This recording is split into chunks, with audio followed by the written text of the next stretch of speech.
Yippity-doo-dah, yippity-day, my oh my, what a wonderful day. It is the 1st of April, 2024. I'm Texas Storm Chasers Baldy-in-Chief David Reimer. We'll go ahead and get our severe weather coverage started for the day. We're going to be here for a while, it looks like. But at this point, we're in the initial setup phase. So what we're going to do is we're going to make sure everything is set up and ready to go, which involves me doing a little housekeeping. I have to go pin some live videos up on profile pages. And then we'll talk about what we have going on and what we are expecting for the remainder of the day. We are going to be live on a plethora of social media networks. The website, the mobile app, you know, all that fun stuff. Hail is going to be the name of the game today, it looks like. The biggest issue today will likely be hail, but pretty good wind threat now, it looks like, too. We had an 88-mile-an-hour wind gust at 4:30 p.m. in Albany. That's northeast of Abilene, west of Breckenridge on Highway 180. Those storms are now moving northeast pretty quickly. They're moving northeast at about 50 miles an hour, so they're booking it. Storms fired further southwest and a bit earlier than we expected they would today. We had temperatures that were able to become warmer than expected, and that helped the cap weaken a little more quickly. To be honest, storms fired about 120 miles west of where we thought they were going to fire, and that's just because they fired earlier. But at this point, we're just getting things going here. Again, we're going to be here most of the afternoon and evening, so I'm just doing some housekeeping. I got to go do some...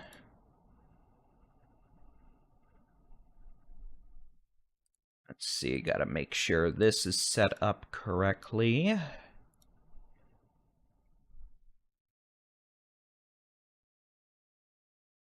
Got to put this in the correct category.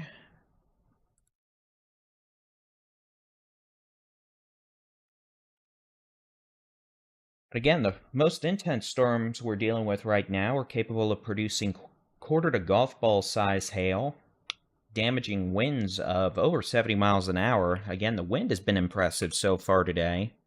A little more impressive than I thought it would be initially. Typically, to get, 70, 80 mile an hour winds, you'd get a squall line, but in this case, these storms have been creating quite a ruckus.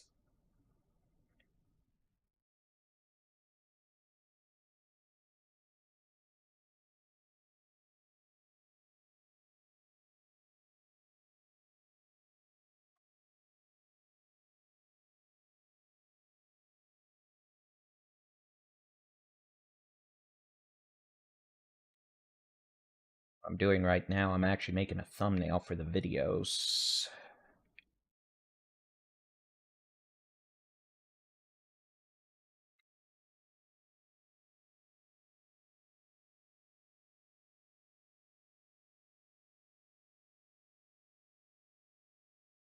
So the short, sweet version of what we're expecting this afternoon, this evening, is we're going to be dealing with storms into the evening hours. Those storms are going to translate east towards Interstate 35. We're also going to see new storms develop closer to probably 7 to 9 p.m. that could impact portions of the Hill Country, Central Texas, up into North Texas, the Interstate 35 corridor. That includes places like DFW, Waco, Austin, San Antonio. It's not a guarantee those communities are all going to be getting hit with said storms, but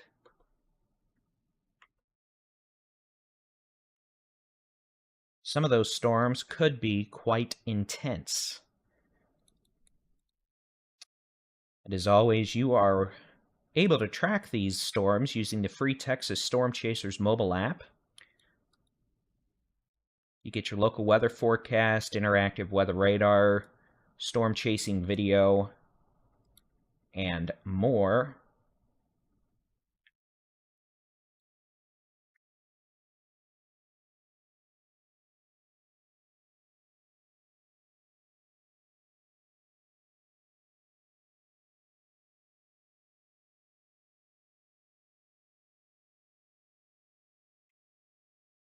We'll get into detail on the storms in just a minute.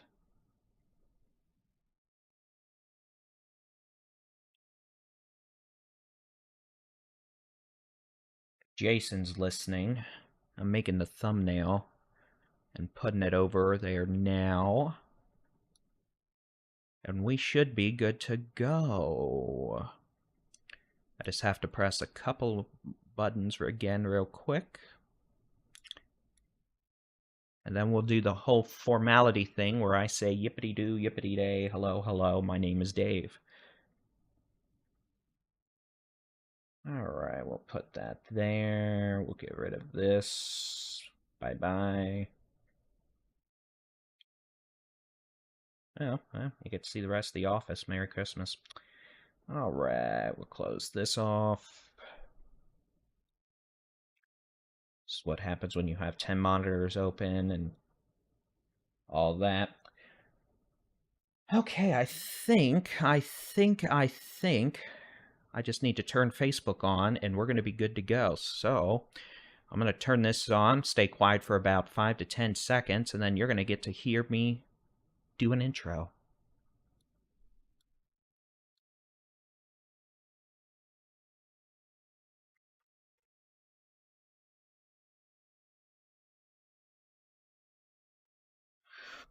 Alright, good afternoon, good evening, whatever you prefer it to be. I'm Texas Storm Chaser's Baldy-in-Chief David Reimer. I'll give you one guess as to why my nickname includes the word Baldy in it. It is Monday, the 1st of April, 2024, and today's story is the weather.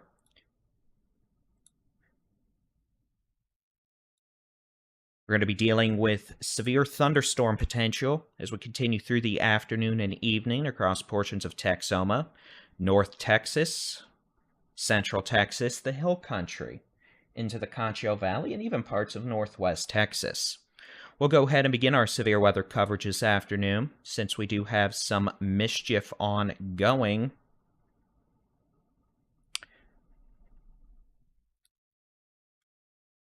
And storms were able to fire a bit earlier and a lot farther west than expected, if we're being truthful here. These thunderstorms are currently capable of producing golf ball size hail, wind gusts over 20, yeah, I'd hope so, over 80 miles an hour in spots. Alright, we're live there, we're live there.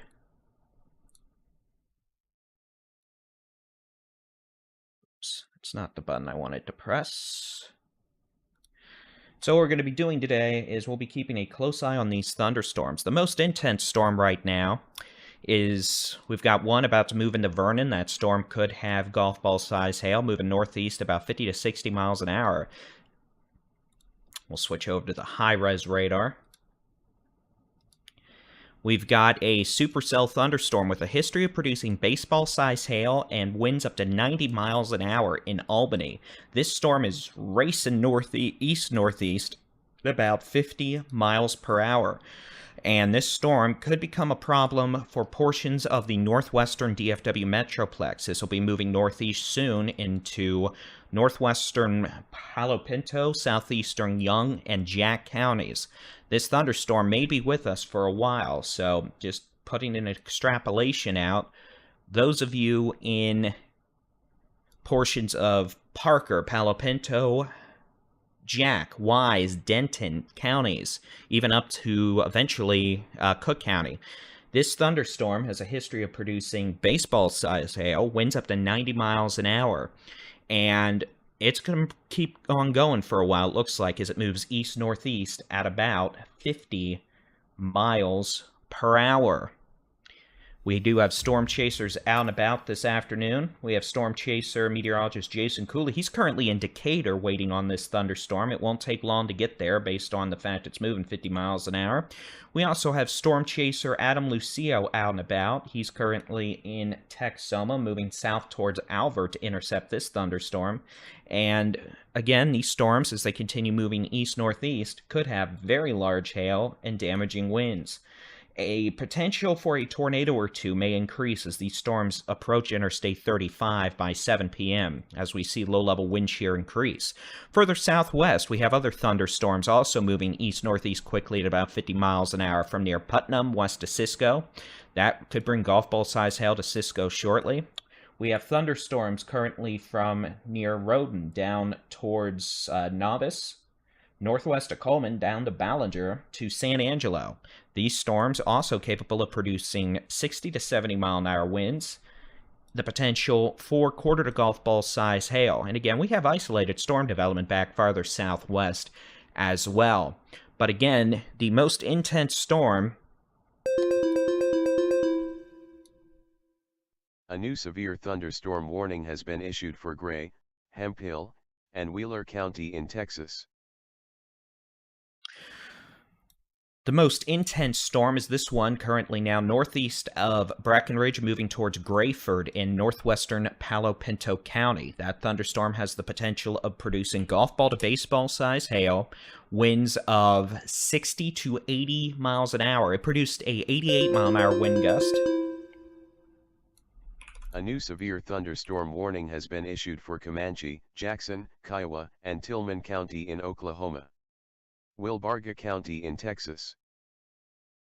This storm up here has a history of producing an 88 mile an hour wind gust at 4:30. David, if you're listening, I just want to let you know that chase stream you're getting from me looks to be too cropped, so you could expand that a little bit wider. I can expand it a little bit wider. Well, we'll see, Mr. Cooley. We'll see. Let's press some buttons here. Okay, so what I have to do is play fix the stream, reset.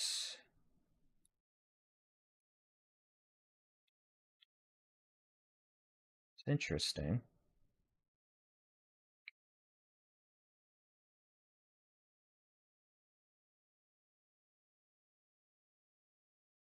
I don't know why, Jason. That's the stream I'm getting from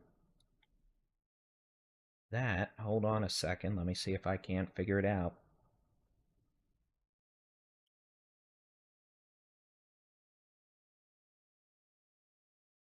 Or by pressing a copious number of buttons, I'm just going to crash this program. We'll see.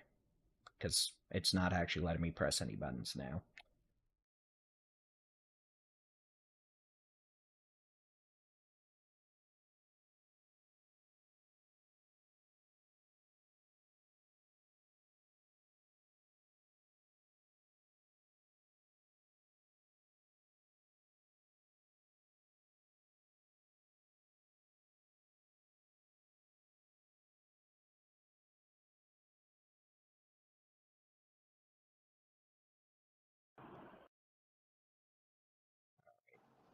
Oh yeah, that's interesting. Yeah, it should have a speed limit 55 sign in the lower right. Should be able to see all the traffic on US 270 going by. All right. Yeah, I think I see what's going on here. Stand by.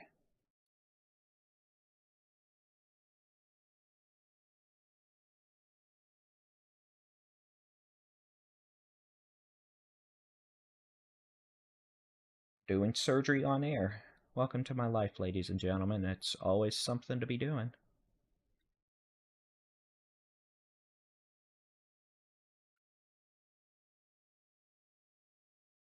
All right. That's a lot better. Oh, it's good to get it done now and get it all ready to go for any eventual tornado warning. All right, there we go. All fixed. Ooh, what is that little appendage northwest of Romney? All right, so again, Yeah, that looks much better. Thank you.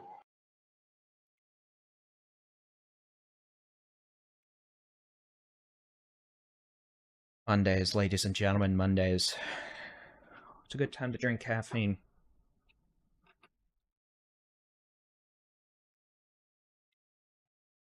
For those of you asking, and I'm not even looking at the chat window, I am now, but everyone asking, what's the threat for me, me, me, me, me, me, me, me, me, me, me. Here's what we're going to tell you. Well, we'll look at the timing in a minute, but we'd encourage you to utilize the free Texas Storm Chasers mobile app, and that will allow you to get your local weather forecast down to your exact location or across the country, wherever you want, honestly, along with being able to track storms with the interactive weather radar, watch our live severe weather coverage, and storm chase video. But we will look at the timing aspects in a minute. In fact, here, I'll turn the severe weather outlook on. Here's the severe weather outlook as of about 2 hours ago. Now, this doesn't mean everyone in each shaded zone is going to actually be getting hit with severe storms today. This is the probability of severe thunderstorms. Really, the higher your risk level, the higher the probability of a severe storm within 25 miles of your location. That means severe storm defined as quarter-size hail or larger, 1 inch in diameter, for those of you who don't know what a physical quarter is, localized winds 58 miles an hour or higher, or tornado. And the higher your risk level, the higher your probability. We have a level 4 out of 5 risk across central Oklahoma, southern Oklahoma, down into portions of Texoma.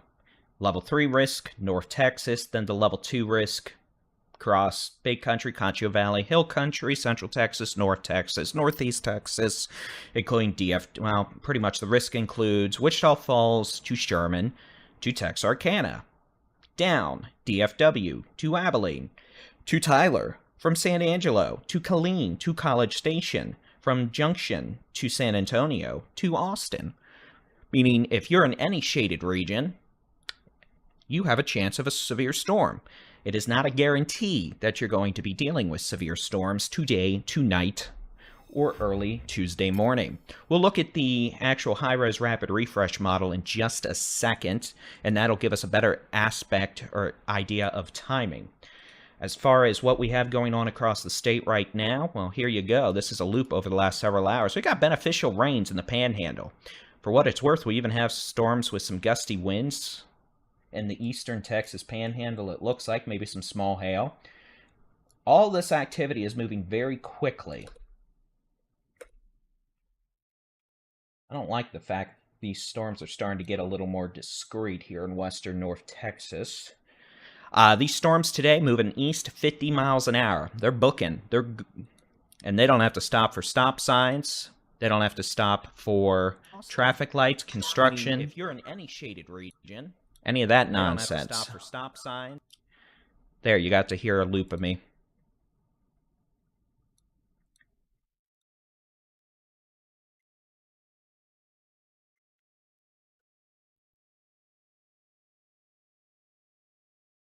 Put that in there.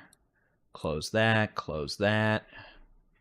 All right, so. David, Adam Lucio's got his feed up, and it's not showing up on the coverage, so give that a check. Yay, more checking. Because nothing can work right. Texas local storm report from 8 miles southwest of Admiral in Callahan County, Texas. Hail magnitude estimated 1.00 inch. Reported by public.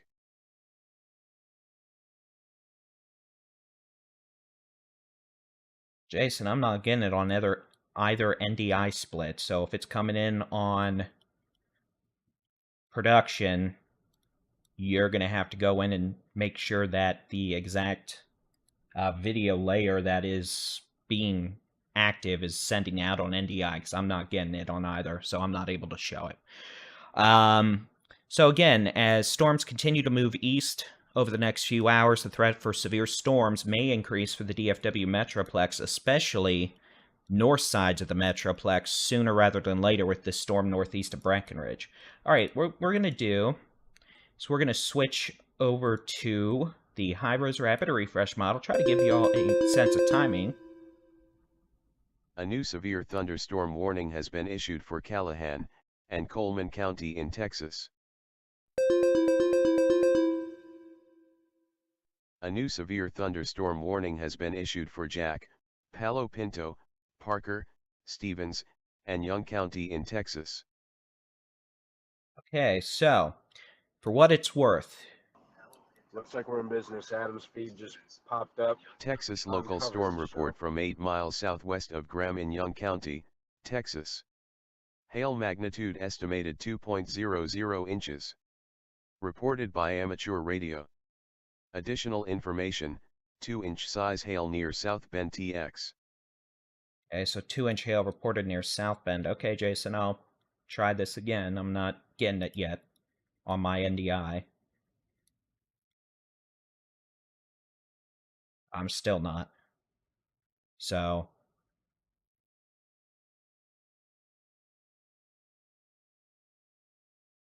I don't know what to tell you.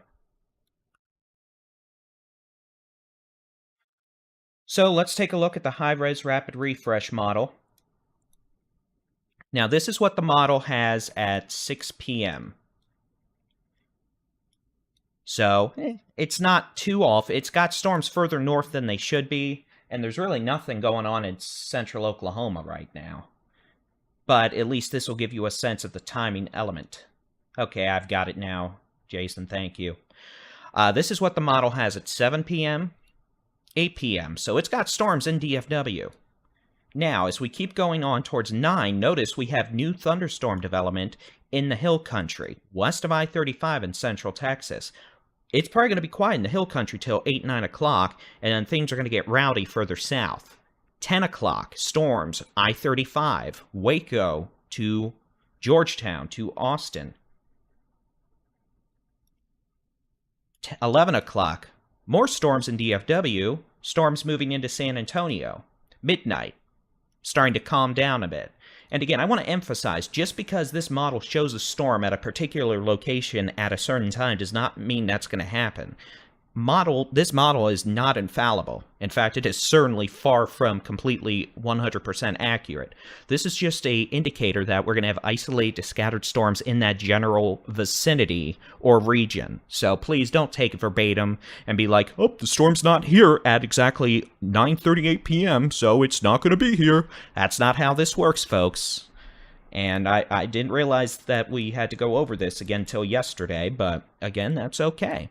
So again, this is not to say this is exactly how things are going to play out, but it is at least gives a general vague timeline of what may be going on this afternoon and this evening into tonight. So again, storms are going to increase farther south later this evening, and we're going to be dealing with isolated to scattered severe storms through probably midnight across North Texas, Texoma, maybe even into portions of northeast Texas. Central Texas, South Central Texas, the Hill Country, even the western Brazos Valley. Strongest storms, the potential for hail up to the size of softballs, damaging wind gusts over 80 miles an hour, and the threat for a few tornadoes may increase here in the next hour or two in North Texas. We're seeing some concerning data regarding the low-level wind fields. They're actually a bit stronger than expected right now in Fort Worth, where we have a observation site. So if that continues, these storms coming in from the west may start trying to rotate in the low levels. We're going to have to watch it carefully. In terms of the potential for other issues, we're just going to have to watch. Jason, I had his scene for like 20 seconds and then it quit. I don't know if that's just his data or something on my end, but I'll check this again. But at least the video played.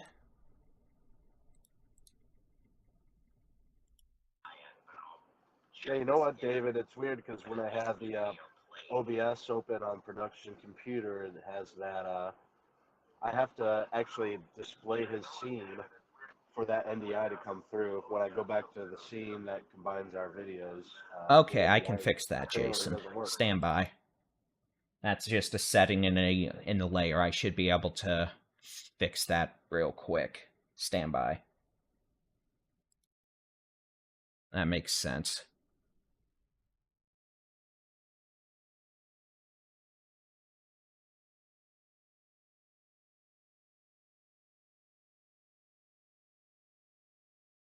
Of course, the minute I connect to production, it does not respond to me. I hope it didn't just crash.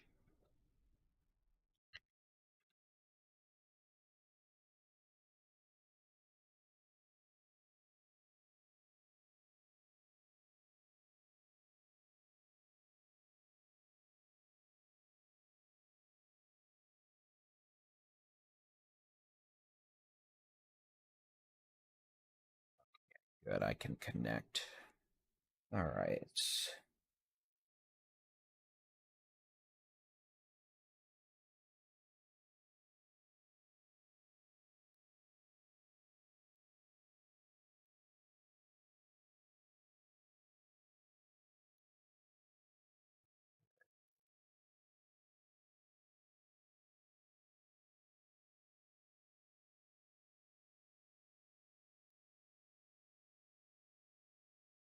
Actually, I do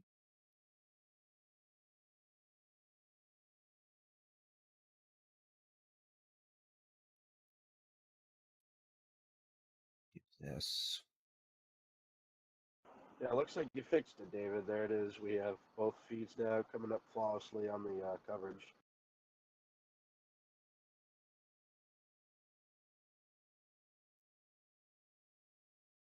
Yeah, Jason, if you're listening, what I did, I just put OBS into studio mode. So it's still got the live scene for you, but it also has the other feed up in the monitor.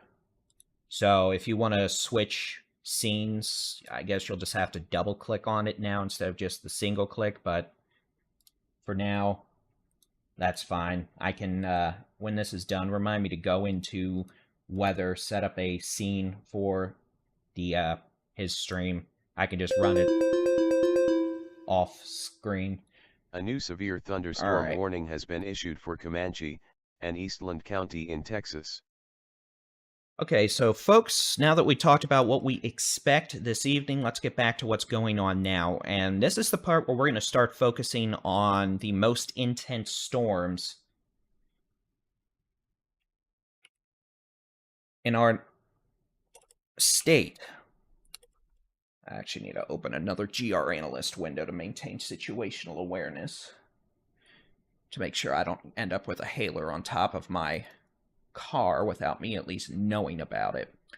All right, so it is 5:28 on the 1st of April, 2024. We've got severe thunderstorms capable of producing hail and damaging winds extending from near Graham to west of Grayford to Cisco, Cross Plains just northwest of Coleman, all the way down to Ballinger, Paint Rock to El Dorado east of San Angelo.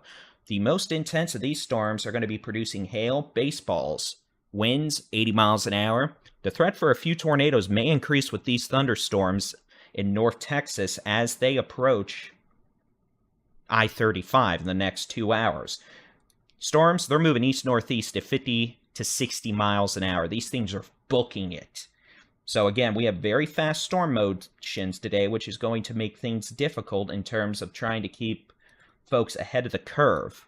So again, if we're talking about you, understand you're not going to have too much time to get ready because these storms are moving quickly. Thunderstorm in Cisco, potential for golf ball to baseball size hail in Eastland, Ranger, Strawn, Gordon in the next 40 minutes.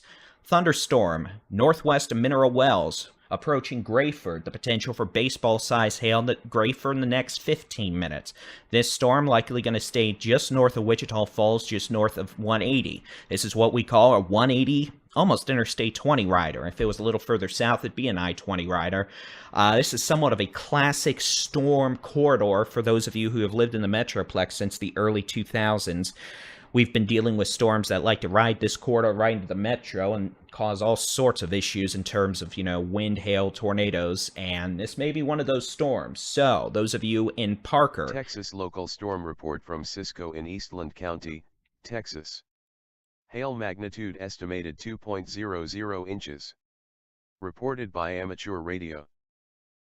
Okay, so that was Cisco. That's the storm about to move into Eastland. Could have golf ball to baseball size hail. And again, all these storms, when they get going, they could have some pretty nasty size hail. Those of you in Palo Pinto, Mineral Wells, Grayford, Salesville, Perrin, Joplin, Vineyard, whatever, up to Runaway Bay, the potential for baseball size hail. Understand, this is a very dangerous supercell thunderstorm moving east at 40 to 50 miles an hour. This thunderstorm could pose a direct threat to the western DFW Metroplex by 6:30 p.m., with the potential for baseball to softball size hail if it keeps ramping up. The potential for 60, 70, 80 mile an hour winds. The potential for this storm to become tornadic, which would require tornado warnings. At this point, we have no distinct low-level rotation, but there is the potential that could happen as this storm approaches the Metroplex over the next 60 to 90 minutes. Those of you in Tarrant, Denton, Wise, Parker counties, yeah, I said Parker like you would in Boston, the potential for big problems with this in terms of destructive hailstorm, big wind. The tornado threat is not zero. So again, if you are in the Metroplex, especially places from Mineral Wells to Springtown, Fort Worth, Keller, Justin, up to Boyd, Texas Motor Speedway, Azle, heads up, you got a problem. And it's going to be this sucker right here, and this thing's got more attitude than I do after being over-caffeinated for a day and a half. Hey, look, more caffeine. So again, it's 5:32 p.m. A potentially unpleasant, damaging situation may be evolving for the western DFW Metroplex within the next hour. A supercell with a history of producing baseball-sized hail, wind gust up to 90 miles per hour in the last hour, is currently located near Grayford, or will be in the next 5 to 10 minutes. This thunderstorm is moving east at 40 to 50 miles per hour. As it continues to do so, this thunderstorm will be entering an increasingly populated area. In fact, we'll go ahead and just put a storm track on it. Now, I'm going to give us a little leg room here because this thing is moving so quickly. Grayford, the next 5-10 minutes. Mineral Wells, you're going to probably miss out on the worst of the hail, but you could get some nasty wind. 5:50 p.m. If this hail core builds any further south, Mineral Wells, you're getting in on it. Springtown, 6:15. Areas northwest of Weatherford, 6:05 to 6:10. Again, Springtown, 6:15. Reno to Azle, 6:20. Weatherford, 6:10. Mineral Wells, 5:50. This thunderstorm currently located northwest, pretty much, let's just say the city of Eastland. That'll be in Ranger in the next 5 to 10 minutes. Strong, 5:50 to 6. Gordon, about 6 p.m. Thereafter, this thunderstorm, currently located near Eastland, could pose a direct threat to Lipan up to Millsap. And if it's still going, it could move into Weatherford at 6:45. Line of storms extending back towards Cross Plains, Coleman. Golf ball to tennis ball size hail. Winds 60 to 70 miles per hour. The potential for damaging wind-driven hail. Back to the 70s. I gotta reset this program. I just broke it. One moment, please. We do have storm chasers. Meteorologist Jason Cooley. Storm chaser Adam Lucio. They're both moving to intercept this storm west of Mineral Wells, that is moving east at 50 miles per hour. And again, if you're wondering what's going on for the rest of the evening, go over, if you're watching us on YouTube, Go to Texas Weather Center. We posted a video at about 4:15 with a timeline for tonight. You also go to our website, our mobile app. That'll give you that timeline as well. We're going to be focusing on the near-term, most intense situation. Since I know, folks, we have folks coming and going all the time, but since we just talked about it, that is my best advice. So those of you in the social media chats would strongly ask you to please tell folks, if they're asking, just tell them, hey, we talked about it a bit earlier, the YouTube link. In fact, here, I'll just grab the article link that we talked about it at. I'll post it in all the chats real quick. And that way, this can help folks get a gradual timeline, a general timeline. Noted, I need to fix the homepage of our website.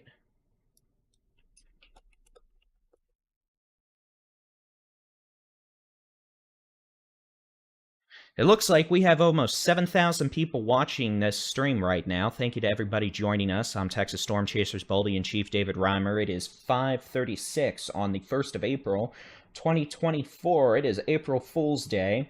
We have a couple of scattered severe thunderstorms with a history of producing baseball-size hail, winds up to 90 miles an hour, the potential for heavy rain, and for what it's worth, behind this line of storms, if I turn on a, let's see, dust. If I turn this on, apparently,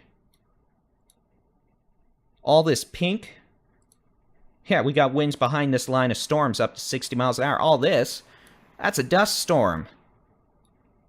That's a dust storm. Behind the line of storms, we have a dust storm, because why not? It's Texas, right? So, yay, dust. Places like San Angelo, Fort Stockton, Midland, Big Spring, you've got dust. Blowing dust, thanks to strong winds behind the dry line. That'll be something to look forward to later on once the storms move through. Blowing dust. Yippity, yippity, yippity doo. Because the allergies weren't bad enough for you.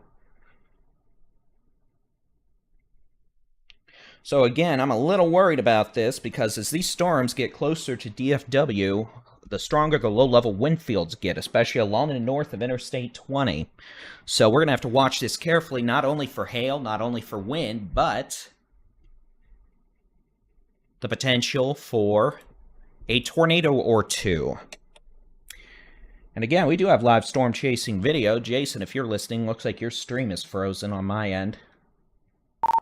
Your stream may have frozen, at least on my end. Let me know. We got Storm Chaser Adam Lucio, meteorologist Jason Cooley. It's frozen for some reason. I'm trying to get it started. Looks like both are in Decatur. They're going to be moving to intercept this storm that is northwest of Mineral Wells. Let me fix the labels on here again. I have to turn it off when we do a statewide view, otherwise you won't be able to see the map with all the cities. But and why are we not showing Mineral Wells? Thank you. But again, you can see this line of storms goes all the way back, Cross Plains, Ballinger, San Angelo, El Dorado, and all these storms are moving east, northeast, 50 miles an hour. These things are booking it thanks to an upper-level jet streak at about 18,000 feet above the ground, around 150 miles an hour. So about 18,000 feet above the surface, winds are howling at 150 miles an hour. That's helping push these storms quick to the east-northeast. These aren't our typical May storms that, you know, can move at 10, 20, 25 miles an hour. These things are booking at 50 miles an hour. So again, the potential for this thunderstorm northwest of Mineral Wells to produce baseball-size hail. Storm in Grayford moving east, or near Grayford. Grayford, you're going to begin it soon. Probably golf ball to baseball-size hail around Possum Kingdom Lake. And all this is moving to the east, to the east at about 50 miles an hour.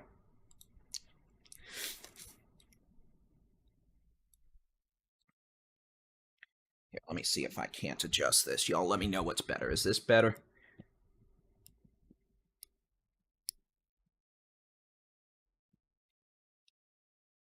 Just trying to get it so y'all can see my face. Yeah, that'll probably work. So, in case you're wondering, by the way, I need to take a picture at some point of what I'm looking at. I'll do a panorama with my phone real quick and take a picture. Problem is, I have to find where I put my phone. I have, when you see me looking around like this, don't take offense. I literally have 1, 2, 3, 4, 5, 6, 7, 8, 9, 10, 11, 12, 13, technically 14, 15, 16, 17, 18, 19, 20 monitors in this about 150 square foot room. If that. So when I'm looking around, it's because I'm looking at all these monitors trying to maintain situational awareness on things. Speaking of which...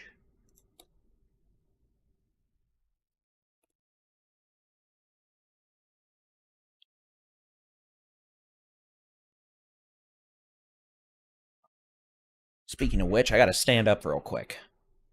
Thank you, Jason. I got your stream back. Give me just 1 second. I don't actually have to stand up. I'm just gonna roll the chair across the room.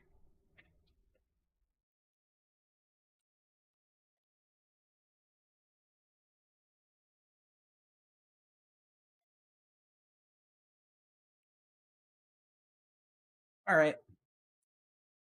Isn't it nice when I can just roll across the room? Hey, at least I found my phone. Sorry, I'm actually keeping... not only am I watching storms for y'all, I'm watching storms near me, too, because if things get bad enough, I have to go get something on my car so it doesn't get hail going through windows. All right.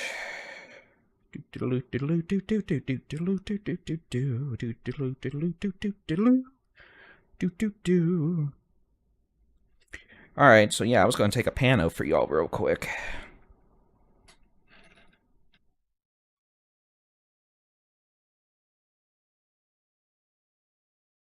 And I'll post this later after we're done coverage.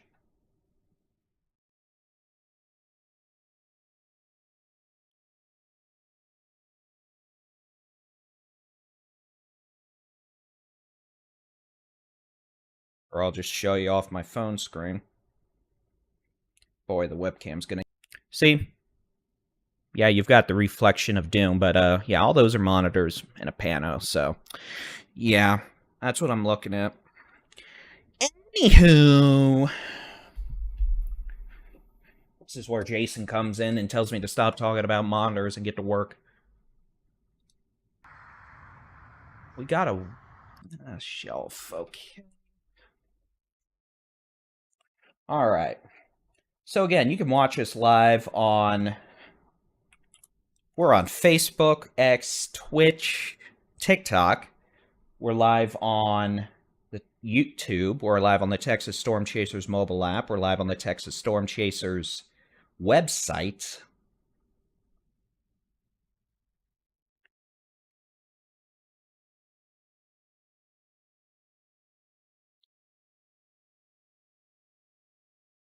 In fact, I'll make sure we're on the app real quick. And then we'll take a look at what we have going on. I know I'm being too ADD today. It's a Monday and it's April 1st. Come on, it's April Fool's Day. It's my day of the year. All right.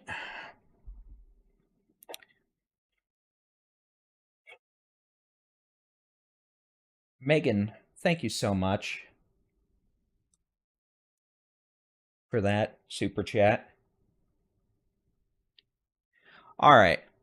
I'm done being ADD. Let's zoom out. Looks like we do have a new discussion from the Storm Prediction Center. Oh, sweet mama mercy. That's an impressively unpleasant mesoscale discussion. Let me see if I can put it on this map real quick. It's for this purple box flashing right there. I'm going to read the discussion. Mesoscale discussions from the Storm Prediction Center. These are... short-term meteorological discussions that help us maintain situational awareness. Okay. For this area, you're watching the blinky purple box of doom. I will quote for the summary. Oh, that's the wrong discussion. Good to know. Okay, this is for us.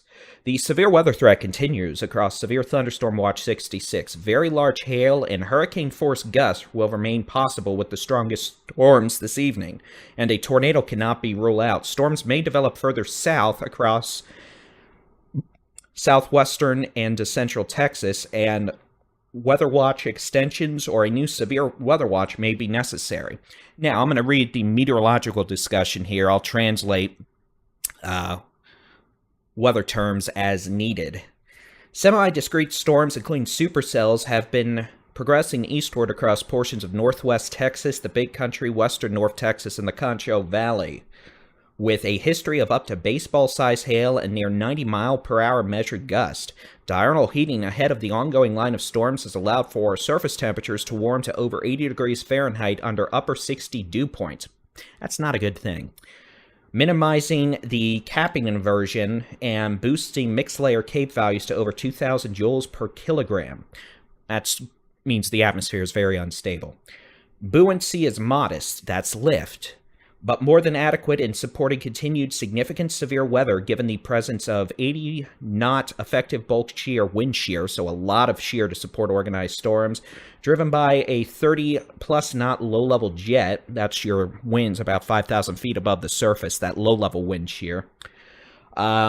As such, the more sustained supercell structures may continue to produce severe hail in the 2 to 3 inch diameter range, along with severe gusts peaking between 75 and 90 miles per hour. The best chance for significant severe storms will be over northwestern and north central Texas, where deep layer lift is strongest. Additionally, mesoanalysis does show slight low-level hodograph curvature, suggesting a tornado cannot be ruled out.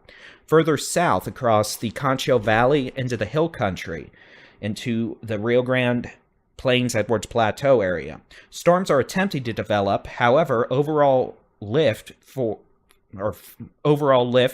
is weaker, raising questions pertaining to storm coverage. Still, given strong deep layer wind shear present, any storms that... A new severe thunderstorm warning has been issued for Brown, Callahan, and Coleman County in Texas. Still, given the strong deep layer shear present, any storms that can mature and become sustained will present a severe hail wind risk. All right, so that's for the southern periphery. All right, let's talk about what we have going on now. So again, let me turn off some of this. Let me get rid of the purple blinky box of doom. That new severe thunderstorm warning is for this storm southwest across plains just east of Coleman, moving towards northern Brown County, eventually passing north of Comanche towards Gorman, DeLeon, Dublin, and the city of Stephenville in an hour. Notice that storm's, well, that's probably not moving 70 miles an hour, but they're moving 50 to 60. Okay, so again, all these storms from near Coleman to Cross Plains to Carbon to Eastland to Ranger, northwest of Mineral Wells near Grayfer, have the potential to move east at 60 miles an hour, 50 to 60, with golf ball to baseball size hail, winds over 70 miles an hour. At times, a lot higher than 70 miles an hour. For what it's worth, this storm near Grayford seems to be weakening. We're seeing the hail core is definitely much less potent than it was about 15 minutes ago. I'm going to switch radar sites here. We're going to get a different view of this. Let's take a look. Oh, I don't like that. I don't like that at all. Now, here's something we need to watch. This is base velocity. It doesn't take into account storm motion, but it's good for determining wind gusts. We're seeing a very strong wind surge now, well over 70 miles an hour near the city of Grayford. This thunderstorm... So a lot of wind and hail, but we're also, when you take into account storm motion, we're starting to see some increasing rotation here near Grayford. Now, we don't have a tornado warning. I don't think this is imminently going to produce a tornado, but my concern level's increasing. I'll say that. Just got to report a quarter-size hail out of Grayford. So again, this is the thunderstorm that is going to be moving east, a bit east-northeast, towards Wise County, northern Parker County, passing between Springtown and Boyd, Decatur, Rome, Newark. Eventually, this could pose a direct threat to the city of Denton. Denton, I hope this isn't your once-a-year hailer, but it might be. But again, this storm, the potential for very strong winds, hail, and a non-zero tornado risk. As we go further southwest, a line of thunderstorms extending from near Ranger to Cross Plains, to Santa Ana, moving east at about 50 miles an hour. I'll put a storm track on this cluster. That'll let us see what is going to happen here. I got to redraw it, sorry.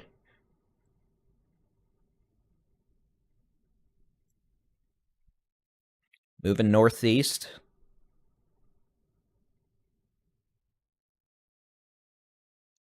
About 50. Gorman, about 6 p.m.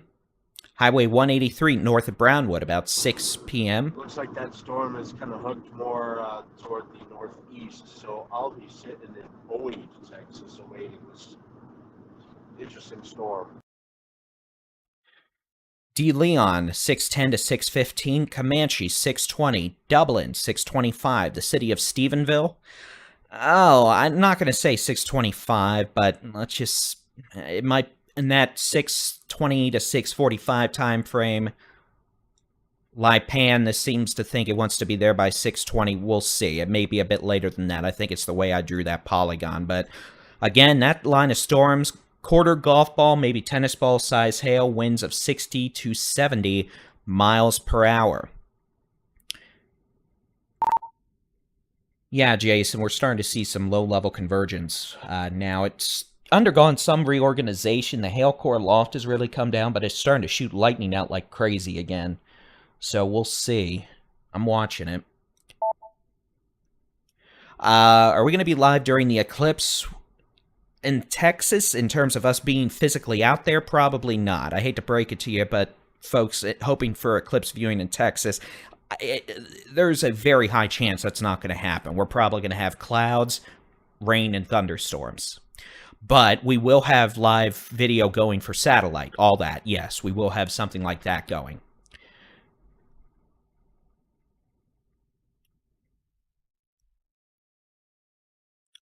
All right.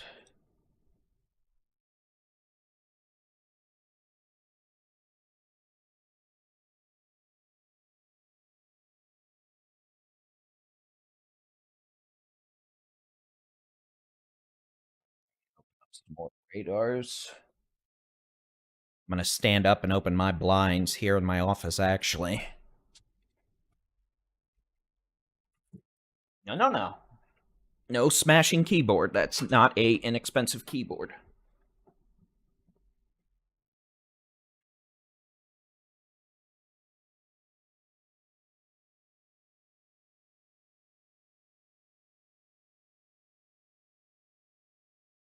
Y'all still see me? Kind of. I need to fix the camera angle. There we go. Excuse me. All right. So it is... Oh, what time is it? 5:53? Yep, okay. There we go.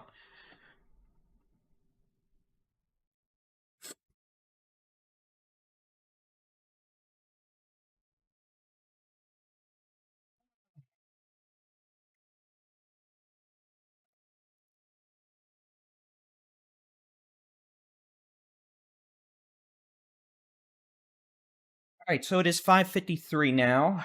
We'll turn this on just for fun.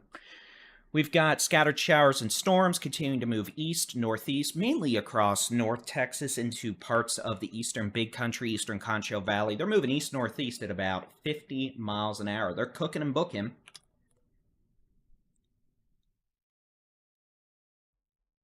And the result is that the threat for some mischief in the Metroplex is going to be increasing sooner rather than later.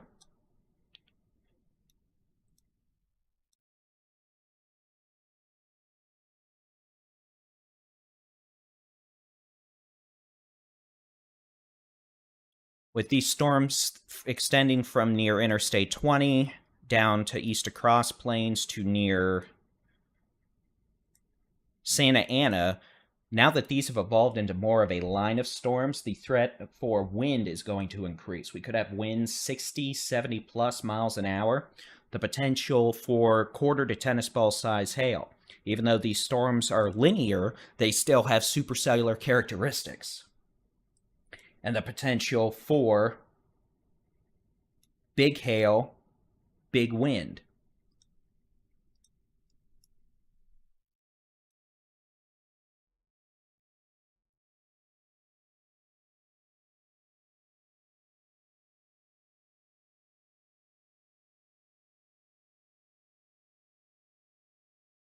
And again, for those of you wondering, we are streaming on 2 YouTube channels. Facebook, we are streaming on Twitch, X, our website, and within the free Texas Storm Chasers mobile app.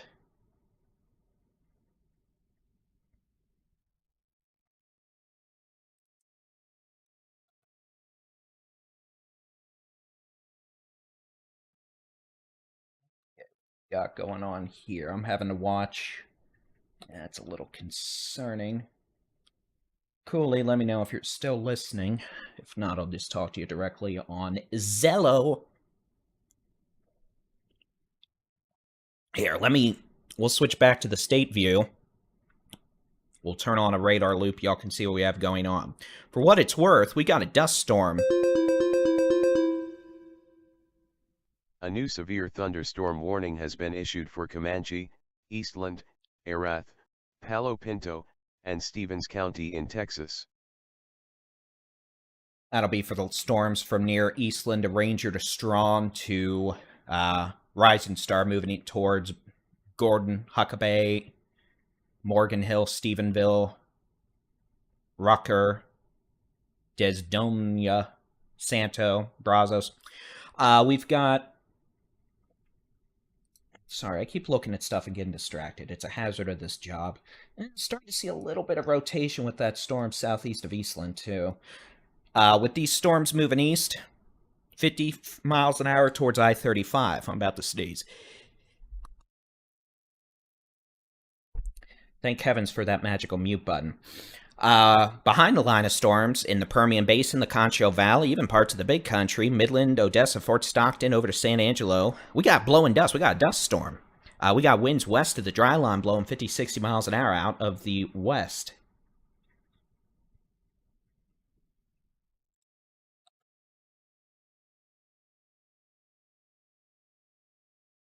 So, as we zoom into storms, you can see we have the most storms across portions of North Texas, back into the eastern Concho Valley. These storms could eventually threaten the DFW Metroplex in the next hour. They're moving east at about 50 miles an hour. You could see that when I turn the satellite back off here. I'll turn the satellite off. You could see those storm track boxes.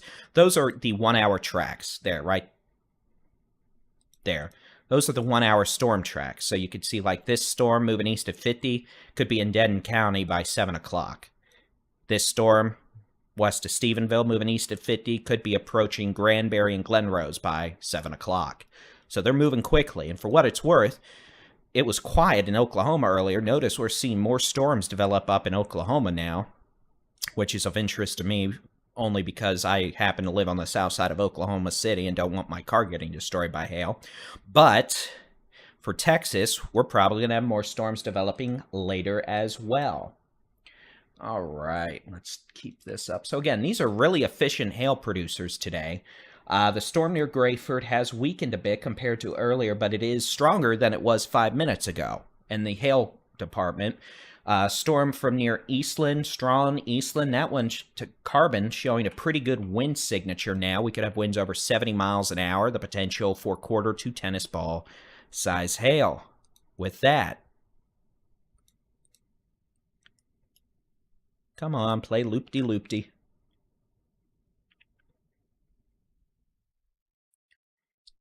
And again, I want to thank everyone who's watching our streams. I'm looking at some of these analytics right now, and wowsies. I'm glad so many of you trust us. Really, we do appreciate it. We appreciate the trust you put in us. I know y'all usually have better things to do, which is why we just try to keep it basic, give you all the information you need without, you know, all the marketing spiel and stuff.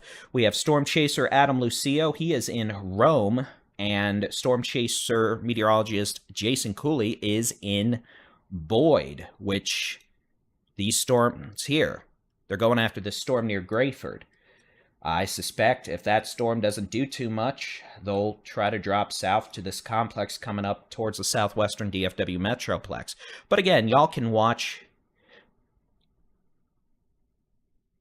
the live stream of the Storm Chasers alone on the Texas Storm Chasers YouTube channel.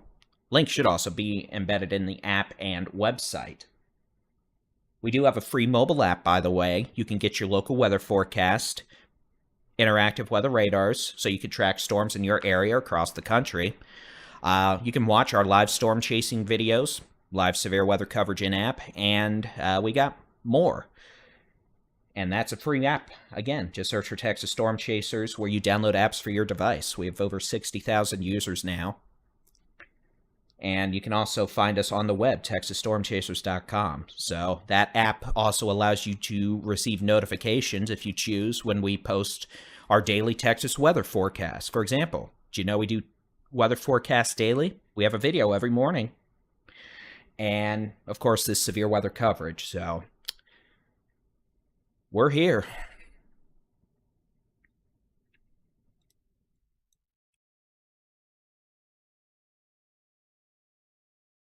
I'm just looking at some information. What is going on up north?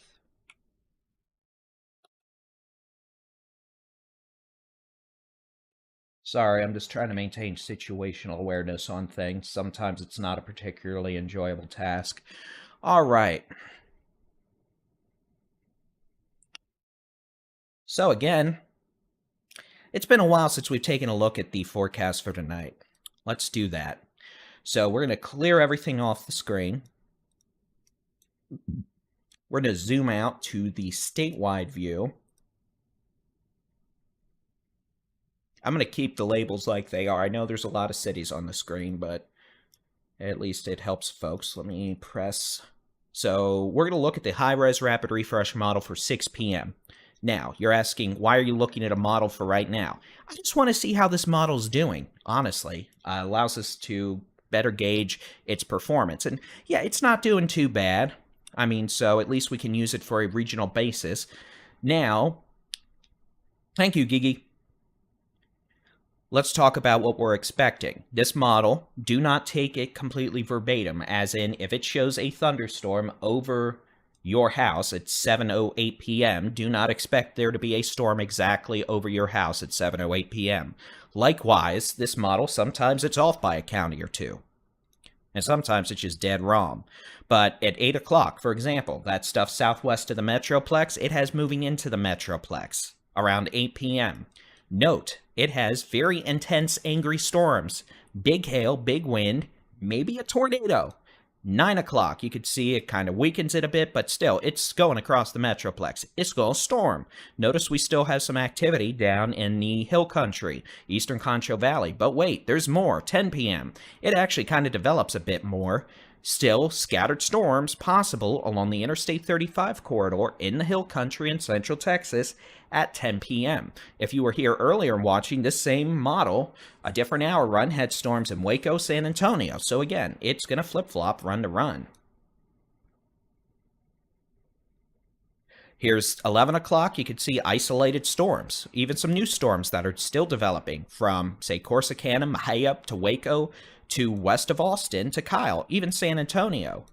Here's midnight. So again, and I'll take a look up here in northeast Texas in a minute. We could have isolated storms through midnight, and we're probably still going to have some new storms developing at times this evening. All right, so again, let's talk about those same times again, but I'm going to go back to 7 o'clock for y'all in the northern parts of the state, and Oklahoma too. Here's 7 o'clock. You could see storms around Oklahoma City, which there are right now, by the way. I'm actually making sure I'm not about to get hit by baseball-sized hail. I'm not, fortunately, right now. Some storms possible across southern Oklahoma, Texoma, North Texas. Here's 8 o'clock. Notice northeast Oklahoma, southeast Oklahoma, even central Oklahoma still. Storms, North Texas. Here's 9 o'clock. 10 o'clock. It actually develops new storms southwest of Oklahoma City. We've still got storms ongoing in portions of eastern North Texas, from Bonham down to Greenville. Some of those could have hail. 11 o'clock. Same story. So again, we could have isolated scattered storms in northeast Texas. We're talking 10, 11, 12, even 1 a.m., though the threat for severe storms will be decreasing as we continue into the late evening hours. And then here you go, 2 a.m., 3 a.m., and notice, I haven't talked about it at all, we've actually got a pretty good amount of rain in the Panhandle. Here, I'm going to load a loop. let me load the loop data real quick, and I'll let it play out as I talk over it, so at least there's something for y'all to look at. I'm watching that storm west of Dona, moving towards Huckabee, Morgan Hill, Stephenville. It's starting to show some low-level rotation, a lot of wind-driven hail. There could be baseball-sized hail right now, southeast of Eastland, south of Ranger, north of Gorman, moving to cross over Highway 16 near Disdonia up to Interstate 20, moving towards Morgan Hill and Huckabee. So let's play the animation. Panhandle. Notice we're going to have showers and storms tonight to Tuesday morning. We may even see a little snow mix in at times. But again, we'll play the animation further southeast for Texas. Here you go. Here's how things may look this evening.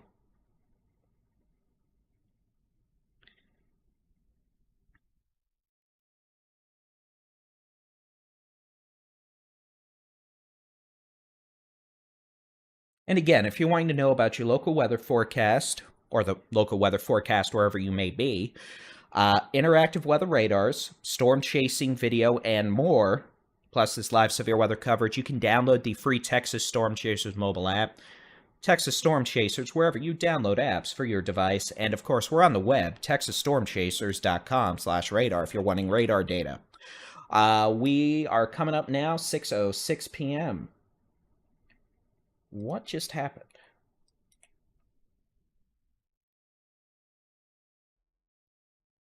I'm going to talk to my chasers there real quick. Hail core with that storm y'all are on just went nuts again. I was telling them the hail core with the storm northeast of Mineral Wells just... 10-4. I'm going to be dropping just south of Boyd to keep that meso in play. Yeah, if it's doing what I think it's doing, we're about to have some issues.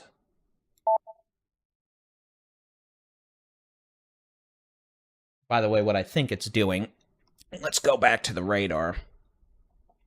And again, I'm talking about this storm right here. This was very intense about 30 minutes ago. It weakened over the last 20 minutes, but now it's intensifying again. I want you to notice something here. In fact, here, I'm going to switch. We're going to switch to a different radar. It's a little less high res, but it allows me to loop without crashing the program. Take a look at how we dealt with a blob.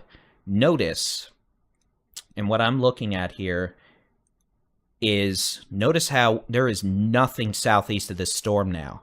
Notice the precip that was here has been, well, eaten. And notice how the storm itself is starting to look cellular again. It's starting to look more organized.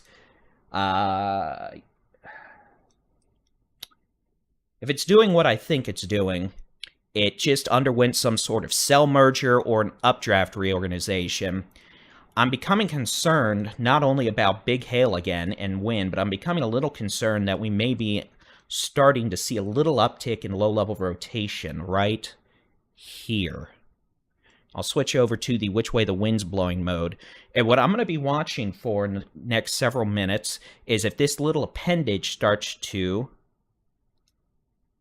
hook around like this. What I see is, notice how that appendage is north-south right now. I'm about to get overspoken by the program here. When it does, I'll stop and then continue. But if that appendage starts to look more horizontal, left to right, that hook wraps, that's going to be a clear sign that we may have an increasing tornado threat. This storm is moving east at about 40 miles an hour towards... A new severe thunderstorm warning has been issued for Jack, Parker, Tarrant, and Wise County in Texas. Towards Springtown, Azle, Newark, Boyd, Rome.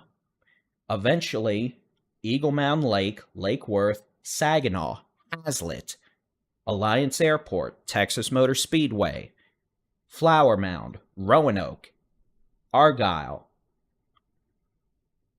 Pretty much the same areas that got hit with softball-sized hail a couple weeks back. And again, this storm is a dangerous storm. The potential for quarter to golf ball to tennis ball-sized hail, winds over 60 to 70 miles an hour. And we're going to watch it real carefully in case it tries to start showing increasing signs of low-level rotation, which is possible. So again, we're going to watch it carefully. Southwest. Switch radar sights for a better look. Jason, I'm doing it.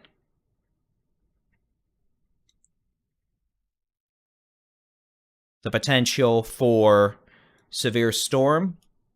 Strawn, southeast of Ranger. To Gorman. That could have quarter to tennis ball size hail. Storm. Texas local storm report from 4 miles south of Eastland in Eastland County, Texas. Hail magnitude estimated 1.25 inches. Reported by amateur radio. Additional information, $50 size hail south of Eastland. Okay. And then if we continue southwest, we've got storms Gorman to Lake Brownwood to east of Santa Ana to Baines. That'll be moving into Brownwood shortly. Tracy Norris going to be mad. And then northwest of Brady. Again, all this activity is moving east 30, 40, 50 miles an hour. The most intense storms right now, this storm northeast of Gorman, that could have very large hail, strong winds. That's generally moving northeast. That's going to be in Granbury by 7:10 p.m. Strong storm there right now will be in Millsap by 6:50, city of Weatherford by 7. Storm up northwest of Weatherford, currently near, oh yeah, it's starting to wrap. I don't like that. Currently about 7 miles southwest of Angs, or about 10 miles southwest of Springtown. That's moving east at about 50 miles an hour. And remember when I said we were watching for that little hook? So, I want to be abundantly clear. There is no tornado warning. This is not something we're talking about a tornado right now, but we are watching for it at this point. Hail, damaging winds, but it is not out of the realm of possibility. This thunderstorm does try to rotate into low levels sometime in the next 30 to 60 minutes, which would necessitate, if the rotation became strong enough, a tornado warning. That is a possibility as this continues to move into the Metroplex. We have storm chasers Adam Lucio, Jason Cooley. They are about to have a visual on this storm. They are located in Boyd and Rome, which is pretty much in the path of this storm. They're moving to get a view. Boyd, Rome, they're in this area right here. They are going to give us a visual shortly. And when they do, we're going to transition from quote-unquote radar chasing to visual storm chasing. I'll be able to show you what is going on. I would suspect we have a wall cloud with this storm. I'll be able to show you what it's doing visually instead of you looking at a bucket of spilled paint. I realize radar images, most of you are like, it's a bucket of spilled paint. I don't care. I want to see what's going on. Well, that's why we have chasers out and about, and that's why we're going to provide you with visuals of that and allow you to see what's actually going on, so you can consider it your second-hand verification. Most folks tend to look for more than one source of information. Well, I'm one source. Them looking at it and showing you is going to be a second source, and that will allow us to better inform you of what's going on. Storms further southwest, Strom to Gorman to pretty much Brownwood, all the way down Rising Star to Melvin. These all moving east at about 30 to 40 to 50 miles an hour. The potential for wind gusts over 50 miles an hour, 60, 70. The potential for Texas local storm report from 1 miles north-northeast of Carbon in Eastland County, Texas. Hail magnitude estimated 1.00 inch. Reported by public. Additional information, quarter-size hail reported. Texas local storm report from 1 miles north-northeast of Carbon in Eastland County, Texas. Thunderstorm wind gust magnitude measured 53 miles per hour. Reported by amateur radio. Additional information, 53 miles per hour wind gust measured. So for what it's worth, this storm in northern Parker County, has the potential to produce quarter to golf ball size hail right now, winds to 70 miles an hour. This is likely to move across portions of Wise, Parker, Tarrant, Denton, Collin, maybe Dallas counties over the next 90 minutes. The potential for damaging hail, strong winds, a non-zero threat of a tornado, although it does not show indications of tornado genesis at this time. So again, it's 6:15. In about an hour, when we're talking about this in the Metroplex, I want folks to remember, we told you. So be ready. If you wanted to get your cars into a shelter, garage, whatever, this might be a time to do it versus waiting until the storm is 10 minutes away from you. Because I guarantee you, you're going to have issues finding space at a gas station or something. This thunderstorm currently located in portions of eastern Eastland County, moving into areas northwest of Stephenville. Morgan Hill, Huckabee, Stephenville, yeah, whatever. It's my word of the day. I can't say. Leave me be. Has winds over 70 miles an hour. The potential for quarter to golf ball size hail. A lot of wind. We'll be moving into Stephenville, up 108, into Huckabee, north on 281 to Morgan Hill. A new severe thunderstorm warning has been issued for Brown and Coleman County in Texas. As for this cluster of storms around Brownwood. So again, Brownwood, we got a storm firing up southwest of Brady. That's probably going to have some hail soon. And again, we're focusing on the most intense storms. And yes, I know, y'all want to know about exactly what's going on in your neck of the woods. We're going to do our best to tell you. But if we're not talking about a storm near you, that's a good thing. We focus on the most intense storms. I don't like that. No, no, no. Now, remember what I said about that trying to go horizontal? Let's take a look at velocity. Now, here's something interesting. This is a little mesoscale meteorology for you. Notice this. This might be an outflow boundary. If that is actually rain-cooled air that has been pushed out a few miles ahead of the thunderstorm, that may actually indicate this storm is slightly outflow dominant, which would reduce the threat of a tornado or low-level rotation. Typically, when a thunderstorm pushes out rain-cooled outflow like that, it's what we call undercut. It's slightly elevated, which is simply another way of saying it is ingesting more cool air in the low levels of the atmosphere, which reduces the threat of a tornado. It doesn't do much for the hail threat, knocking that down, and wind, but... So again, we're going to be looking at the storm chaser feeds. We've got Adam Lucio. He's in Aurora, which is southeast of Boyd. Meteorologist Jason Cooley is in Rome. I assume he's going to be heading south towards Reno, probably, to get a visual on this thunderstorm. And then we've also got storms further southwest that are moving east. We'll switch radars. But again, to get sidetracked for the umpteenth time, storms, if we're not talking about the one near you, that's a good thing. You can track the storms near you with the free interactive weather radar on our website, texasstormchasers.com/radar, or by utilizing the free Texas Storm Chasers app. Just search for Texas Storm Chasers where you download apps for your device. You can watch this live coverage. You can watch the live storm chasing video with their audio individually. You can track storms near you across the country, and you can get your local weather forecast. For what it's worth, we've actually got storm chaser Stephen Jones. He's up near St. Louis, Missouri.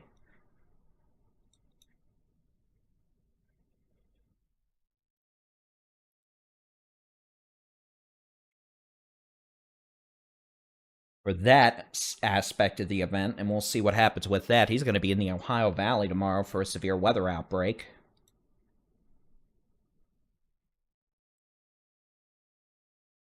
Brownwood, you could have 70-mile-an-hour winds and golf ball size hail soon.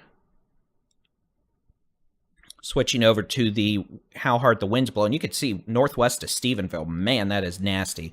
Winds over 75 miles an hour possible. Hurricane force winds possible in the city of Stephenville to Huckabee in the next 20 minutes.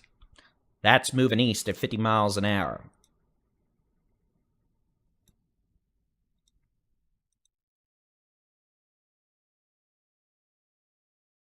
We'll zoom out. Back to the how hard it's raining mode. Same story, moving east. Boy, that is a pitiful arrow.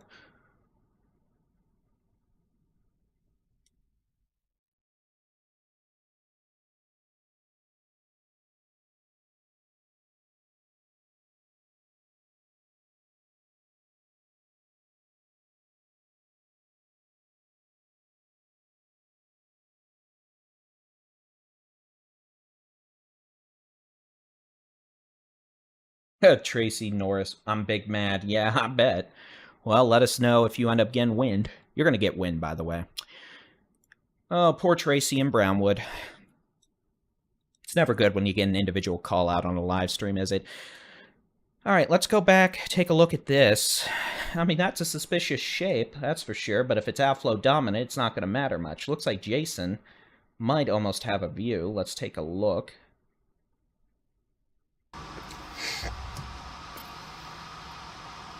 He's just looking at a lot of grunge right now. We have a lot of haze today. I don't see any defined low-level features. We'll be watching. I'm sure he'll yell at me if he ends up seeing something and I'm too busy not looking like a derp.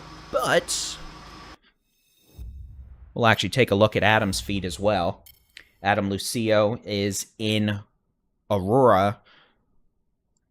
He might be going for the hail. You can see dark clouds galore, a bit of haze. That's thanks to all the moisture we have in place today. Again, you can see a severe thunderstorm approaching Springtown. It'll be in Springtown the next 5 to 10 minutes as it moves east at about 50 miles per hour. In fact, we'll just press the magical timeline button on here. Springtown the next 5 minutes. Newark, 6:40. Aurora, 6:40. Hazlet, 6:50. Justin, 6:50. Texas Motor Speedway, 6:55. The Top Golf place around there. It's not called Top Golf, but I played golf there a week ago last Friday. That was fun. 6:55. Roanoke, 6:55 to 7 p.m. Grapevine, about 7:10. Mesa Restaurant there, along with Main Event. I played bowling there last week. A week ago, actually. Huh. Does anyone care? Absolutely not.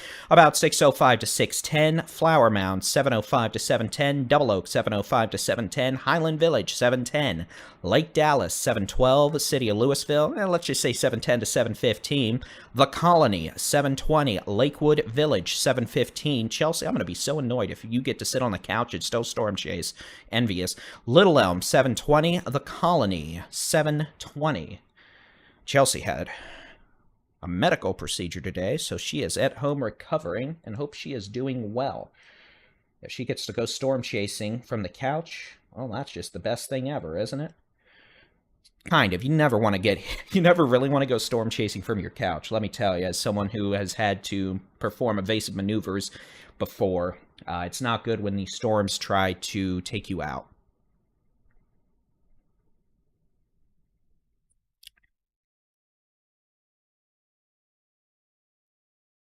Alright, let's go see what's going on in St. Louis real quick. People squealing about problems in St. Louis. Yeah, that'll do it. Yeah, St. Louis may have a tornado problem in the next 30 minutes. St. Louis, Missouri. That's an ouchies. That's on our storm chase feed. I'm sure Stephen Jones has a good view of that. All right, let's... Ooh, man, that hail core aloft is getting really mad again. This storm near Springtown showing a pretty good hail core.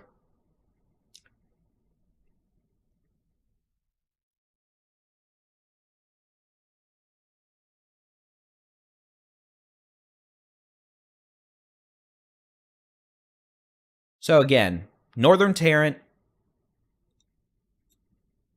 Den, Southeastern Wise, Northeastern Paca. You got problems with hail, wind, etc. Golf ball size hail possible, winds 70 miles an hour. Heavy rain. Further southwest.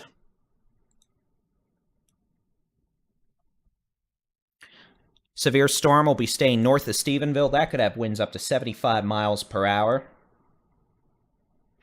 The potential in Huckabee shortly. We do note a little low-level rotation with this storm. We're going to be watching it carefully as it moves east across... is that Erath County? I always get them confused there. I want to make sure Erath. Yes, sir, Bob. Across northern Erath County towards Somerville and Hood counties over the next 30 minutes. This storm moving east at about 30 miles an hour. Excuse me, not 30, 50 miles an hour. Tolar, by 6:50, the city of Granbury, 7 p.m. Other storms extending further southwest into the eastern Big Country, Concho Valley, from northwest of Comanche to the city of Brownwood, all the way down towards Brady, moving east at about 30-50 miles an hour. The potential for quarter to golf ball size hail. Wind gusts over 70 miles an hour in spots. And we'll take a statewide view again.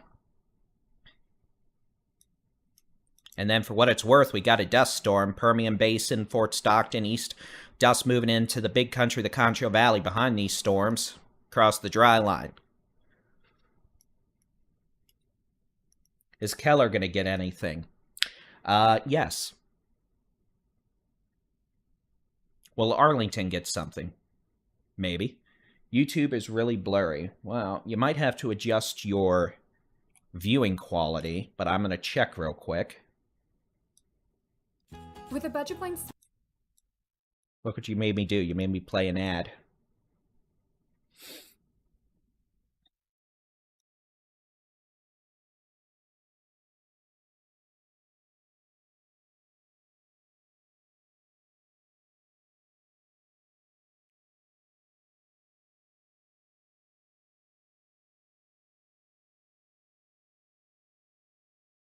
YouTube's okay on my end. I can adjust the bit rate. See if that helps a little.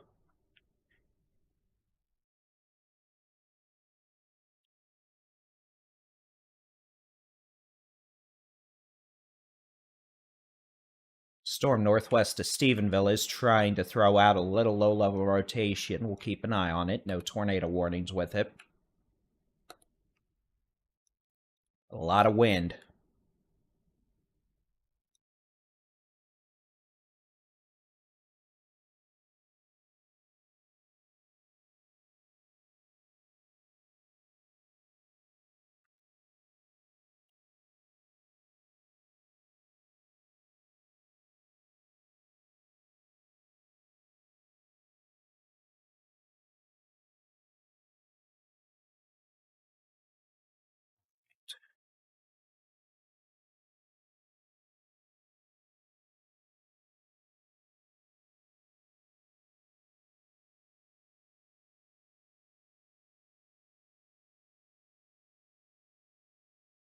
Y'all be nice to the moderators.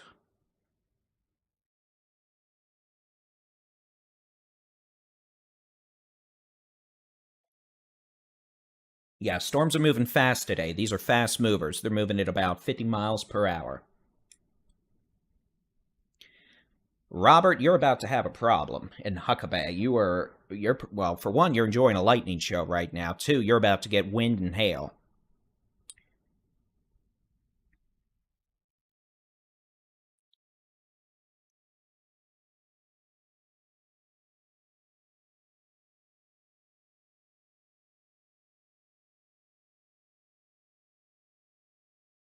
And we actually, we're going to stream this in 4K, but YouTube wouldn't let us for some reason. So, 1080p it has to be, but we'll work on it. All right.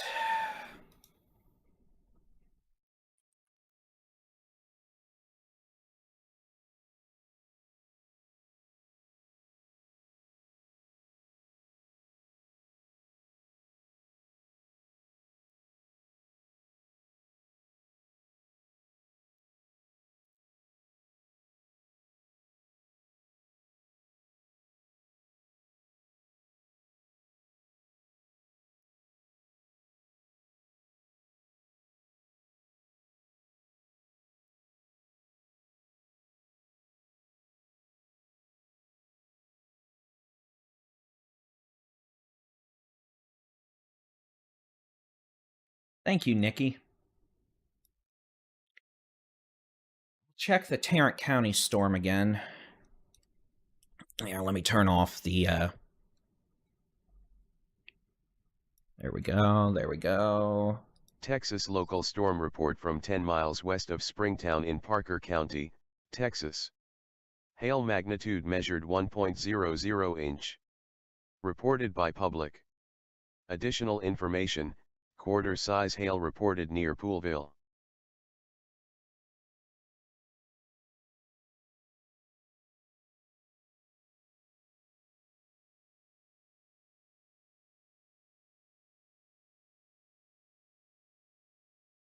All right, so those of you in Keller, North Fort Worth, Hazlitt. Oops, the daisies. Come on. Roanoke, about 7 p.m. Hazlitt, 6:50 to 6:55. Justin, 6:55 to 7. Argyle, about 7 to 7:05. Highland Village, 7:10. Lake Dallas, 7:15. Corinth, 7:10 to 7:15. Louisville, about 7:15 to 7:20. The Colony, about 7:25. Little Elm, about 7:20. Highland Village, about 7:15. Oak Point, about 7:20. Frisco, 7:30. This storm currently capable of producing quarter to golf ball size hail. Wind gusts of 60 miles an hour. Moving east at 50 miles per hour. Further southwest, we'll take a look in just a second. I'm trying to fix this background. I don't like the... Yeah, I might go back to just the gray. And we'll stick with that. Back southwest, storm near Huckabee currently could have quarter golf ball size hail. Moving east, east-northeast about 50 miles an hour, staying north of Stephenville, so this might end up being more of a threat to southwestern DFW. Looks like Adam or Jason has a view. Jason, if you're listening, let me know. Feel free to cut in and give audible reports of what you're seeing when you get a view. Tolar, about 7 o'clock. Granbury, 7:10. Lipan, about 6:55. Godley, 7:30. Crescent, about 7:25. That's at 171, 377, and then this will be... It's really hazy out here. I can't really see a whole lot. I'm waiting on State Route 114. Probably going to keep just ahead of it to make sure I don't get run over by it. Understood. Gracias. Moving into southwest Tarrant County about 7:30 p.m. This could pose a threat to Hood County, Johnson County, Tarrant County, eventually maybe places like Mansfield and Arlington around 8 p.m. Currently, quarter-size hail, winds 60, 70 miles an hour. Continuing down the line, in the city of Brownwood, maybe dime to quarter-size hail, winds maybe over 60 miles an hour, heavy rain. That'll be out of the city of Brownville in the next 10-15 minutes. Again, all this stuff moving east-northeast about 50 miles an hour. Further south into the Concho Valley, near Junction, Brady, Melvin, Menard, we have isolated scattered storms. They're not overly organized in the sense of like supercells further northeast, but they could have some quarter to ping-pong ball size hail, the potential for wind gusts over 50 to 60 miles an hour at times.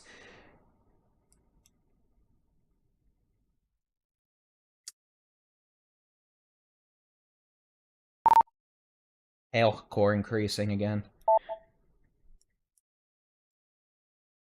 Thank you to everybody who's been hitting that thumbs up button, that like button, and subscribing.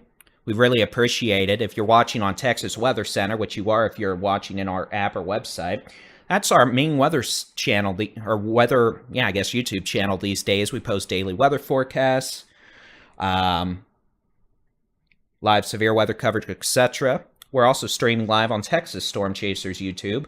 And if you want to watch the storm chasing footage, you can go do that on Texas Storm Chasers as well.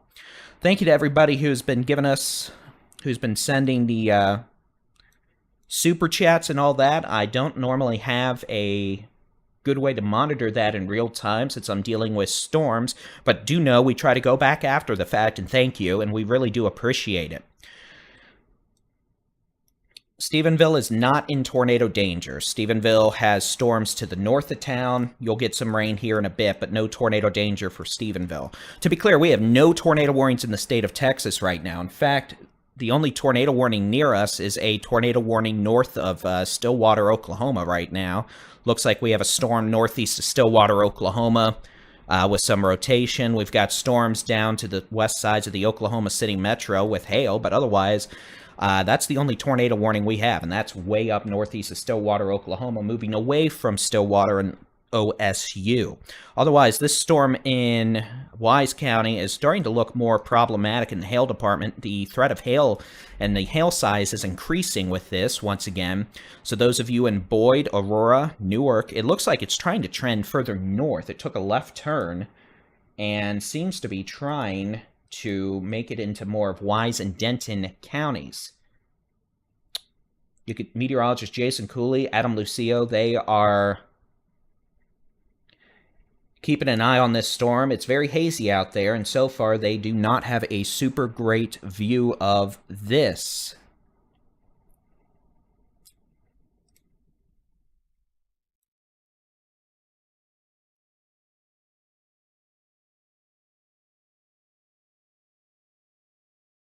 We'll take a look real quick at Jason's feed. Again, you can see some dust getting kicked up. There's not a great look at this.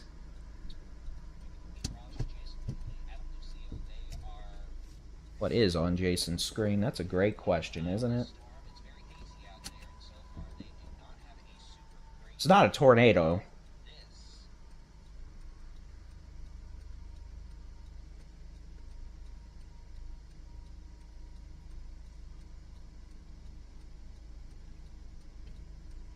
Yeah, and for what it's worth, a little social media rant for those of you watching on social media. Really, the best way to find our live streams, when we're doing live coverage and all that, that's going to be on YouTube, our website, and our mobile app. If you're watching on other networks, they really hide our posts in your feed, like Facebook, for example. We have almost 800,000 followers on Facebook. We're lucky if 10,000 of those will see a post. So if you're watching us on Facebook, you're one of the few. Congratulations. I would strongly encourage you to download our free mobile app. Just search for Texas Storm Chasers where you download apps for your device. And our website, or just hit us up on YouTube. We're at Texas Weather Center on YouTube and Texas Storm Chasers on YouTube. We're also streaming this on TikTok, Twitch, X, 2 YouTube channels, Facebook, our website, and our mobile app. This thunderstorm from Springtown to Boyd to Aurora could have golf ball to tennis ball size hail now. The hail sizes have increased. Texas local storm report from 6 miles west of Springtown in Parker County, Texas. Hail magnitude estimated 1.25 inches. Reported by public. Additional information, spotter report of $half size hail. All right.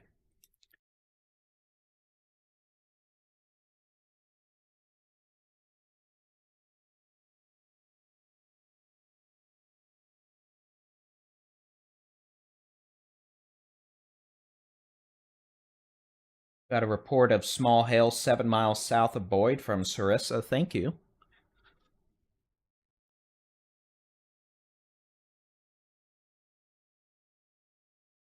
All right, let's keep an eye on all of this. I'm going to drink some water quick.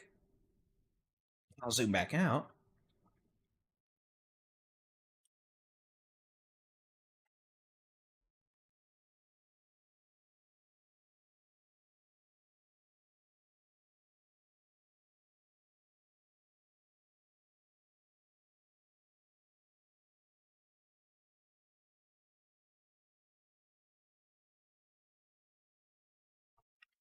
All right. I've got my front camera facing basically due west on State Route 114. Starting to see the flashes of lightning. Still no determinable structure or anything like that. Just kind of a dark mass out ahead.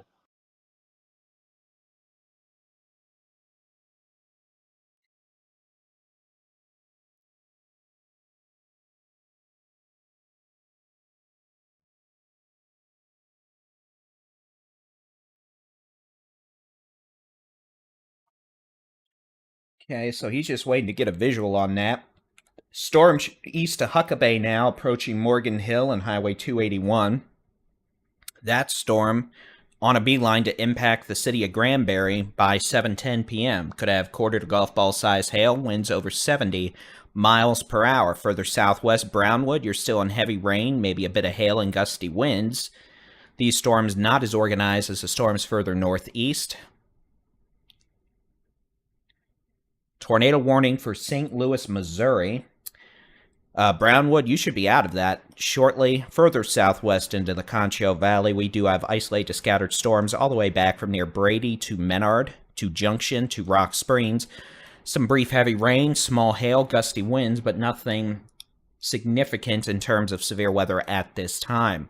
The most intense storms we're dealing with right now, this thunderstorm Supercell near Springtown to Rome, which is starting to take on a more ominous shape, and this thunderstorm approaching Morgan Hill north of the city of Stephenville, which definitely also has an interesting shape to it. Thank you, Nevermore. Appreciate. And here, yeah, I'll share this from...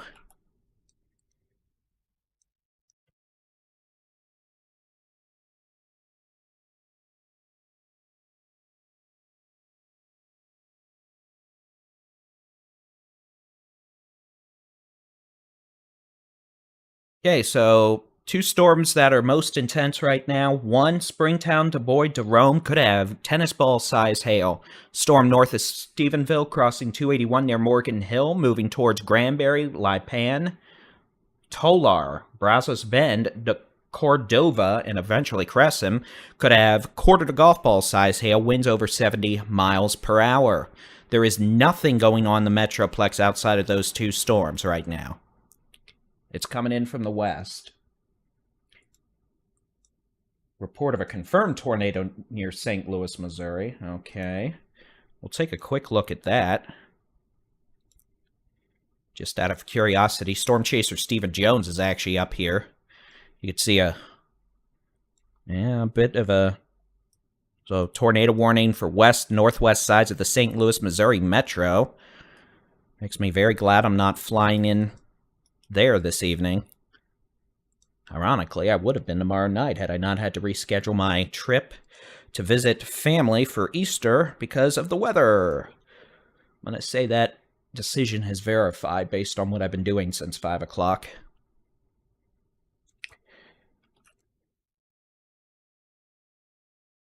All right, where is my magical button here? Getting reports of quarter to ping pong ball size hail just north of Springtown in the last few minutes.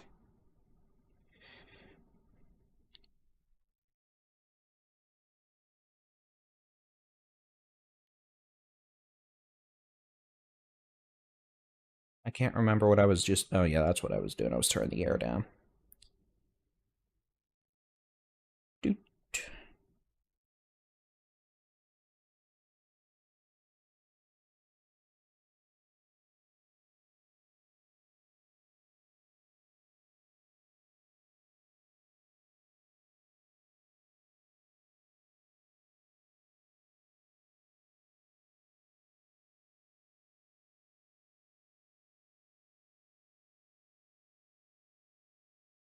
When you turn the boost mode on the little AC unit for the office and it starts sounding like a jet engine. Local storm report from 3 miles north of Springtown in Wise County, Texas.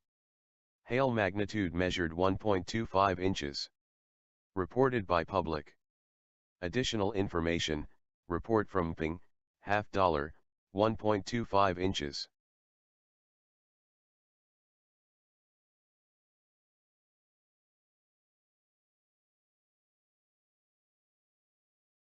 Hail, big hail. Possible Boyd, Aurora, Fairview. This storm moving into Denton County. Justin, 7 to 7:05. Argyle, 7 to 7:15. Double Oak, 7:15 to 7:20. Flower Mound, 7:20. Louisville, 7:25. Lake Dallas, 7:25. Corinth, 7:20 to 7:25. Highland Village, 720. Lakewood Village, 725. Little Elm, 730. Oak Point, 725 to 730. Frisco, 735. The Colony, 735. Louisville, 725. Hebron, 735.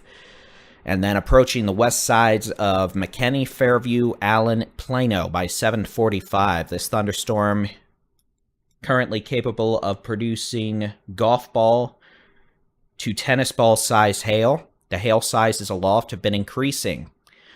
Another way to put it... Texas local storm report from 2 miles west of Springtown in Parker County, Texas. Hail magnitude estimated 1.00 inch. Reported by public.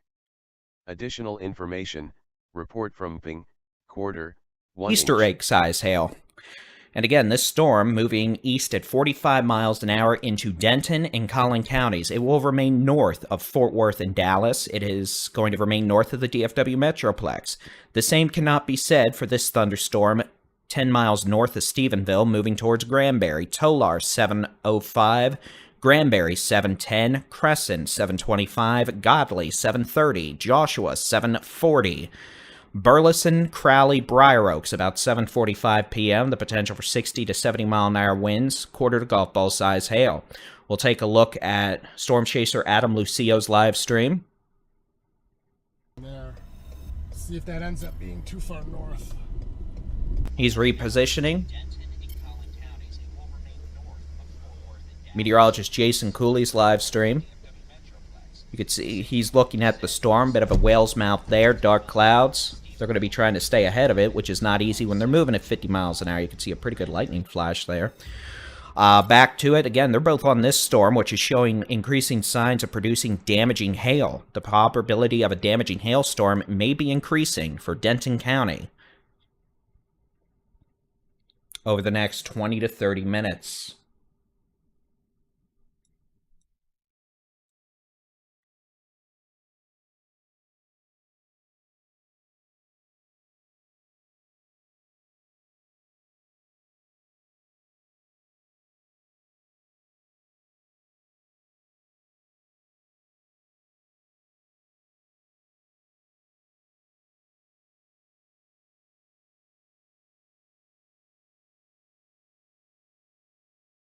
I think that's the button I meant to press. My apologies, I'm depriving you of cams.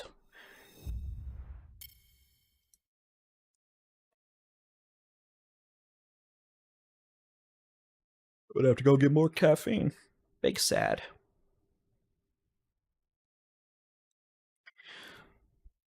We'll take a look at the high-res rapid refresh model in a minute. But we're expecting more storms in a few hours to develop into the hill country that could impact portions of central Texas and south central Texas, places like San Antonio, Austin, Waco, a few cities that could have storms in their vicinity after 9 to 10 p.m.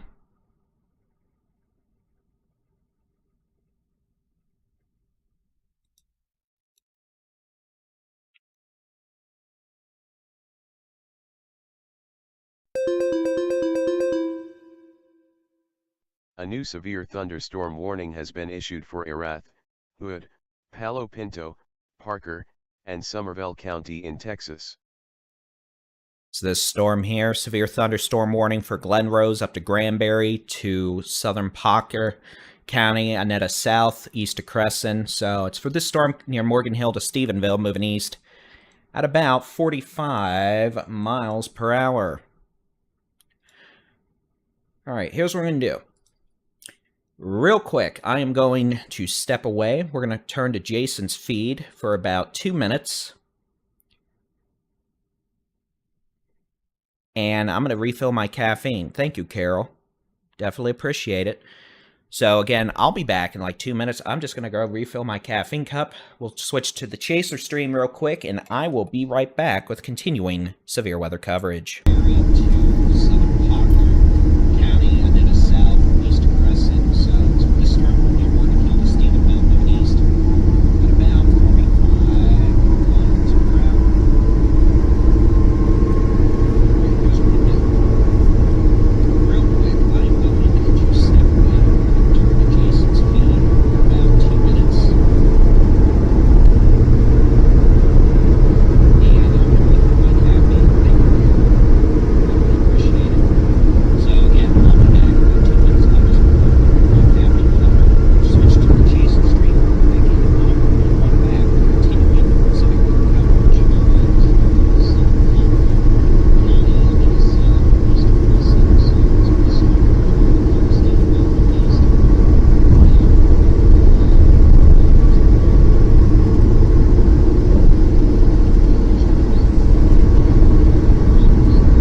in Justin, Texas. I'm actually going to be headed toward I-35W, and I'll point it a little north of there.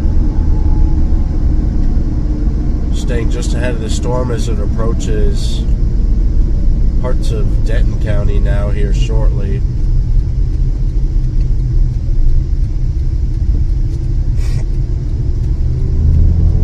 State Route 114 approaching 35W.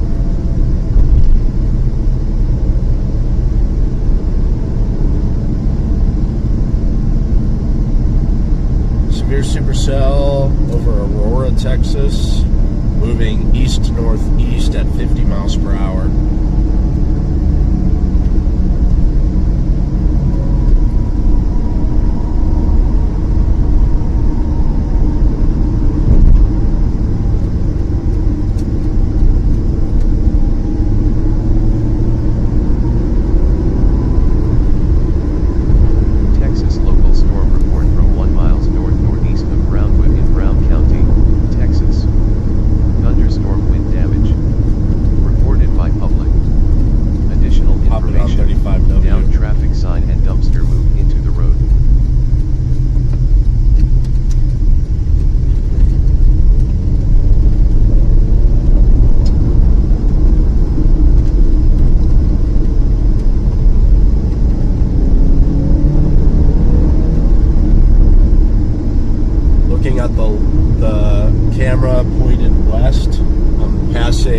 Texas Motor Speedway.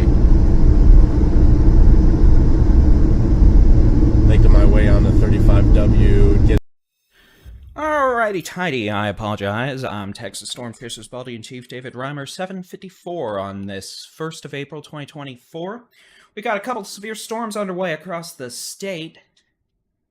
Texas local storm report from 1 miles east-northeast of Briar in Wise County, Texas.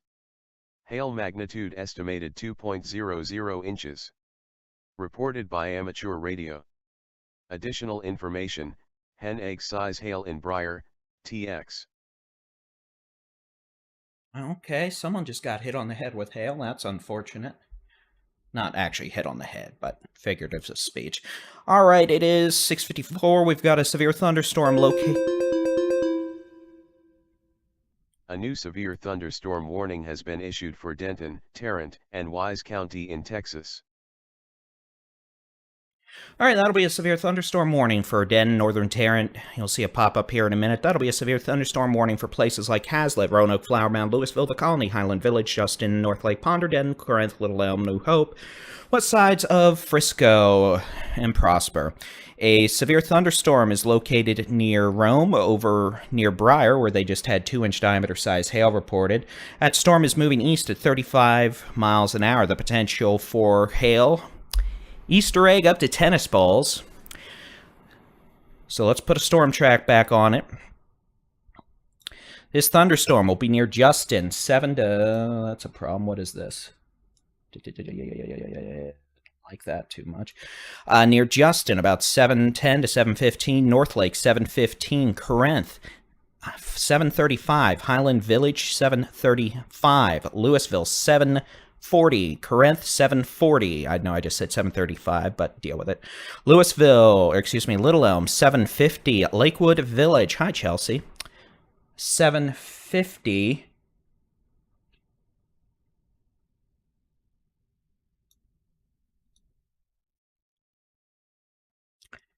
And again, this storm moving east about 35 miles an hour. The potential for golf ball to tennis ball size hail. Winds of 60 to 70 miles per hour.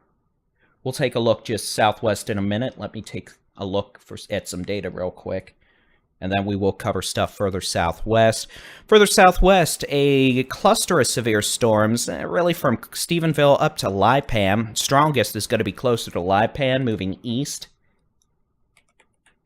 Texas local storm report from Boyd in Wise County, Texas. Hail magnitude estimated 1.75 inches. Reported by amateur radio.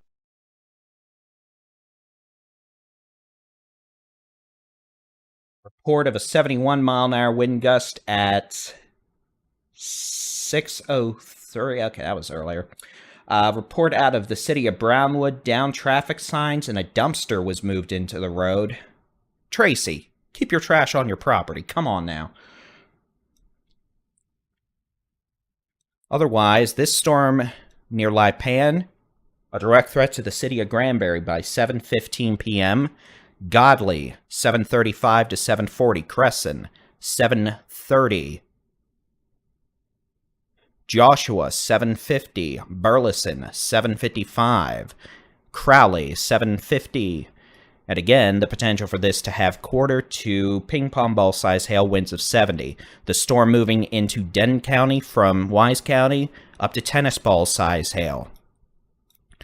These storms moving into DFW. Eastern sides of DFW, you could have isolated to scattered storms in about 2 hours, some of which may have hail and strong winds. Further southwest, we have thunderstorms that are capable of producing dime, nickel, maybe quarter-size hail, winds 50, 60 to 70 miles an hour. The wind may be a bigger deal down here than the hail. And then behind these storms, we also have areas of blowing dust with strong westerly winds behind a dry line. That has been kicking up a lot of dust.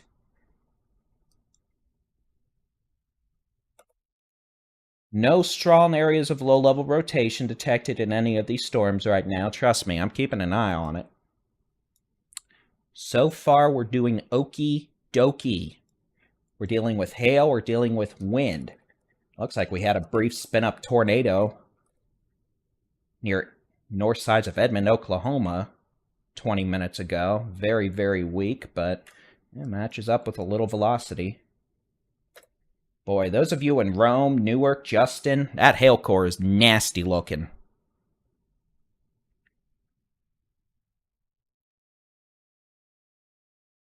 Storm itself is starting to slow down, too. It's only moving at about 30 to 35. These were moving 40, 45 earlier. So again, worst hail right now, likely falling in Rome, Aurora, Newark.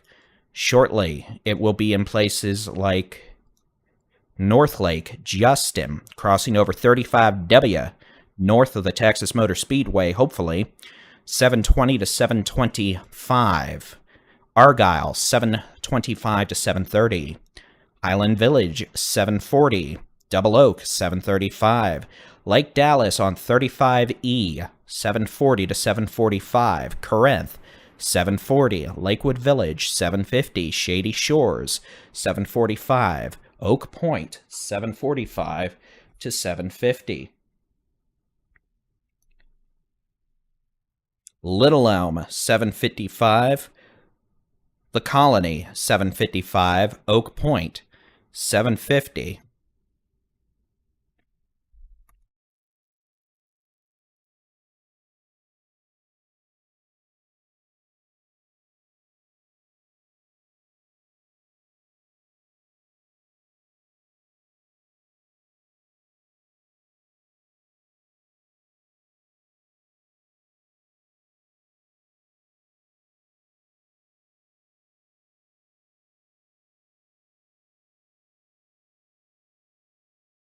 Texas local storm report from 1 miles west-northwest of Newark in Wise County, Texas. Hail magnitude estimated 2.00 inches. Reported by public. Additional information, hen egg size hail in Newark. Okay, we're getting a lot of golf ball to 2-inch hen egg size hail reports now. We just got a report from Trey on X of golf ball size hail. So this storm, golf ball to tennis ball size hail, that's what you can expect in Justin, North Lake, maybe as far south as the Texas Motor Speedway over to Argyle in the next 20 minutes. Further southwest, the storm moving into Hood County near Tolar to Lipan. Hail definitely not as likely with this storm, at least that intense of hail, but the potential does exist for quarter-size hail, winds of 60 to 70 miles an hour. That's more of a wind maker than a hail maker. While this storm in Denton County and Wise County is a hail maker. Further southwest, we have Well, here, we'll just take a look at the state view. We'll turn off satellite. Don't really need that now. We've got rain in the Panhandle. Nothing severe there. That is good news. And then we've got some storms that have developed south into the eastern Concho Valley, into portions of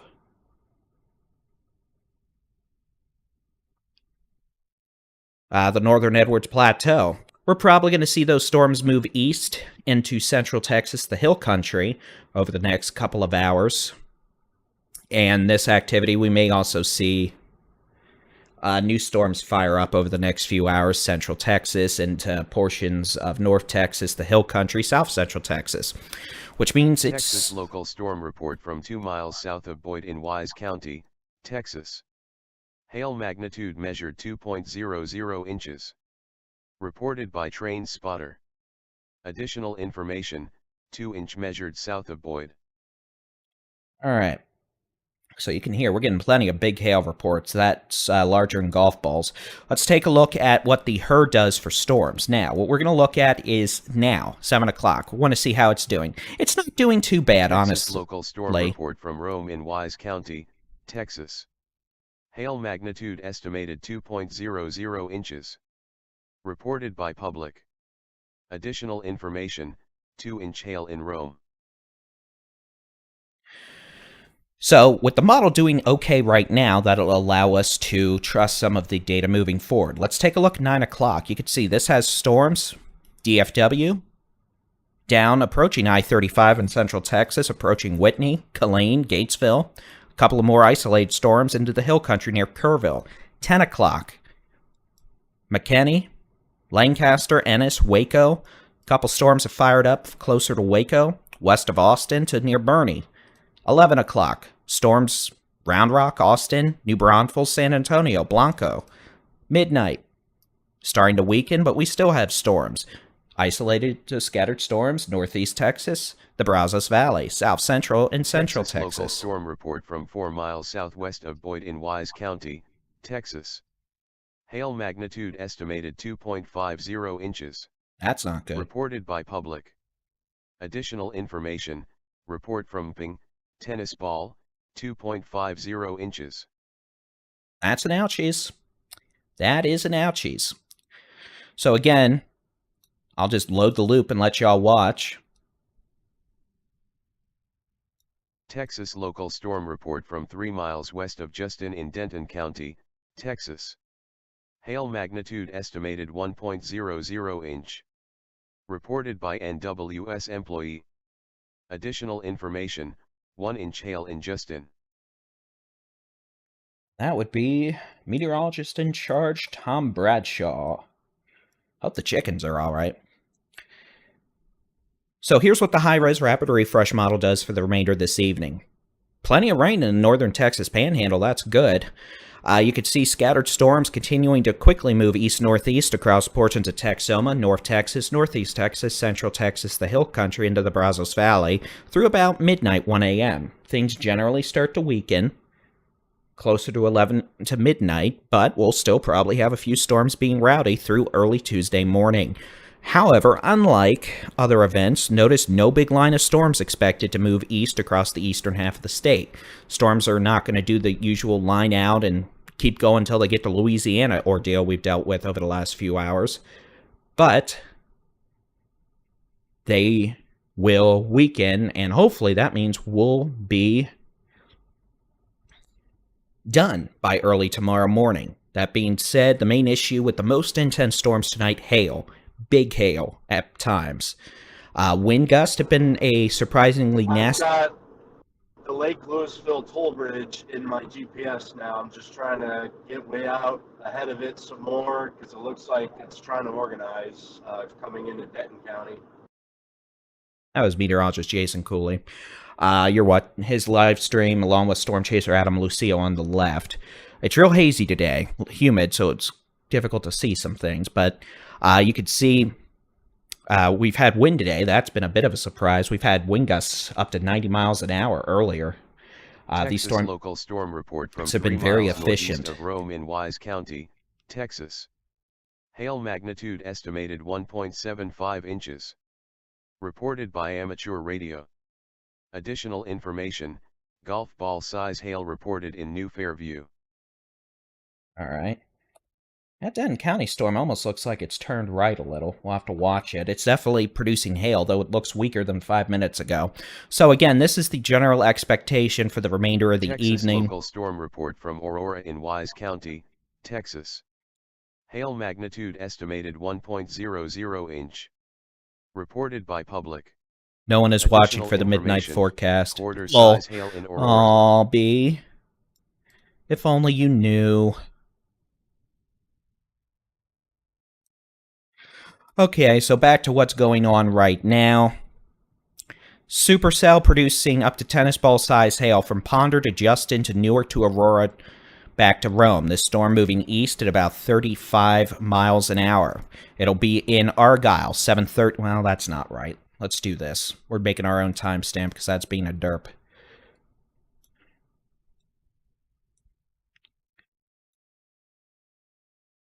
Yeah, Newark just got owned by hail.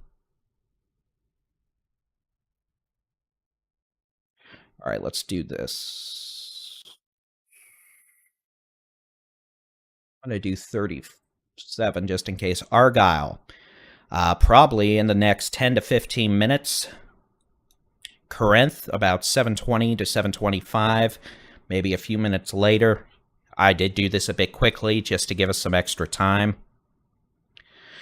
7:25 to 7:30 for Lake Dallas, Highland Village, 7:20 to 7:25. Double Oak, 7:20 to 7:25. Louisville, about 7:30. Flower Mound, 7:25 to 7:30. Roanoke, if it doesn't stay north, about 7:15 to 7:20. Little Elm, 7:35. Oak Point, 7:30. New Hope, 7:30. Frisco, 7:40. The Colony, 7:40. And again, these may be a little fast, which means it may be a few minutes later, but I'd rather be early rather than late in terms of storm timing. So again, that is for Denton County. If this storm continues, it could be approaching the city of McKinney by 8:05 p.m. Currently, this storm has been producing copious amounts of hail. Further southwest, a little line of storms. Here, let's do it this way. And this one, I believe, is moving more quickly. Yeah, about 45, so we'll draw it like 45. Currently, Granbury, probably the next 10 to 15 minutes. Glen Rose by 7:20 to 7:25. Benbrook, 7:35 to 7:40. Joshua, 7:45. Cleburne, 7:45. Alvarado, around 8 p.m. Kennedale, about 7:55. City of Mansfield, 8 p.m. Approaching Venus at about 8:05. Grandview, 8 to 8:05. Rio Vista, 7:45 to 7:50. Again, the city of Cleburne, about 7:45. King, about 7:50. Joshua, 7:45. Burleson, about 7:50. Godley, about 7:35. Crescent, about 7:25. Granbury, the next 10 minutes. The potential for winds up to 60 miles an hour, maybe some dime to quarter-size hail, and quick round of heavy rainfall. This one's more of a wind maker than a hail maker. Good news is, short-term trends are good for this storm around Justin and North Lake. The hail core aloft is decreased, which means hopefully we don't have tennis balls flying out of the sky anymore. Just had a measured hail of 3.3 inches in diameter, 8 miles east of Rome. So again, this storm produced almost softball-sized hail back around Aurora and Newark. Now, hopefully, the storm itself has 8 miles east. Hopefully we're back down to golf ball size, but this dropped baseball to softball size hail back around Rome, it sounds like. We just had a report and a confirmation of a hail measurement of 3.3 inches. So this storm, again, Denton County into western Collin County. Our storm chasers are doing their best to try to stay ahead of it. But the good news is the hail core really has weakened considerably over the last several minutes. We're also starting to see additional thunderstorm development back towards Azle. There's nothing severe with this right now, just some heavy rain and lightning. As it moves through. Yeah, we're getting a lot of hail reports from followers out of Rome. Thank you very much. I'm sorry you had to deal with that, but thank you for those reports. It helps us verify what's going on at the ground.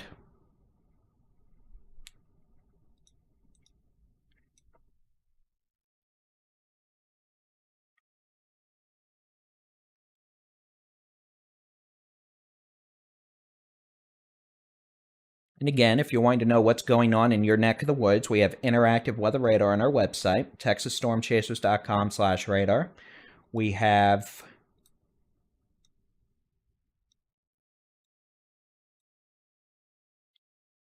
the free Texas Storm Chasers mobile app, Texas Storm Chasers. Just search for it where you download apps for your device. Thank you for that hail report. Ping Pong's 2 south of Boyd.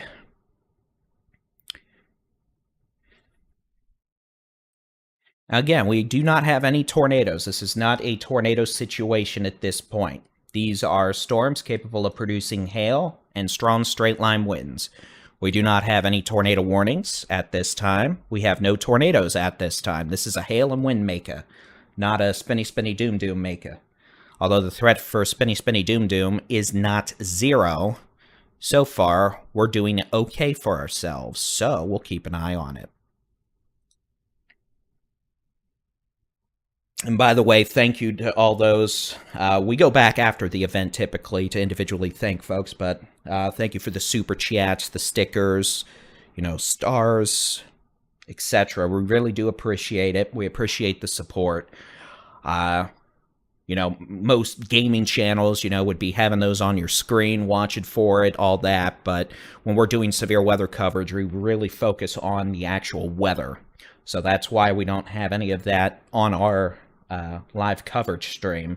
We like to actually focus on trying to help people, keep folks informed the best we can, versus, trying to sell merch or, trying to pimp ourselves out to the world. There are times for that, but this is not one of them. At storm near Granbury, some of you have noted you're getting crazy amounts of lightning. I can tell you why. The updraft's intensifying. The hail core loft is building, which is talking about how this wasn't a much of a hail maker. It was more of a wind maker. Well, maybe I shouldn't have said that. It may have upset Mama Nature because it's starting to look more impressive in the hail department again. So, Granbury, we note the city of Granbury, radar detecting winds over 70 miles an hour on 377. About 4 miles west of Granbury, that's going to be moving into the city of Granbury, then over Lake Granbury, Granbury Lake, in the next 10 to 15 minutes. Also, you could have some at least quarter-size hail. We haven't had any hail reports from this storm recently, so Granbury, for the lack of a better term, you get to be our guinea pigs. You get to tell us what the hail size actually is. I'm very sorry, but we thank you for your sacrifice. This storm producing a lot of lightning recently as well. In fact, it's starting to look more like a typical supercell than a line segment, which usually isn't a good omen, but, what are you going to do besides smile and wave and hope it doesn't throw golf ball-sized hail through your skylight? Up north, Supercell near Justin, that produced baseball to softball-sized hail back in Aurora and Rome about 15 minutes ago. The hail sizes are not looking as spooky with this anymore, which is good, but golf ball-sized hail at least remains possible, if not probable, with this storm as it moves east at about 30 miles an hour. If it is actually weakening, this storm, we're about to have big issues with Granbury. And I'll tell you why. I just told our chasers that in a second. This storm, if it's weakening here in Denton County, it may take a jog to the left. If that does, that could place more of the city of Denton at risk for some hail. Now, the reason I just told our chasers this storm... Yes, sir. That is issues. That is ouchies potentially for Granbury. Why we're starting to become more concerned is this storm in Granbury is quickly taking on supercellular characteristics, and specifically this inflow notch right here. Remember, earlier I've been saying for a few hours now, as these storms get closer to I-30...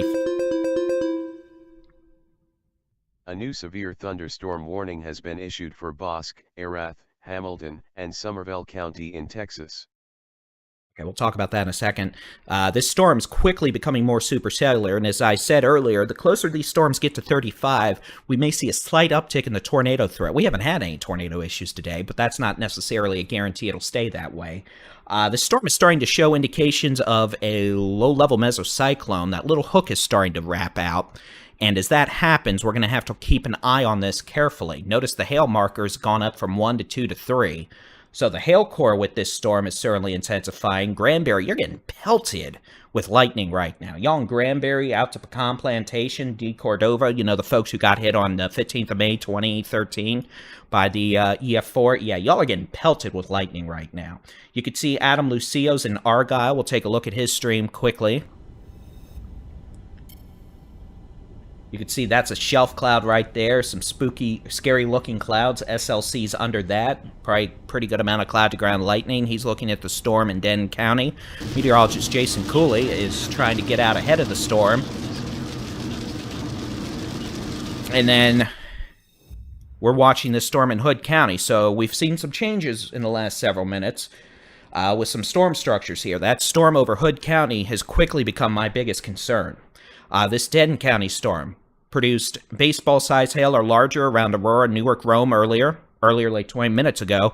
This storm moving east towards 35W from Texas Motor Speedway up to Justin, Carl City, Argyle.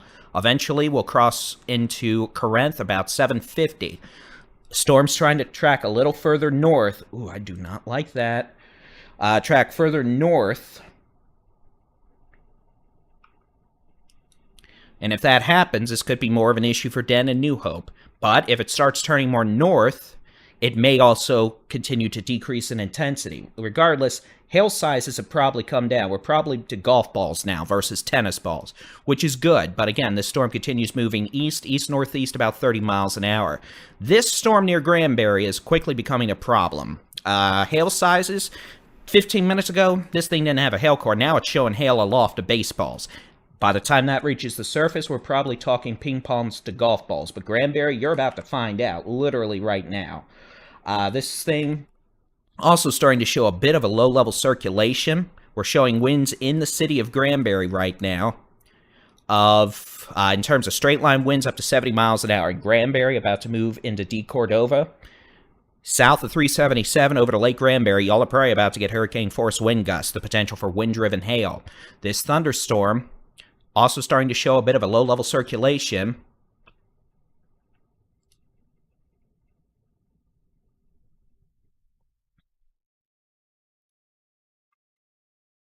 North of Glenrose. We'll keep an eye on it. No tornado warnings right now. For what it's worth, we've had confirmation this storm produced in Denton County back when it was over Rome. Reports of 4.5-inch size diameter hail. Softball, grapefruit. That qualifies as giant hail.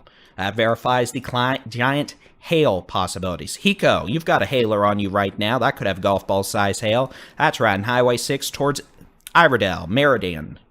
Morgan, Walnut Springs, the potential for quarter to golf ball size hail, wind gusts of 60 miles an hour. All these storms moving east at about, 30 to 40 to 50 miles an hour. These storms are slowing down a bit.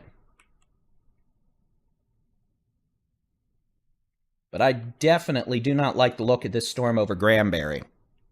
And at least, on the, well, let's try to verbalize this.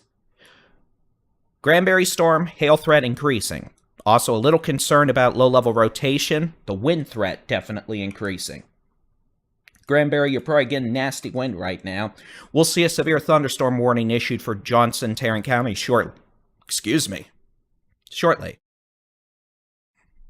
And that storm, again, moving towards southern Tarrant, Johnson.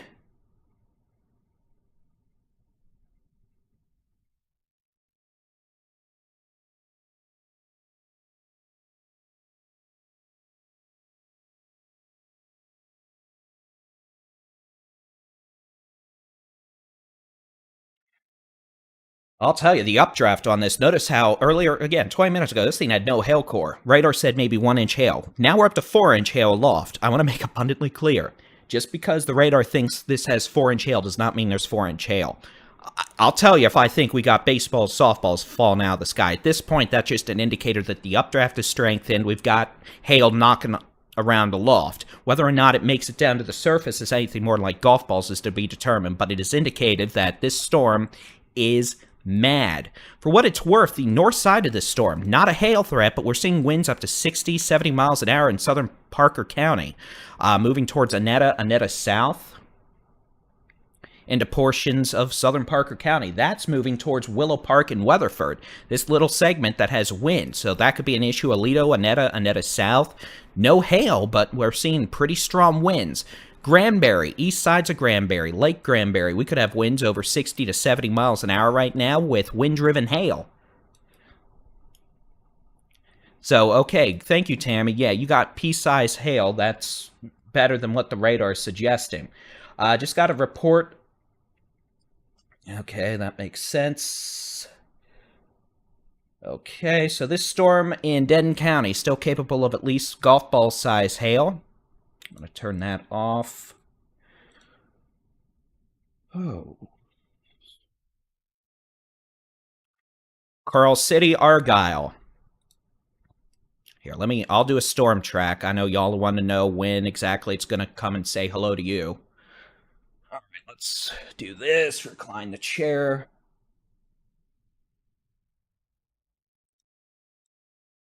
And for places like Goldwaith, San Saba, Brady, Mason, Junction, y'all do have some storms. They're not severe. Maybe pea to dime size hail, 40, 50 mile an hour winds, heavy rain. All right, let's do this. Make sure we've still got good data. 720. Okay. So let's do this. That's not what I wanted. Texas local storm report from 2 miles north of Corral City in Denton County, Texas. Hail magnitude estimated 1.00 inch. Reported by amateur radio. Additional information, quarter-size hail near Robson Ranch. Okay, so that's good. That's good in the sense that it's not, tennis balls. All right, so again, those of you in North Lake, you're getting hail right now. Those of you in Corral City, aka that gas station on 35W, you're about to get hail. Argyle, you're getting hail, or you're going to get hail in the next few minutes. Corinth, south sides of the city of Denton, Lake Dallas, Shady Shores, you're going to be getting hail in a minute. Or in the next 15. Could be golf balls. This storm generally moving to the northeast at about 30 miles per hour.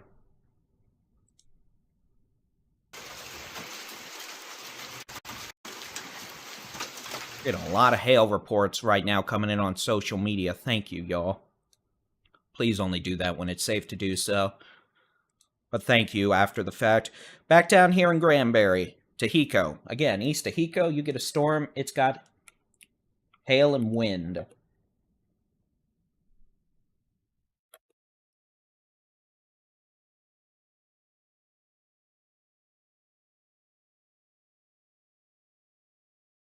A low-level circulation signature I was talking about earlier near Granbury isn't as prevalent anymore. That's good.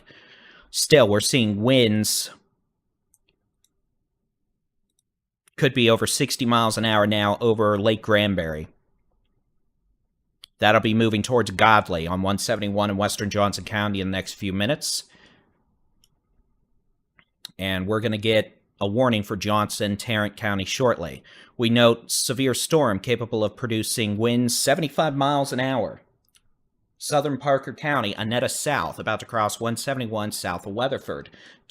There's no hail here, heavy rain, but a lot of wind on the north side. We're getting a radar scan update here, so we'll get that scan in just a second. Audio still looks good on my end.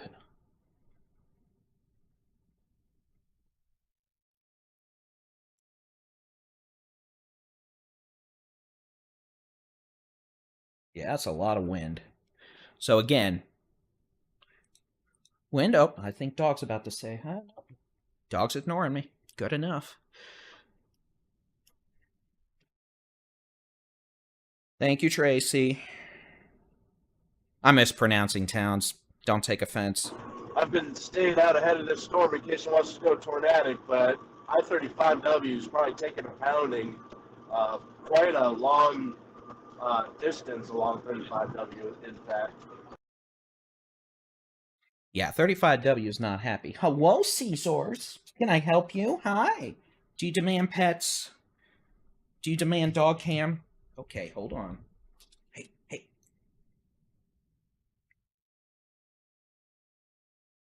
You gonna be in dog cam? Yep. Nope, you can't be seen. Come on, go say hi to mommy.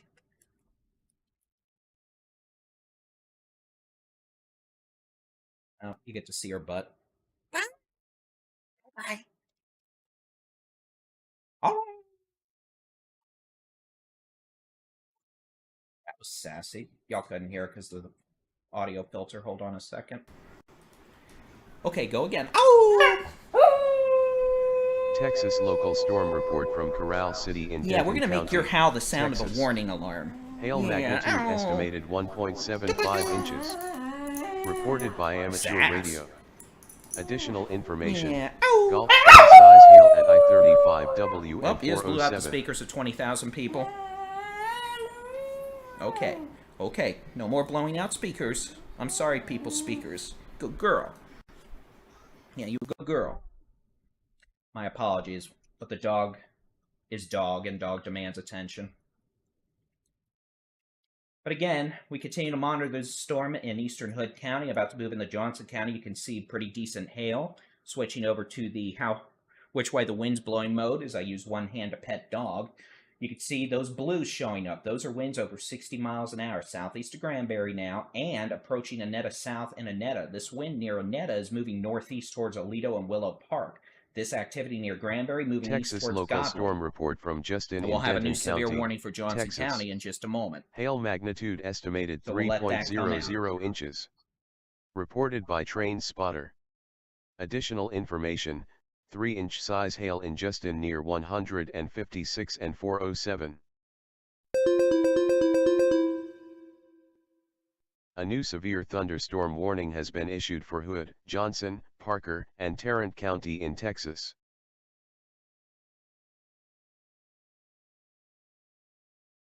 Yeah. Okay, go say hi to Mom. I have to go chase a dog out. Hold on a second.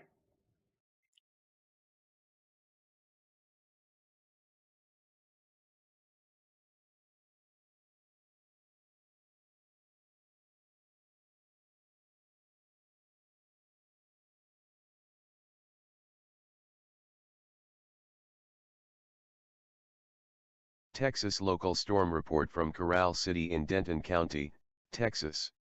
Hail magnitude estimated 2.50 inches. Reported by amateur radio. Additional information, tennis ball size hail near North Lake.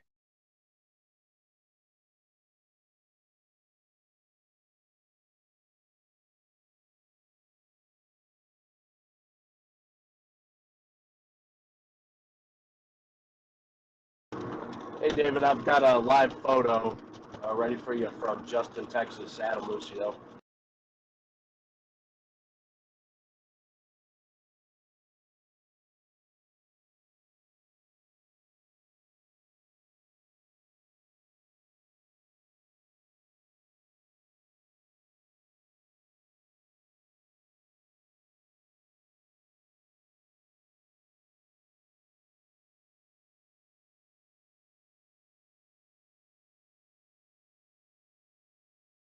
My apologies, humans, but if you don't give the dog the time of day, the dog will do bad things.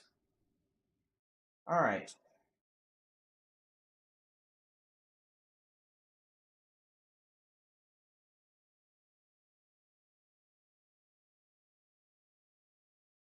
What, you don't like me sending you voice messages while I'm doing severe weather coverage? Sorry.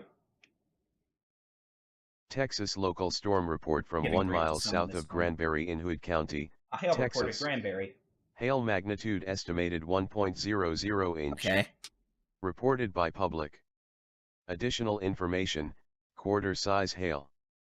Okay, quarter size hail reported in Granbury. Yeah, I don't know why the sirens are going off in Denton. Folks, in Denton, you're fine. There's no tornadoes. Even the hail threats come down comparative to what it was earlier. Argyle, Rome, ouchies. Denton, you might get golf balls on the south side of town. Well, I say that. Apparently, Corral City got tennis balls, so near North Lake. Justin. So, I mean, it's still dropping big hail, it sounds like. At least golf ball size possible with this storm in Denton County. Argyle up to Denton to Corinth, Oak Point, New Hope, Little Elm, Lake Dallas. Storm moving northeast at 30. So it'll be in New Hope and Oak Point in the next 20 minutes. Let's talk about this storm down in Hood County. Severe thunderstorm warning for Tarrant, Johnson, Hood, Paca counties. I know it's Parker, but I like saying it is Paca. Sorry, deal with it. My stream. It's 7:28 p.m. A severe storm is located near Godley, moving east at 45 miles an hour. This thunderstorm is capable of producing golf ball-size hail and 65-mile-an-hour winds. Locations impacted on this, locations included in this severe thunderstorm warning. You ready for my really fast-talking list? Hold on, let's take a swig of caffeine.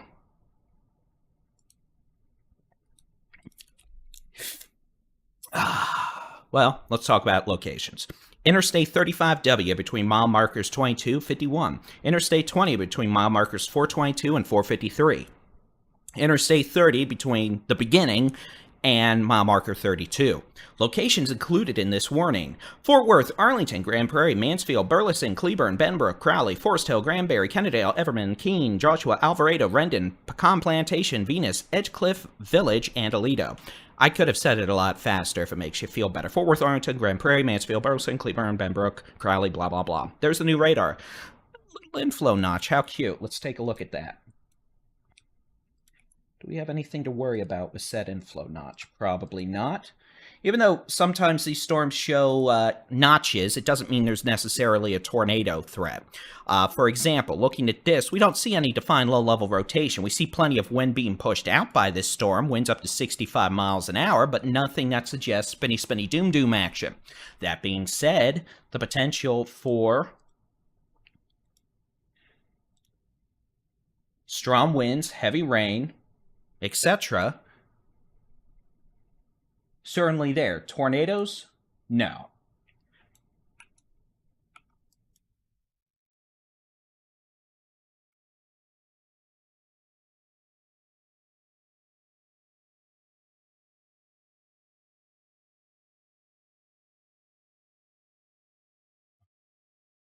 Okay. I mean, the only tornado warning in the country right now is technically northwest of Tulsa, Oklahoma, so I'm still blurry, eh?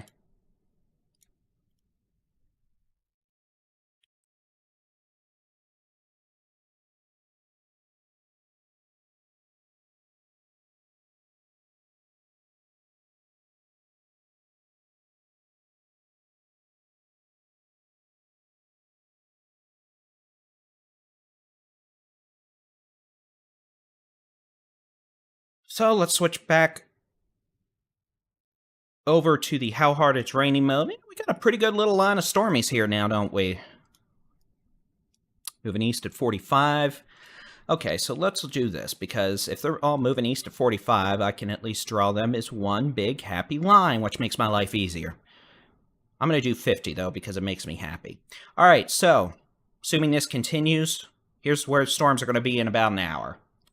Joshua, 740 to 745. Cleburne, 740 to 745. Grandview, about 8 p.m. Blum, about 750 to 755. City of Meridian, about 740 to 745. City of Hillsborough, 810 to 815. Itasca, about 810. Grandview, about 8 p.m. Italia, or Italy, depending on your pronunciation, 820. Waxahachie, about 8:20, Midlothian about 8:05, Venus about 8 p.m., Glen Heights about 8:22, Red Oak about 8:20, City of Duncanville about 8:10 to 8:15, Dallas Baptist University Texas local 8:15. storm report from Iredell in Bosque County, Texas. Hail magnitude measured 1.00 inch. Reported by emergency manager. Additional information: quarter size hail in Iredell. Cool. Happy birthday. All right. And then Lancaster, about 8:30. DeSoto, about 8:25. Arlington, Grand Prairie, let's just say 8 o'clock because it makes me happy. So, that is what we have there. Let's take a look at our storm farther north. A severe thunderstorm currently located over Argyle. Now, there's a... yeah, that'll do it. There's... Thank you for the report, Angela, out of Lake Granbury. That looks like $half size hail, maybe a ping pong. Getting reports out of Argyle. Okay, yeah, this storm in Argyle. I said golf balls. Yeah, golf ball to tennis balls. Let's go with that. Golf ball to tennis ball size hail in Argyle right now, moving towards the city of Denton, Corinth, Shady Shores. This will stay north of Louisville. This storm definitely took a left turn. Could eventually make it into places like Lakewood Village by 8 p.m. Oak Point near 8 p.m. Shady Shores about 8:12.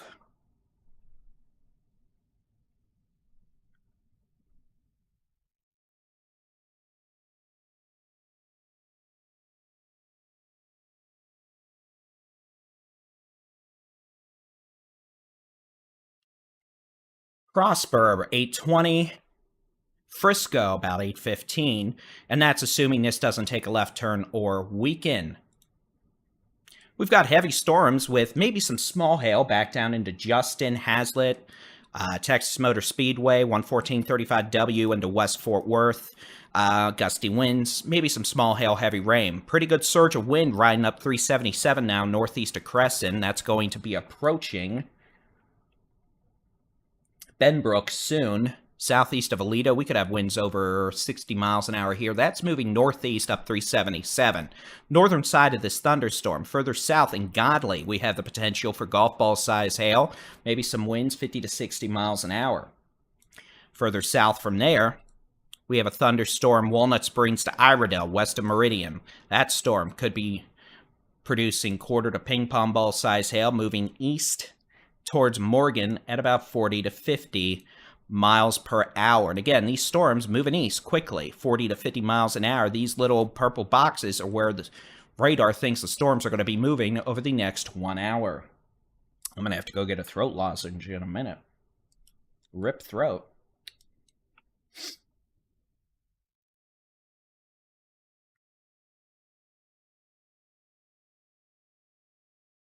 Again, we have no tornado warnings. If sirens are going off, it is because of the hail.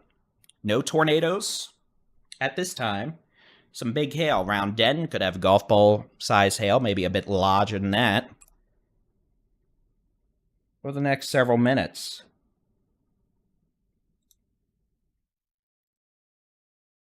We're live on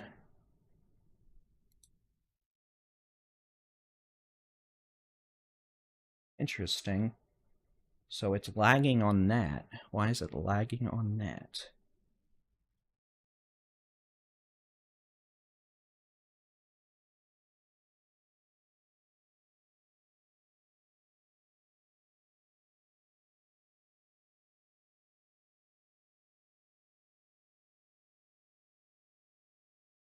Sorry, I'm doing some housekeeping. We're streaming on like 7 social media networks, and one of them's laggy for some reason, so I'm taking a look to see why. Because it doesn't really make much sense.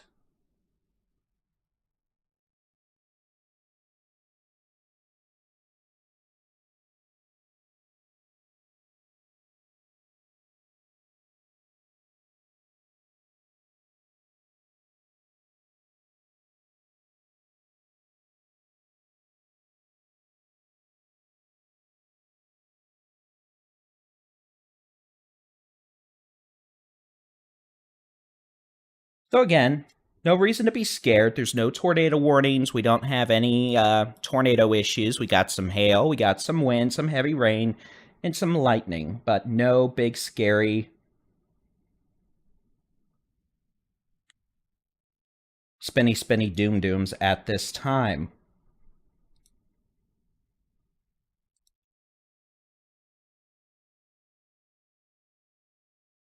Jason, if you're listening, I saw the feed on the OBS on mini PC lagging.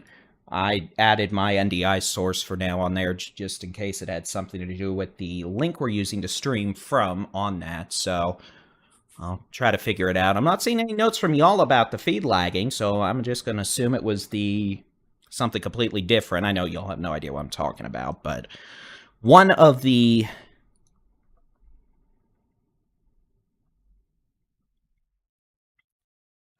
stream links were lagging, and it looks like every other thing was fine. So, all right, let's talk about what we have going on up north. Hail core is weakening around the city of Denton. That's good news. Still plenty of quarter-size hail falling, maybe up to the size of golf balls in places like Argyle, south side of Denton to Corinth. Now, Oak Point, Lincoln Park, New Hope, Lake Dallas, Lakewood Village, maybe northwest sides of Little Elm up to Krugerville over the next 15 minutes, but the hail core is weakening. So hopefully we don't have tennis balls flying out now, but we should have some quarters. Further southwest, we have storms that are developed, Tarrant County into Parker County, heavy rain, maybe some small hail.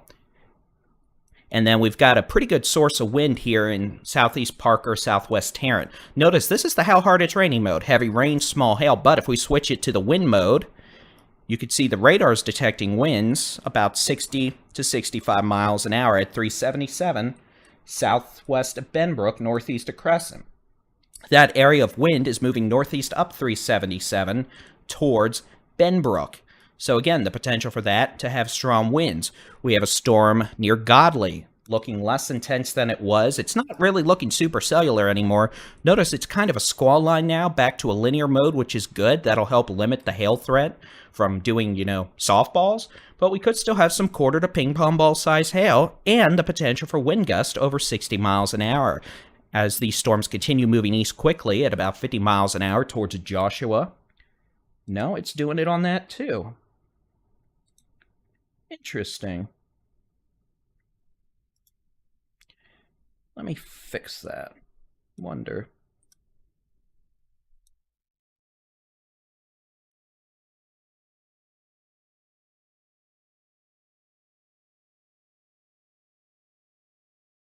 Yeah, I don't know why that's lagging.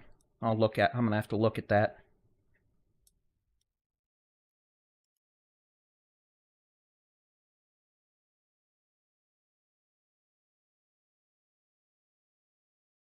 Interesting.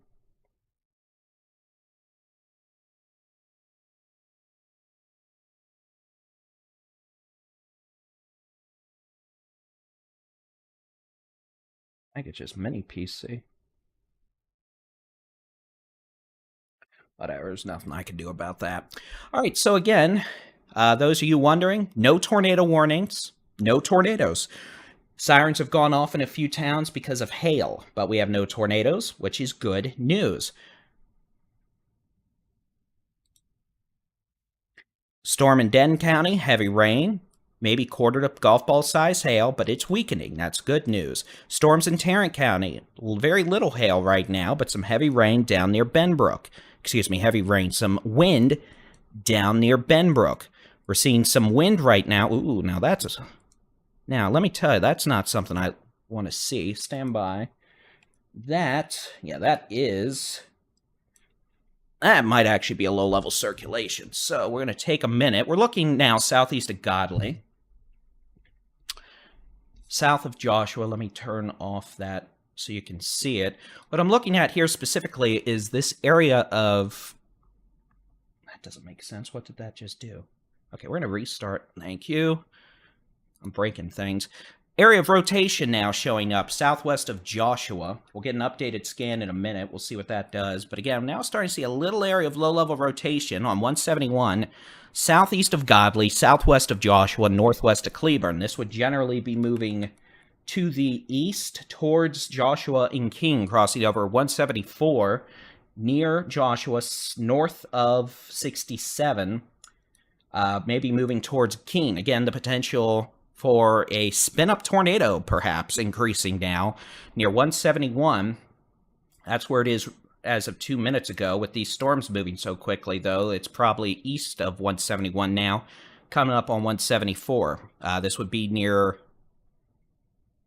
Here, I'm going to put some roads on here. Would have just crossed over County Road 1017, moving towards County Road 1022.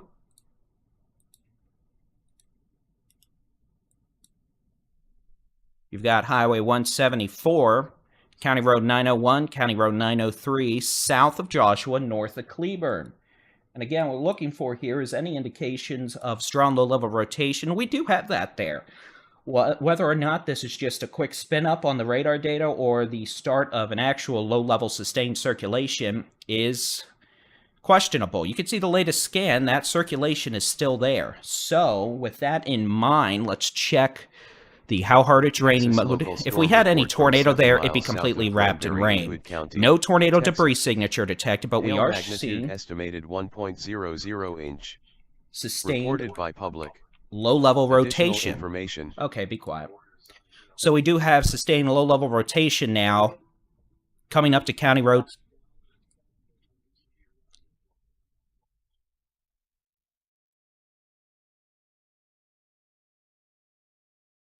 Is a low-level circulation, possible spin-up tornado now coming up on the Chisholm Trail Parkway. Chisholm Trail Parkway at County Road 904. So this will be crossing over the Chisholm Trail Parkway right now, County Road 904, moving east-northeast towards the city of Joshua. So we have no tornado warnings. We don't issue tornado warnings, but we might have a spin-up tornado in progress, or at least some very strong damaging winds in the vicinity of the Chisholm Trail Parkway, County Road 904, a couple miles southwest of Joshua. This is moving east, maybe a little east-northeast. After the Chisholm Trail, it'll move east, cross Highway 174 near Joshua. Tornado warning. A tornado warning now. Stand by. Seeing y'all think I'm useless.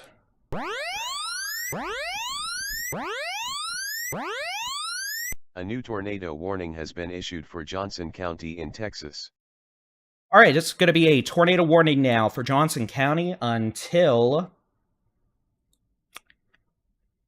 Well, it doesn't really matter until 8:15 p.m. So, we have a possible tornado now just east of the Chisholm Trail Parkway at County Road 904. Briar Oaks, King, Joshua, you need to move to a safe place. That'll be the lowest floor, center room, away from windows. Put as many walls between you and the outside as possible. We advise no travel on Interstate 35W between mile markers 22 and 55. Those of you in the city of Alvarado, you are included in this tornado warning. That means you need to take your tornado safety precautions. It's going to be the lowest floor, center room, away from windows. Put as many walls between you and the outside as possible. Hard sole shoes, helmets, if you got them. Stand by a second. Venus, Alvarado, Briar Oaks, King. Tornado now crossing 174, about a mile south of County Road 904.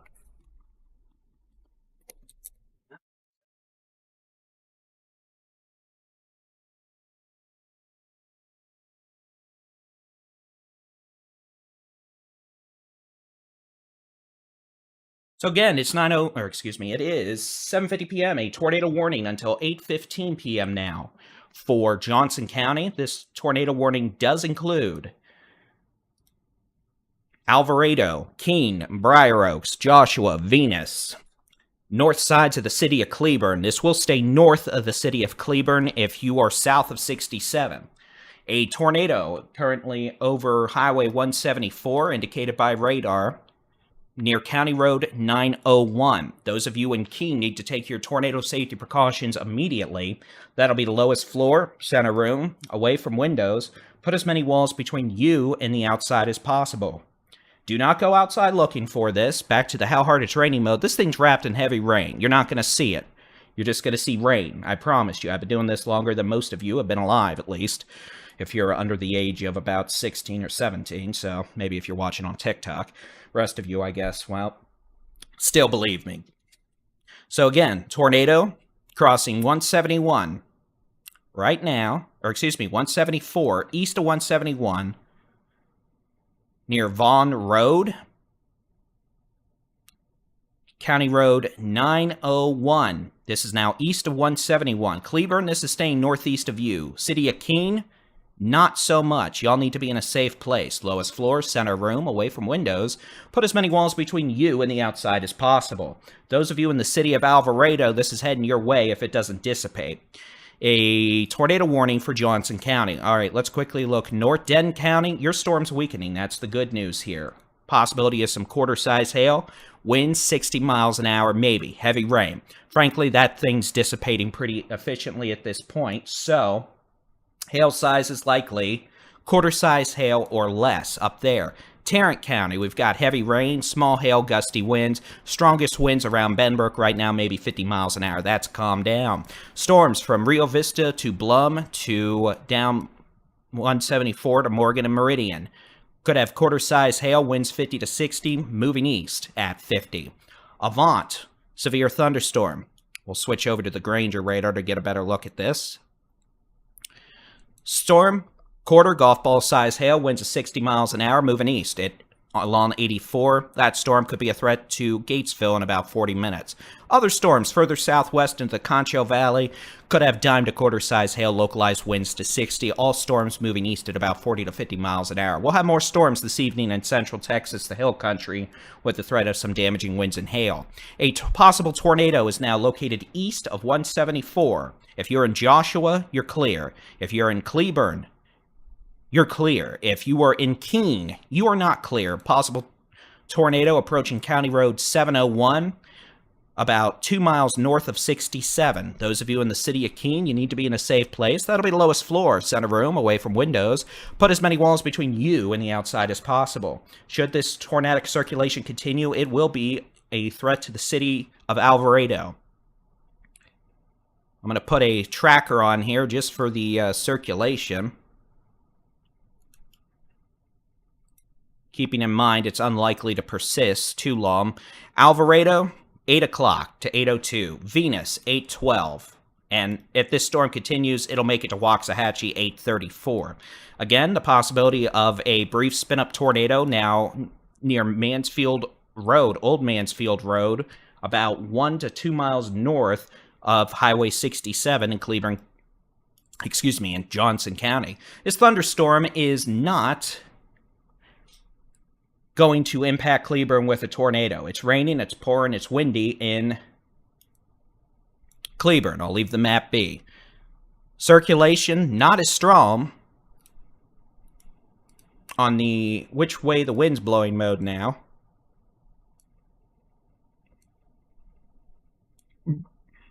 We'll get an updated scan in a minute. But again, this thunderstorm, the potential for a brief tornado as it moves into Keene. We had a pretty good low-level circulation as far back as Highway 171 and County Road 1010. Possible tornado would have crossed the Chisholm Trail Parkway about a mile south of County Road 904 and crossed over State Highway 174 near the United Cooperative Service area, north of Cleburne, south of Joshua. You can see the latest scan now, that circulation moving quickly east, already east of Keene by like half a mile. That'll be crossing over 67, moving towards the city of Alvarado. This is not a super duper tight circulation.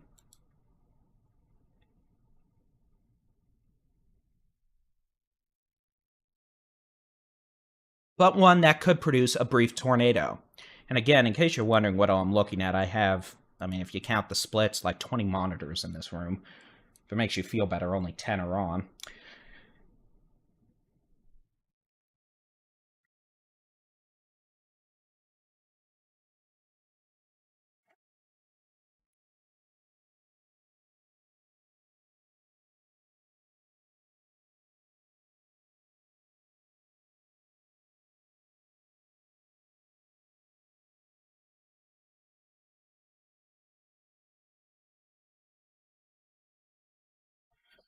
So again, we have a tornado warning until 8:15 p.m. for Johnson County. If you are in the city of Cleburne or Joshua, this thunderstorm is east of your location. You're clear. If you're in Keene, it's moving away from you, but I'd still be in a safe place for another 10 minutes. If you're in the city of Alvarado, this possible tornado is less than 10 minutes away from crossing over 35W near Highway 67, which means those of you in the city of Alvarado should be seeking shelter. Lowest floor, center room, away from windows. Put as many walls between you and the outside as possible. Hard sole shoes, not a bad idea. But again, at this point, this isn't a super duper tight, strong circulation. So if we had a tornado occur, in all likelihood, it'll be brief and on the weaker side. But even weak, brief tornadoes will mess up your day if it hits you. So that's why we want folks to be in a safe place. I know we have plenty of other storms ongoing right now, but keep in mind we are focusing on the most life-threatening ones. So that's why if there's a storm near you, yes, you could have quarter to golf ball size hail if it's severe.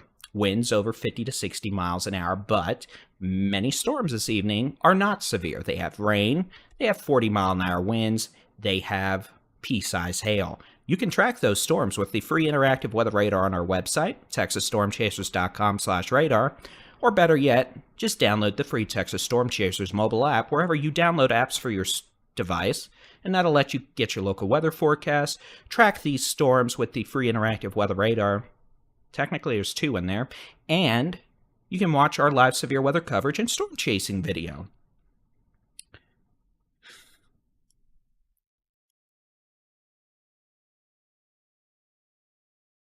Here's the latest velocity.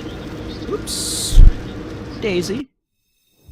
Here's the velocity data. Now, the good news is that super tight low-level signature is gone. So, whatever sort of spinny doom mischief we had is no longer evident. Which means we'll have to see what comes out of this. But, again, for now, we're in better shape than we were 5 minutes ago. Those of you in Alvarado, Venus, remain in a safe place. If you're in Briar Oaks and Burleson, you're fine. You can come out. There's no tornadoes near you. If you're in Joshua, Cleburne, you're clear. You're fine. You can come out. If you're in Keene, you're fine now. It's past you. You can come out. It's storming, it's pouring, it's windy, and maybe hailing, but there ain't no spinny doom action for you. The possibility of a brief spin-up tornado is now, if there was one, near Highway 67, about 2 miles west of 35W, coming up towards that quick trip and all that at 35W and 67.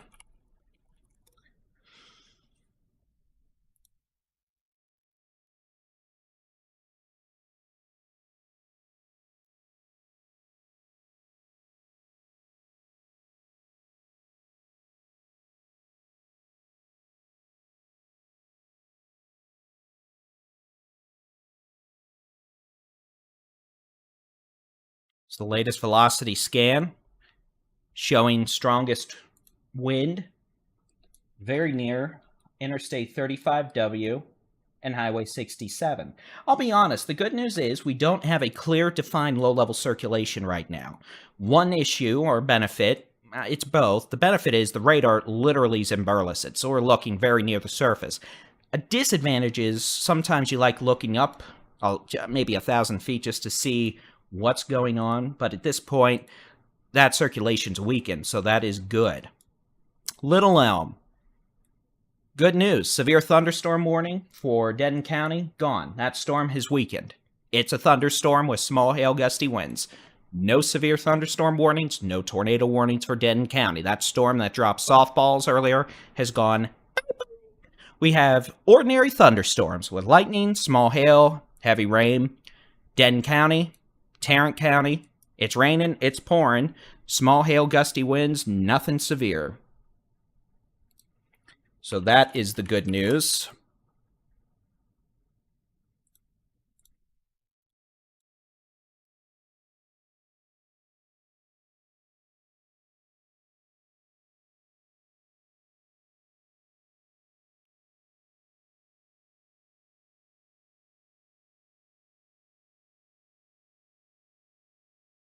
And we've got one tornado warning for a thunderstorm that tried to put a brief tornado down earlier back over the Chisholm Trail Parkway, 171 and 174 north of Cleburne, south of Joshua.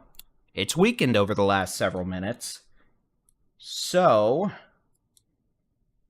we'll have to see what they decide to do with this warning. But we'll get a new radar scan in just a minute. Regardless, this thunderstorm remains capable of producing maybe some quarter-size hail, winds of 60 to 65 miles an hour outside of any tornadic circulations. Further south, we have a thunderstorm. Oh, that was spooky. Make sure we don't have anything. I don't see anything. We have storms east of Meridian moving towards Lake Whitney, east of Morgan. The potential for some large hail, gusty winds. Further southwest, we got storms from Hamilton to Avant to Lometa. Those storms are moving east. The potential for quarter to half-dollar size hail. Winds over 60 miles per hour. Moving east.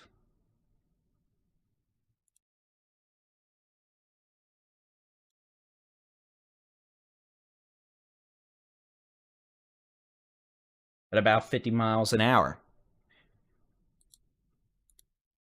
So the good news is, for now, we don't have any indications from storms that we're getting any super big hail. At least, baseballs. All right, looks like the Storm Prediction Center has just indicated they're going to be issuing a severe weather watch for portions of northeast Texas and east Texas soon. I'll go ahead and read this. The severe threat is increasing across portions of northeast Texas. Severe hail and wind are the main threats, although a tornado can't be ruled out. A severe weather watch is likely to be issued over the next hour. I'll read the meteorological discussion shortly, then we'll take a look at the high-res rapid refresh model, give you all another timing update tonight. So again, if you're in Alvarado, you're getting wind. All right, there is that low-level circulation. Whether it's the same one or a new one, there is evidence of a low-level circulation now, north of 67, east of 35W. If you're on 35W, you're clear. This possible tornado's east of you. Now, it's horrible driving conditions, but you're clear. If you're in the city of Alvarado, you have a possible tornado about 2 miles northeast. That's moving east at 50. Stay in shelter until 8:10. Come out, you'll be good. Venus, you're up next. Y'all need to be in a safe place if you're in Venus. I know there's a lot of trailers north of Venus. Those are not safe. Even a weak tornado will knock those over like it's a tin can, whatever. Don't be in a trailer during a tornado or a mobile home. They are great, affordable living, great places to live, but they do not do well in tornadoes or damaging winds, so we want folks to be out of those. Head down to the Sonic there or the gas station at 67, but you don't have much time. Sonic, Waterbug, take your pick.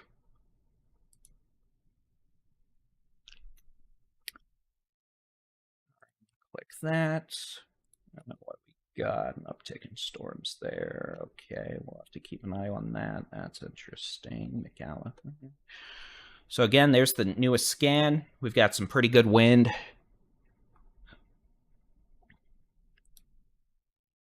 And almost what I'd call a shear axis here, where we could see quick spin-up tornadoes. This would be coming up towards FM 2738, Cummings Road, Rolling Trails Court. If you're in the city of Alvarado at 35W and 67, you're clear. You can come out of shelter. This is east of you now. If you're in Lillian to Venus, you need to be in a safe place in case we do have a spin-up tornado. You can kind of see that little appendage right there. We're real close to the radar, and this is a high precipitation supercell. Let me get rid of that storm track. But you could see right there. That's your little appendage. Your area of rotation. If we had a brief weak tornado spin up, that is where it would be. And it would be completely and utterly wrapped in heavy rain. So you would not see it even if it hits you, you would not see it because you just see rain spinning around and stuff flying around and, you know, all that stuff that tends to make for bad days. So again, if you are in Venus to Lillian, I'd advise you to be in a safe place. It remains unclear whether or not the Weather Service will issue a tornado warning for Ellis County, but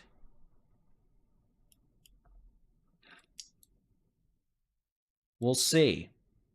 We haven't heard any confirmed reports of a tornado touchdown. We'll see if we have any damage reports come in over the next little while. Oh.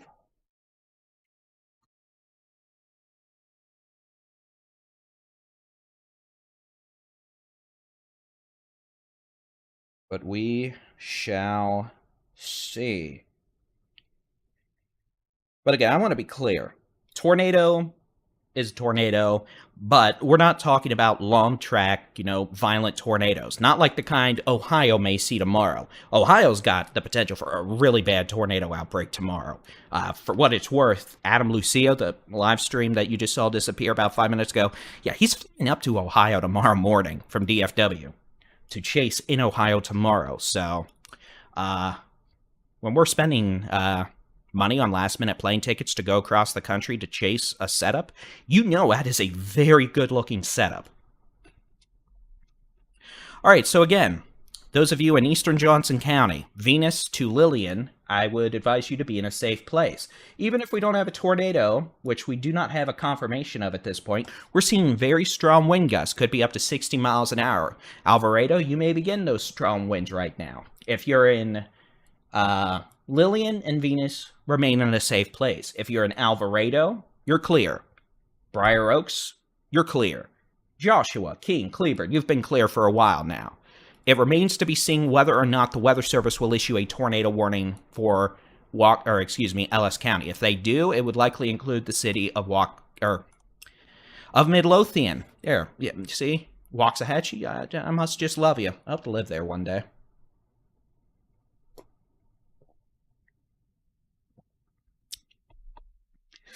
So Midlothian, based on what I'm seeing now, I don't think they're going to put a tornado warning out. But a storm with nasty wind, yes, that's heading your way. And again, I realize we have a lot of storms going on. We're going to talk about the rest of those in just a minute. I'll talk about the timing for storms tonight. We are going to see some more storms fire up that could have some wind and hail further south. But let's get through this tornado warning first, and apparently northeastern Oklahoma's just having a bad day. We're going to take a look at that real quick, because I'm a weather weenie and I want to see what's going on. Yeah, they're having a bad day. What's going on in Missouri? Oh, bad time to be on I-44 near Lebanon, Missouri. Then again, isn't it always? Yeah, that's a problem. So, alright, back down here. We have a tornado warning for 5 more minutes. Far eastern Johnson County, specifically near Venus. Yeah, I mean, look, what you're looking at here is a shear axis. And yeah, you can get brief tornadoes along this, but that's not your classic tornado signature right now. That being said, we're going to have to watch it closely. We're also using a radar that is really close to this storm, which can be deceptive in that we're looking like 100 feet off the ground. So if you don't have a tornado down, the storm itself is going to look weaker, at least velocity-wise. So what I'm going to do... Oh, let's see, which radar is going to be closest? That's probably for Ellis County, yeah. A new severe thunderstorm warning has been issued for Dallas, Ellis, Hill, Johnson, Okay, and so Tarrant they are County not in going to Texas. extend the tornado warning, but they are going to issue a severe thunderstorm warning. We're going to look from the radar down near Granger. That's going to give us a look at the mid-levels. See, this storm is still ruffity-puffity, yippity-doo, throwing out hailstones and wind, hoo-hoo. And it has a mid-level mesocyclone, so we're going to watch it carefully. It is still a severe thunderstorm capable of producing damaging winds over 65 miles an hour, hail, maybe quarter size, and can't rule out a spin-up tornado. And trust me, we're going to be watching that like a hawk now. We're going to be looking for any sort of spinny, spinny, doom signatures, because, oh, what the... Okay, well, it may not have a tornado, but it's got a lot of wind now. That thing just went huffity-puffity. I'm going to blow down your sonic sign. The potential for hurricane-force winds now on Highway 67 between Alvarado and Venus. So, there may not be a tornado, but there's hurricane force winds, and guess what? Both would have probably been similar intensity, so I'd still encourage you to be in a safe place, because this hurricane force wind stuff is going to try to blow your house down. Or at least your fence. Your fence is probably rip. I'm very sorry. So if you're in Venus, get ready for very strong west winds over 70 miles an hour, maybe 80 miles an hour. This is going to be moving into western Ellis County. Yep, that means you, Midlothian. The potential for winds over 60 to 70 miles an hour, maybe some quarter-sized hail. Midlothian, Maypearl, next several minutes. Waxahachie, a bit after that. All right, let's do a storm track on this real quick. I'll give you some times. Then we're going to go... Actually, no. Let's do this. North to south. Let's use the magical, super-duper awesome button that lets me play loopity-loopity-loopity-doo. Yeah, I'm making up rhymes. So should you. I'm about to get yelled at by Jason. He's going to come on here and be like, stop it. So again, here's a look at the last... I'm just going to switch it to an hour because we got stuff to do. But you can see the supercell that dropped all sorts of hail. Weakened. It went bye-bye. It's no longer severe or making hail. It's over prosper now. You got heavy rain, you got small hail, etc. Hi, Heather. You've got heavy rain down towards DFW Airport, Grapevine, south into Fort Worth. Maybe some small hail there. Venus, you need to be in a safe place. You've got hurricane force winds coming into town now. Line of severe storms producing quarter-size hail, winds of 70 plus. Heavy rain from Alvarado to Venus, all the way down towards Blum Meridian. Further southwest, Hamilton to well, technically, Avant to Lometa moving east. You can see storms there. Hail, quarter golf balls, heavy rain moving east. Thank you, Kayla. You should be good to go now. Though I can't totally rule out a couple more storms later tonight. Those of you in Alvarado, you're clear. We got storms that are not considered severe. To be severe, you have to have quarter-size hail, 60-mile-an-hour winds or larger. These storms down in the southeastern Concho Valley, the northern Edwards Plateau, are not severe. But some of them may become severe. All right, real quick. Again, I just want to look at this storm moving into Ellis County because of the wind. Then we're going to take a look at the high-res rapid refresh model, give y'all an actual sense of timing for the rest of the night. But again, this thing moving into Venus, you guys are getting blasted by hurricane force winds. I mean, that is an ouchies on the David scale of boo-boos. Look, that's 85 miles an hour. Folks, in Venus, you're getting hit by the equivalent of a weak tornado right now with straight-line wind. And for what it's worth, if this wraps up at all again, this could be a precursor to tornado genesis. We're going to be watching for that. But again, those of you Midlothian to Maypearl, get ready. Damaging hurricane force winds inbound. And we're going to be very mindful of the fact this thing may try to spin up again at some point. But regardless, a hurricane force straight line winds of 80 to 90 miles an hour or an EF0, EF1 tornado. Yeah, that's dangerous. So take it seriously. All right, let's zoom out. We're going to look at the state. We're going to get rid of all the super data. Since we have no tornado warnings right now, we're going to switch back to the more eye-soothing blue.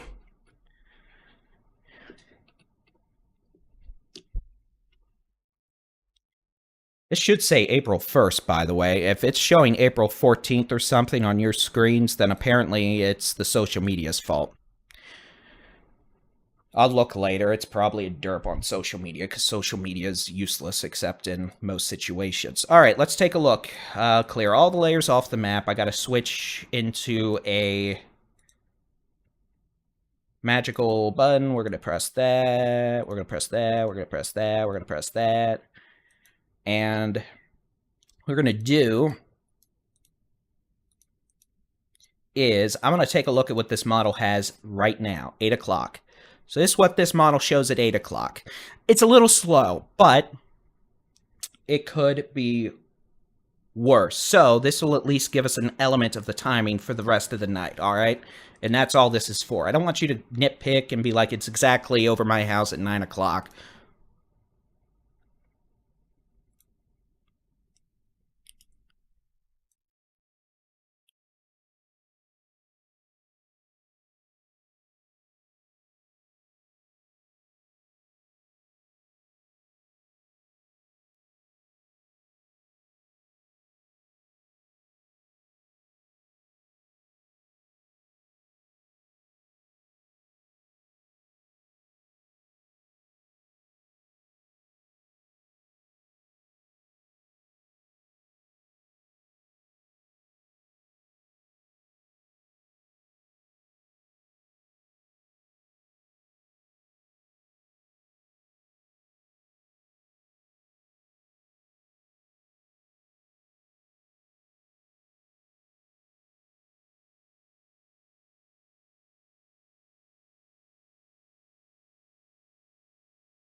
I may have just put a sassy tweet out. Uh-oh.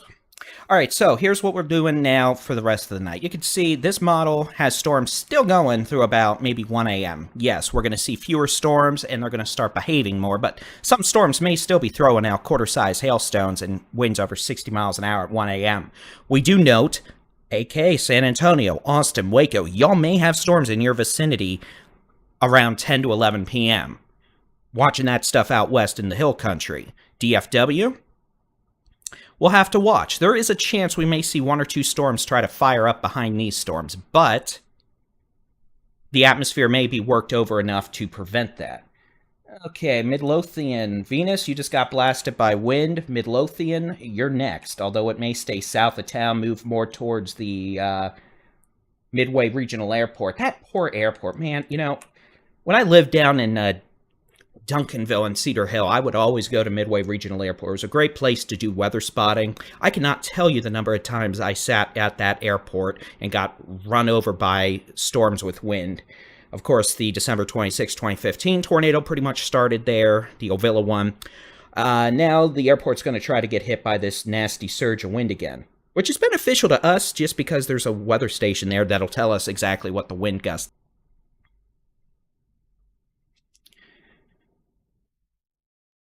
Again, we have no tornado warnings at this point. We have severe thunderstorm warnings. And now that I've let that play for y'all long enough, hopefully you have a sense of timing. And yes, places like San Antonio, y'all may have some activity later this evening. All right, let's go back to the super-de-duper-de awesome blossom button of life. Actually, that did nothing.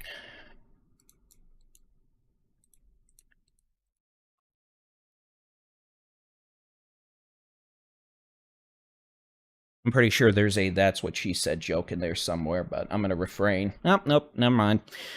Buttons, buttons, buttons. All right, there we go.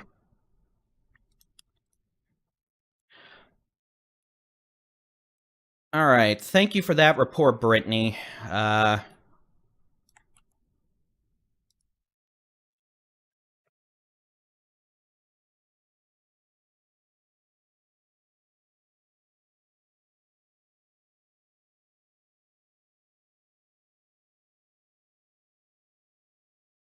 All right, so this nasty little thing.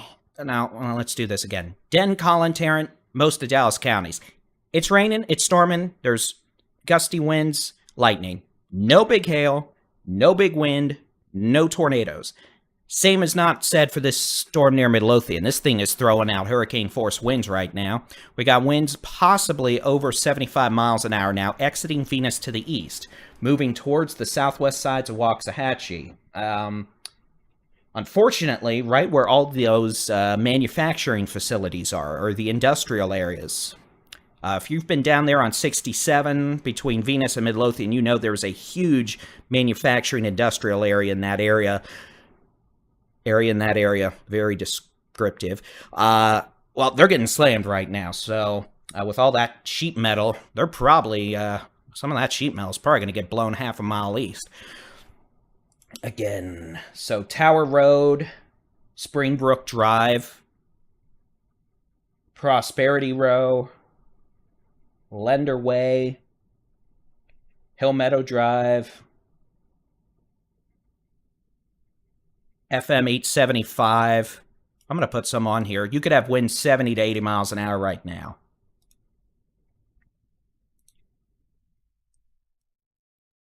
So I'm going to put some roads on here.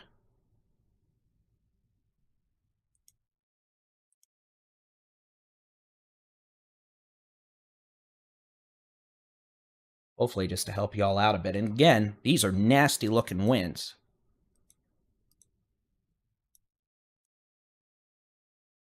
We're in the neighborhoods now, so here you go. That's an ouchies.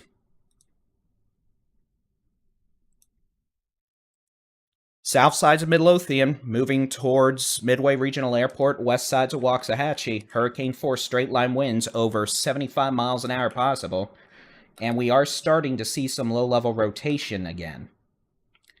I'll switch back to that mode. We're going to have to watch and see if that tightens up. What we have going on right now is what we call a rare flank downdraft, an RFD. Winds on the backside of a mesoscale or a circulation aloft. If that's able to tighten up at all and we start seeing some inflow into this, we could see a low-level circulation materialize and this transition from purely damaging straight-line winds to damaging straight-line winds with the possibility of a spin-up tornado. I want to emphasize in this case, it doesn't really matter if we're talking tornado straight-line winds.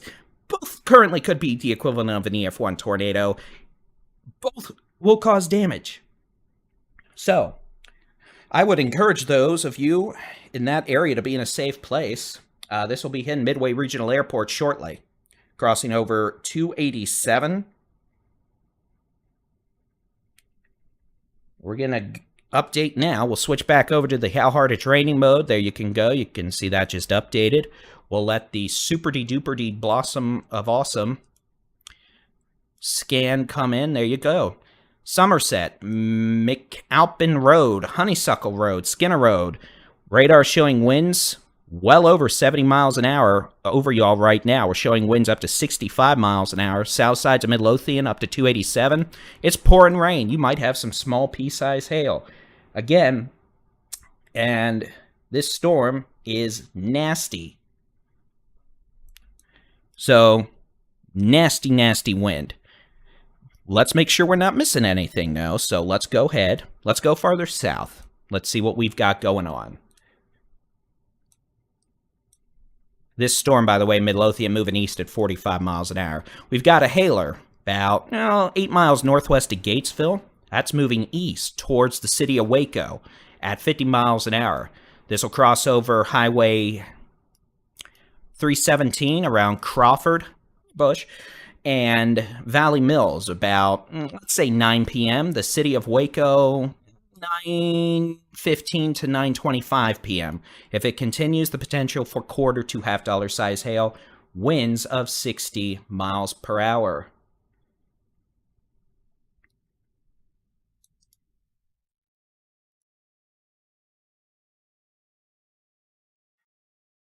Further south, nothing's going on right now, but we do, well, I lied. Here we go. We've got a hailer northwest of Kerrville. That could have some hail with it. Quarter-sized hail, that could be an issue for Fredericksburg. That storm's moving northeast at 50 miles an hour towards the city of Fredericksburg, just north of I-10 now. Moving towards Fredericksburg, further southwest, we got some storms with small hail over Leakey to Camp Wood to Uvalde.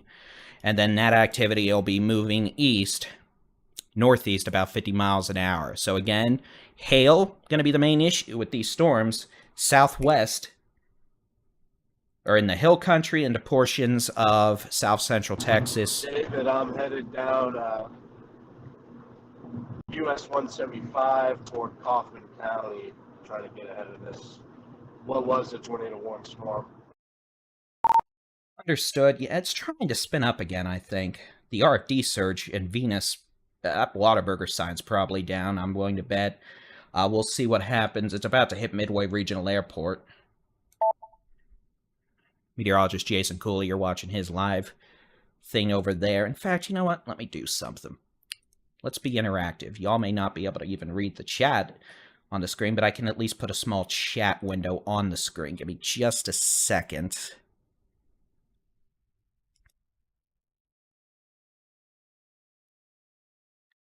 Doing this while in a live stream, not usually a good idea.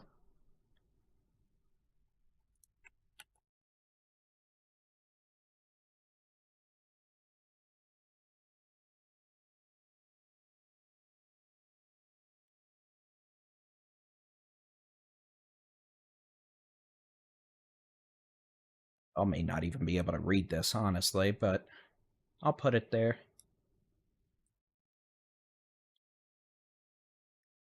Let me try that again.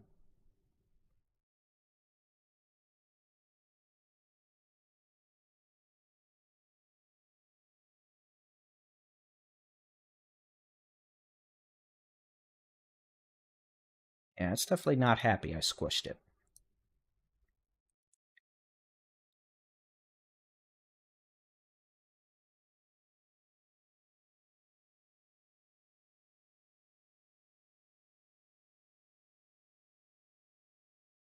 Yeah, I don't think that's going to work. I tried. Sorry, chat. I've got you up if it makes you feel better on a separate window. So again, worst of the wind right now, so we look back north, should be crossing over 287. Yeah, from Midlothian to Midway Regional Airport, just west of Business 287 in Waxahachie. This storm moving due east now at about 45 miles an hour, which means we can put a magical storm track. And I'm doing this for the wind, not necessarily the rain, but the wind. Pecan Hill, about 840. That means Red Oak, same. Palmer, 850. Ferris, 850. Interstate 45. Gray's Prairie, 910 to 915. Kemp on 175, about 925.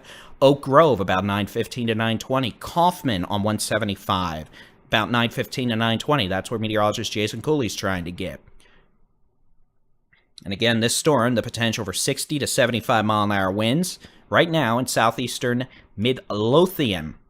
Waxahachie, you could be getting some strong winds shortly. You could see latest update there.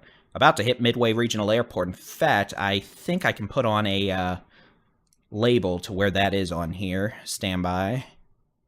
There you go. That's the temperature. Midway Regional Airport's right there. So radar is indicating 70 mile an hour winds. Next time the weather station updates, we'll probably find out just how strong the wind became. In fact, I'll put a Maka on this for me so I can keep an eye out. Oh, what is that? 820 Mesoscale discussion. What could this be?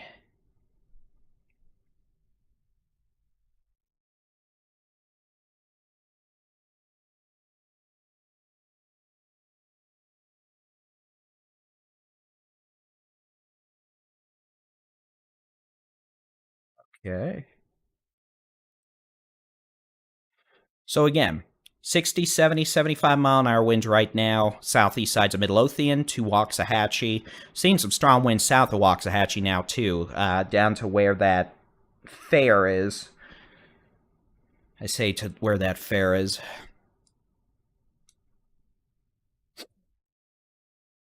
Okay, let's zoom back out. And again, that storm heading east towards pretty much Kaufman.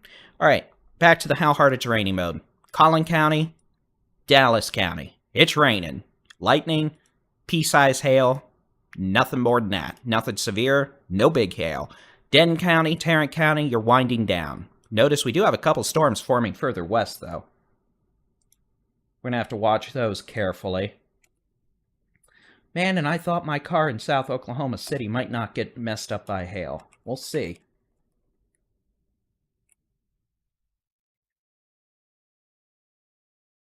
I'll be annoyed if I have to run out of here, try to do coverage on the go while hiding my car.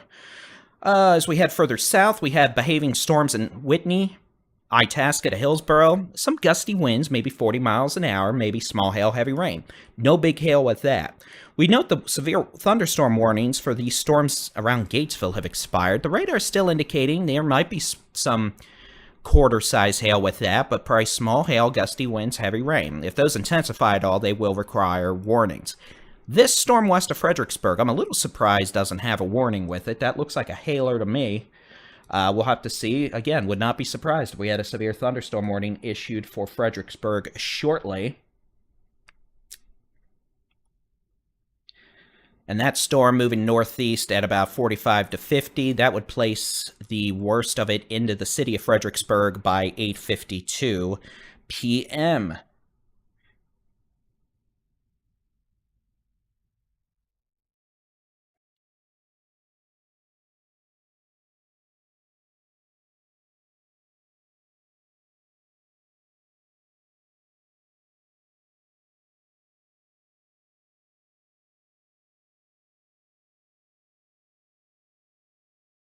Oh. Hey, look, caffeine.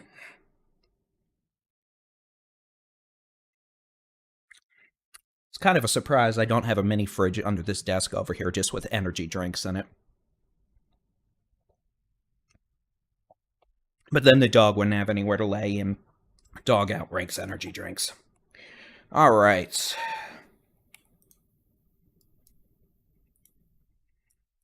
Let's see what we've got going on. You can see we've actually got some other storms all the way down to the Edwards Plateau now. This is stuff that'll move into San Antonio in about 2 hours. Can't rule out some hail with that.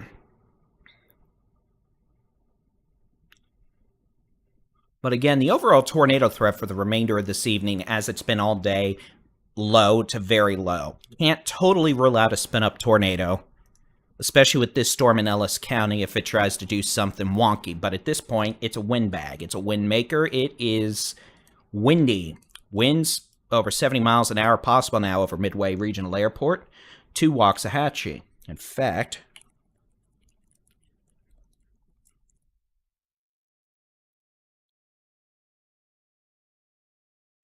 I'm going to do something.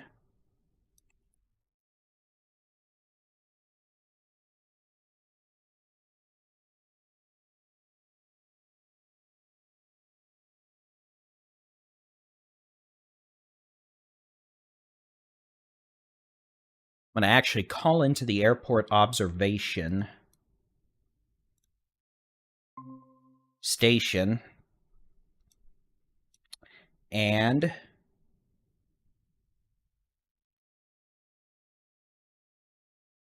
try to get a hold to see just how strong the winds have become.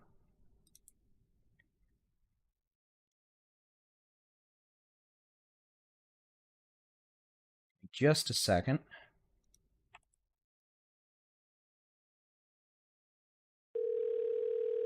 Literally, I'm calling into the observation station.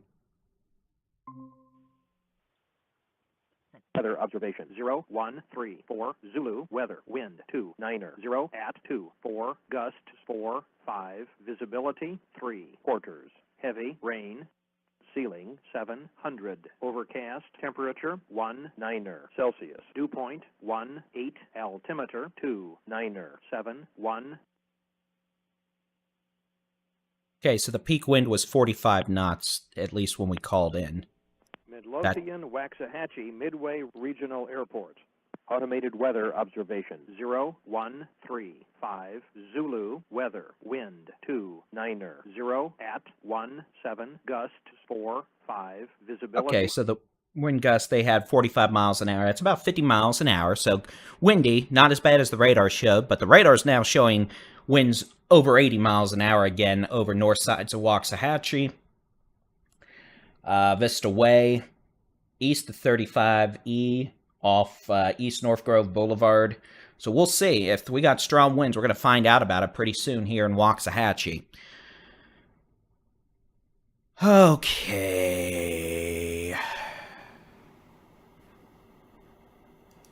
I think they just issued a new severe weather watch for eastern North Texas and northeast Texas. They did until 1 a.m. for portions of northeast Texas, east central Texas, and eastern North Texas. Looks like west of a line from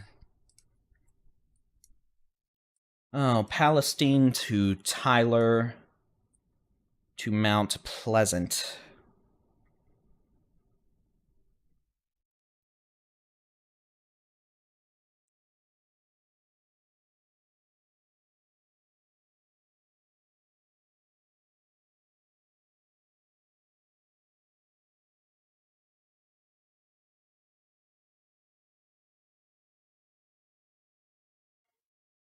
And again, you can keep an eye on the storms, not just storms here, but across the country, across the United States. Get your local weather forecast, whether you live in Texas or the United States, with the free Texas Storm Chasers mobile app. Just search for Texas Storm Chasers where you download devices. How about this? Let's try, instead of saying devices for your app, we say download apps for your devices. There we go. And also TexasStormChasers.com. All right, Gainesville, you have nothing going on. You got some storms to your west that may try to say hello later, but Gainesville, it is clear. Nada. Zilch. Like my hairline.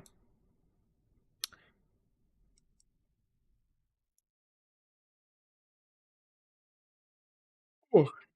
So again, strongest storm by far, the storm in Ellis County.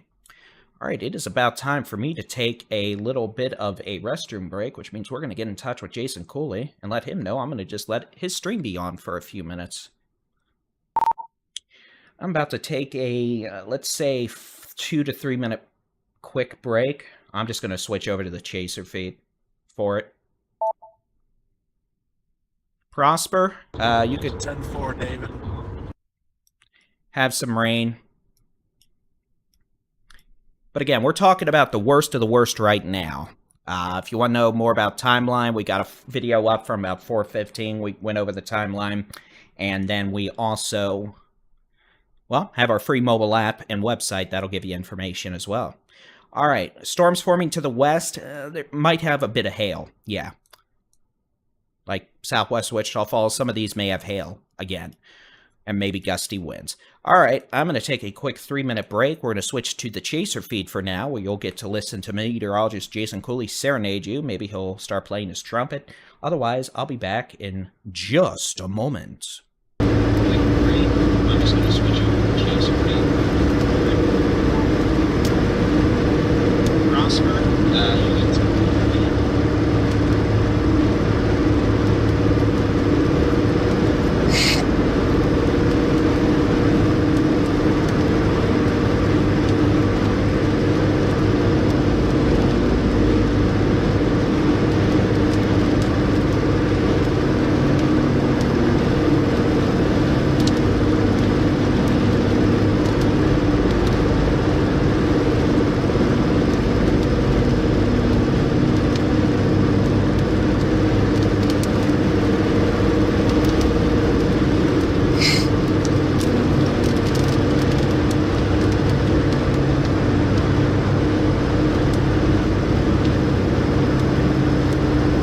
I'm just staying ahead of this storm. I'm in Seagoville, heading southeast on US 175. Going to be going into Kaufman County to be in front of a severe warned storm that is currently in Ellis County.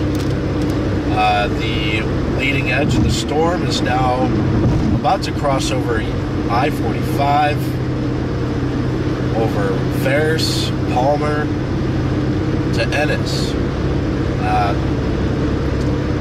I'm to the northeast of there. I'm going to drop toward Kaufman and probably intercept this between Kaufman and Kemp on US 175. At that point, I don't really see any other reason to pursue these storms.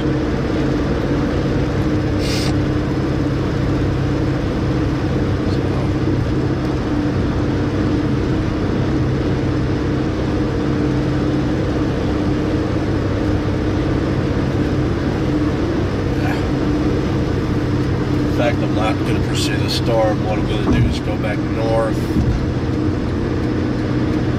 Going back north.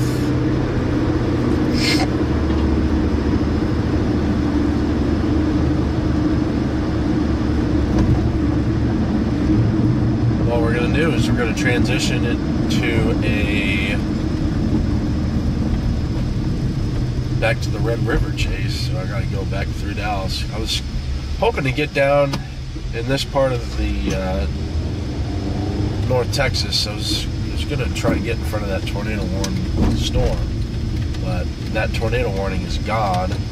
The storm is probably no longer threatening a tornado. So what I'm going to do is I'm going to go back north. Actually, I'm going to go ahead and pursue storms that are in northwest Dallas. A new severe thunderstorm warning has been issued for Blanco, Gillespie, Kendall, and Kirk County in Texas. All right. I'm going to go ahead and turn around. I'm actually going to go back through Dallas. I'm going to go all the way back the way I came, pretty much. We got rigorous thunderstorm development in west north Texas. I'm going to go back through Dallas here.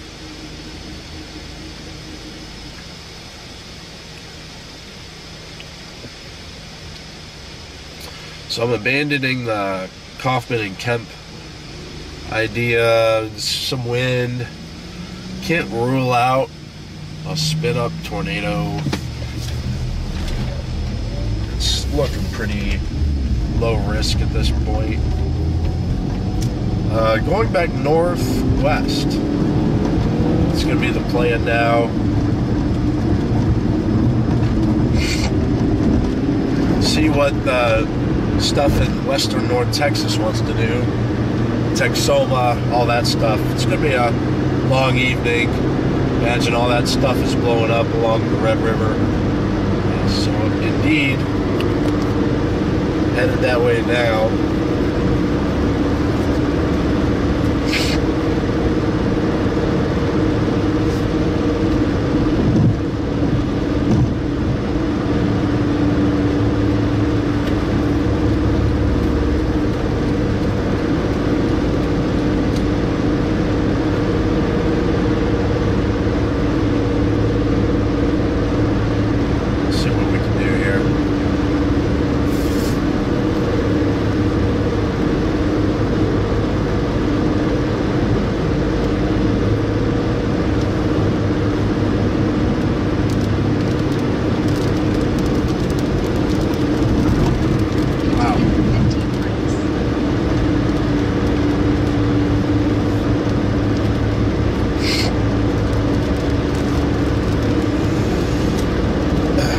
Repositioning for the late night storm chase. Texoma, North Texas, southern Oklahoma. Got baited south of Dallas with a tornado-warned storm, and all that tornado-warned storm, pretty gusty. It's gusting out some wind, but it's not. I don't think it's going to produce a tornado. So it's on US 380. Went through Dallas to come down here, and now I'm changing my mind, going all the way back north. But that's okay. David Reimer, our Baldy-in-Chief. Oh, we get a lightning show at least. David Reimer, Baldy-in-Chief, is taking a quick break. That throat needs recovering after at least 2 hours of talking. I'll leave y'all alone for like 5 minutes, and you make the storm near Fredericksburg go from nothing to suddenly looking like it has baseball-sized hail. Come on, people. That's why I can't do nice things and go places. I leave for 5 minutes, and y'all in the chats turn storms into angry. All right, real quick.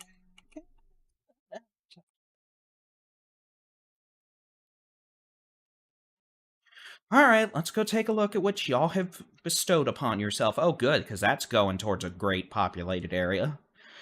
Ladies and gentlemen, boys and girls, meet your next Taylor candidate. This will be a severe thunderstorm capable of producing tennis ball size hail about 5 miles southwest of Fredericksburg. It's moseying on along. Looks like it wants to take 290 east towards Johnson City, at which point Johnson City could have tennis ball size hail by 9:15 to 9:20 p.m. Thereafter, approaching western Travis County, Briarcliff, Lakeway, Dripping Springs, Bee Cave by 9:45 p.m. And if it continues from there, oh good, it's only going to hit a really populated portion of central Texas called the capital of the state of Texas around 10 p.m. So please, let's not have a hailer do that. Regardless, I'm just the messenger. Mama Nature makes the decisions in this relationship. And in this case, Johnson City, you could have big damaging hail up to size tennis balls by about 9:15, 9:20 p.m. around 290 east towards Dripping Springs, 9:35 p.m. for Dripping Springs. Those of you in Lakeway, Bee Cave, 9:45 p.m., the city of Austin, 10 p.m. if this storm continues, the potential for tennis ball size hail. Do I sound unhappy? I am not happy. As we look further west, storms intensifying from Kerrville to Leakey to Uvalde to La Prairie. Some of these storms, the potential for hail. They may also perform a Fredericksburg and decide to become rowdy in the hail department sooner rather than later. So, appears to be our next candidate for mischief. Thunderstorms from Gatesville to Crawford, moving east at about 40 to 50 miles an hour. Those storms further south, by the way, also moving east about 50 miles an hour.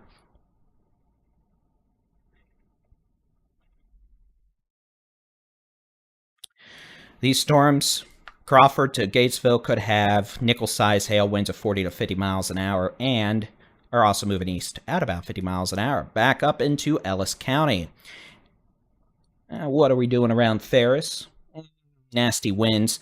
Worst of the winds now on Interstate 45, east of Waxahachie from Ferris to Palmer to Garrett, north of Ennis, could have winds gusting over 70 miles per hour. And this storm complex is moving east at about 45 to 50 miles per hour. Could also have some dime to quarter-sized hail, but mainly a wind maker at this point. Collin County.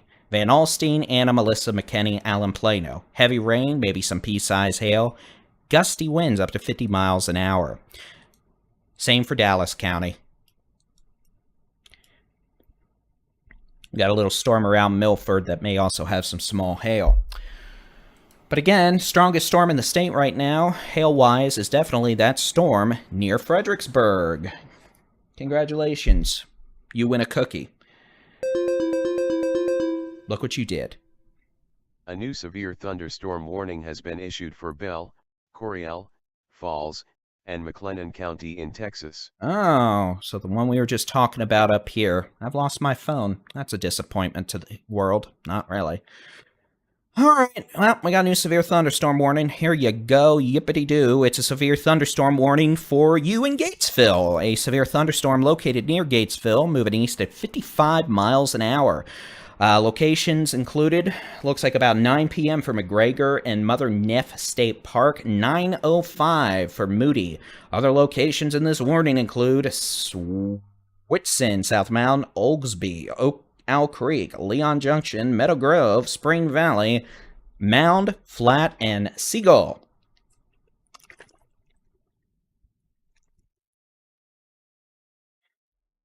A severe thunderstorm warning for the potential of quarter-size hail and localized winds of 60 miles per hour.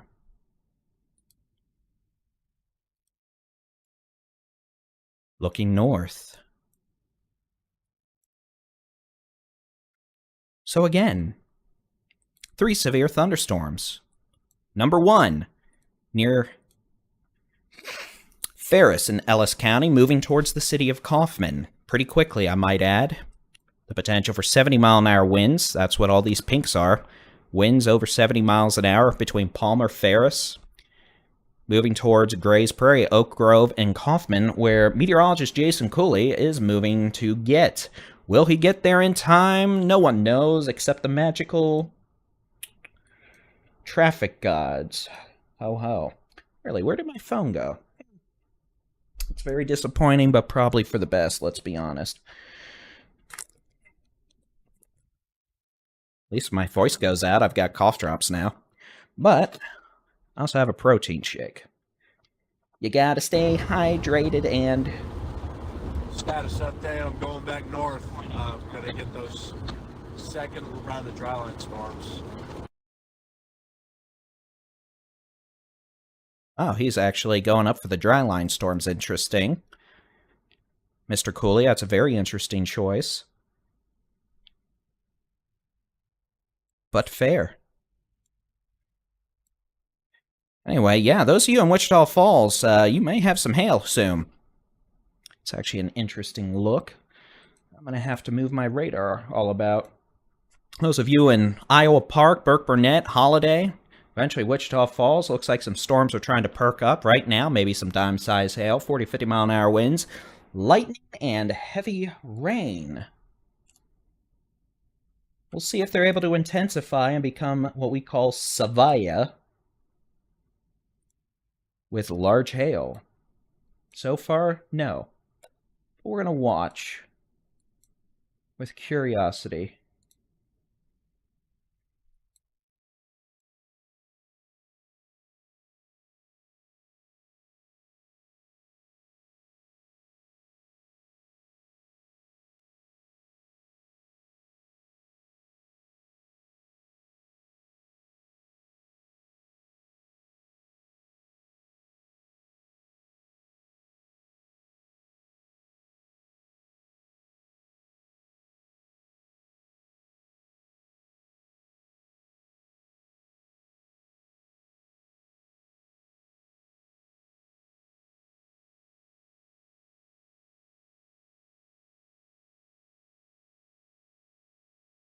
All right. So again, you can see now we actually have a hail marker with this storm. As you would expect, freeway southeast of Dallas, it's got a lot of road ponding. It's a little bit of tough travel. Yeah. All right, so the storm near Ferris, still showing a pretty good amount of wind moving up towards Combine, western Kaufman County. We've got a storm now east of Gatesville, moving east at about 50 miles per hour.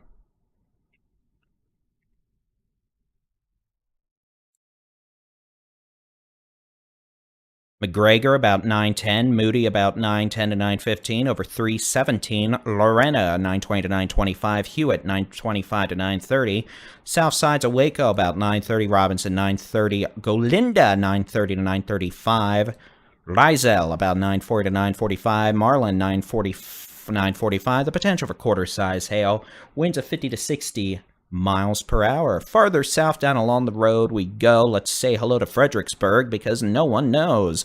Give it a moment, just a little bit, for the little dot to pop up and tell it.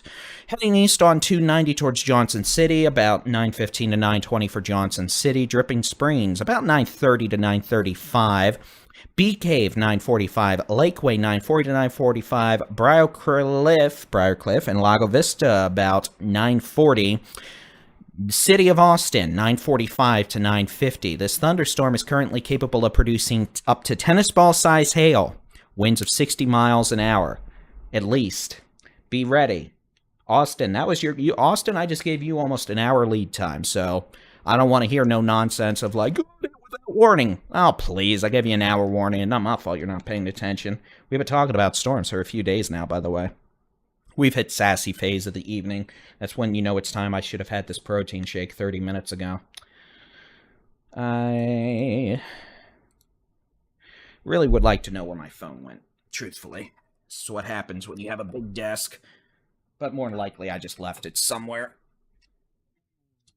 Nope. Nope. Nope. Nope.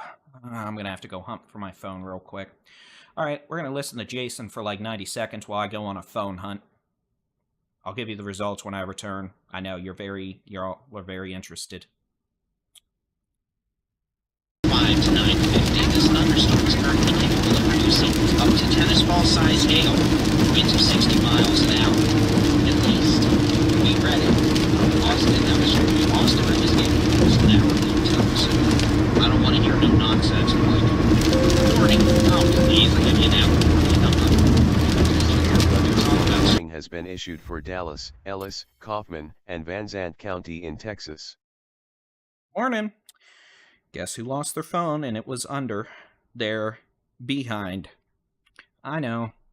Y'all can suffer with me through that. All right, so we do have a new severe thunderstorm warning farther north. Real quick, you can see the storms down here in south central Texas, northern Edwards Plateau, they're intensifying. We're going to have more severe warnings down here soon enough, and those could impact San Antonio over the coming hours. A severe thunderstorm warning has been issued for the stormy near Ferris moving into Kaufman County. We'll just read the warning because it makes me happy and it gives me something to do. The National Weather Service in Fort Worth has issued a severe thunderstorm warning for Kaufman County, western Van Zandt County, northeastern Ellis County, southeastern Dallas County, until 9:45 p.m. Central Daylight Time. At 8:55 p.m. Central Daylight Time, severe thunderstorms are located along a line extending from Seagoville to near Combine to near Alma, moving east at 50 miles an hour. Woo-wee. The woo-wee was my own interpretation. Hazards include 65-mile-per-hour wind gust and quarter-size hail. Well, yeah.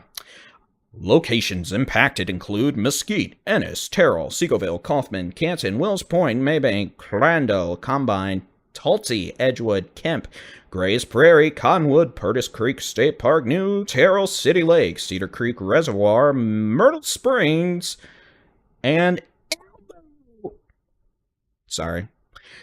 This includes Interstate 20 between Mamacas 485 and 527.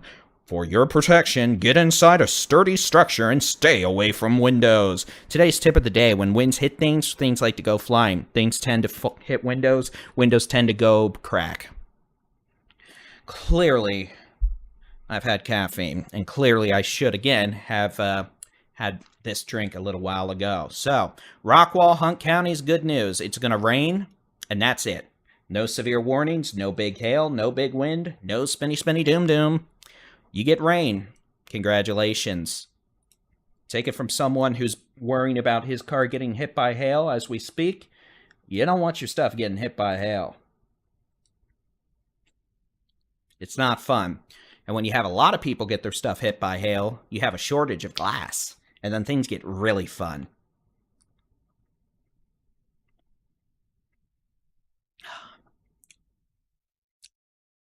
See, we can have fun here on streams. All right, let's press some buttons. Let's take a view of the state. We're going to turn off the satellite. We'll turn on the radar. And then after all that, we'll take a look at the high-res rapid refresh model as we approach the 9 p.m. hour here on the 1st of April 2024. It's April Fools!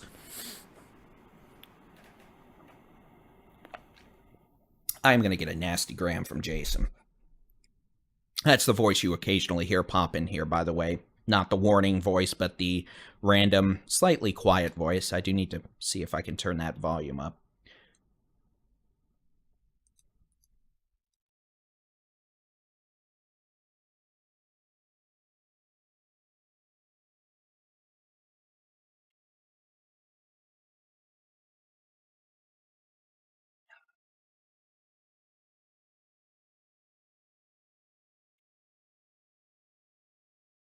That probably means he wasn't watching, which means I'm safe.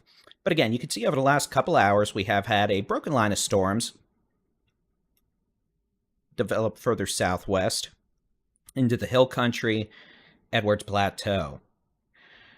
Those of you wanting to know what we use, well, ladies and gentlemen, I would encourage you for local weather forecast, interactive weather radars where you can track stormies, live severe weather coverage, and storm chasing videos, plus the daily Texas weather roundup. I would encourage you to download the free Texas Storm Chasers mobile app, available where you download apps for your device. Also, you can visit us on the web, texasstormchasers.com/radar if you want to use the radar. Storms moving east quickly this evening, 40 to 50 miles an hour.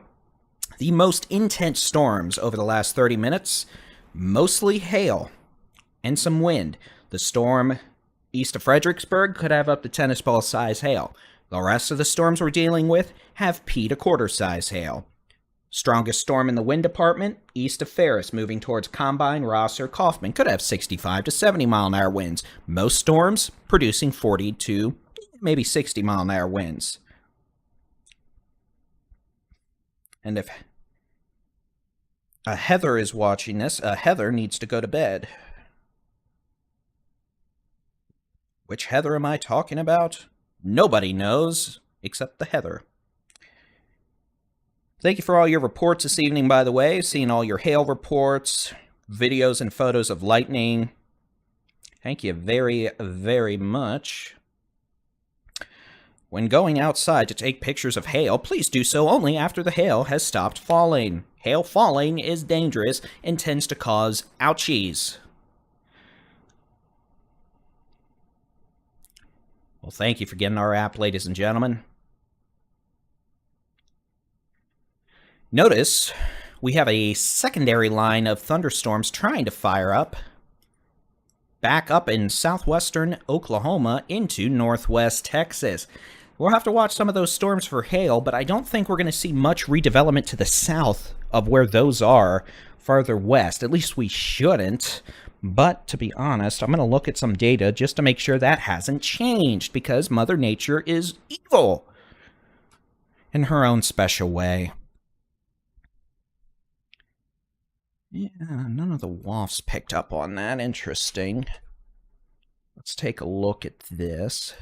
I'm just looking at data real quick. I took a panorama earlier. I'll post on as a picture on the Texas Weather Center YouTube, Texas Storm Chasers YouTube, and on some of the social media networks tomorrow of what I'm looking at in terms of my view while y'all are just seeing the live stream. I've got 1, 2, 3, 4, 5, 6, 7, 8, 9, 10, 11, 12, 13 monitors on around me, all showing me things. For example, do you know we have a Storm Chaser live stream?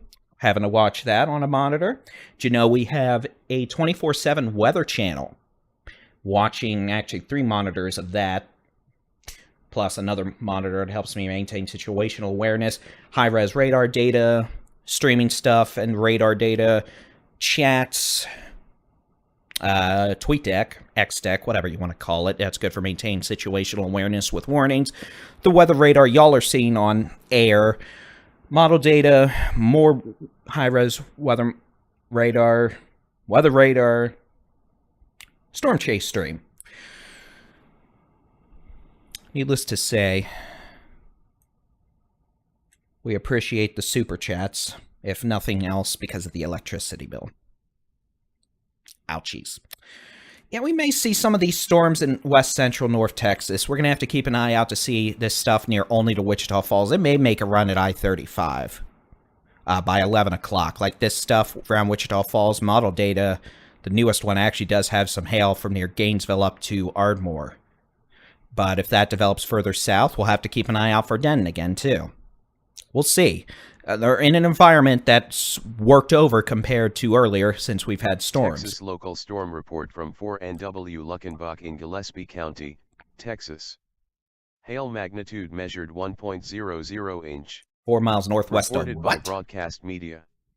Additional information, 1-inch hail reported at Bending Oaks Ranch. That's more legible. 4 miles northwest of what was much less legible.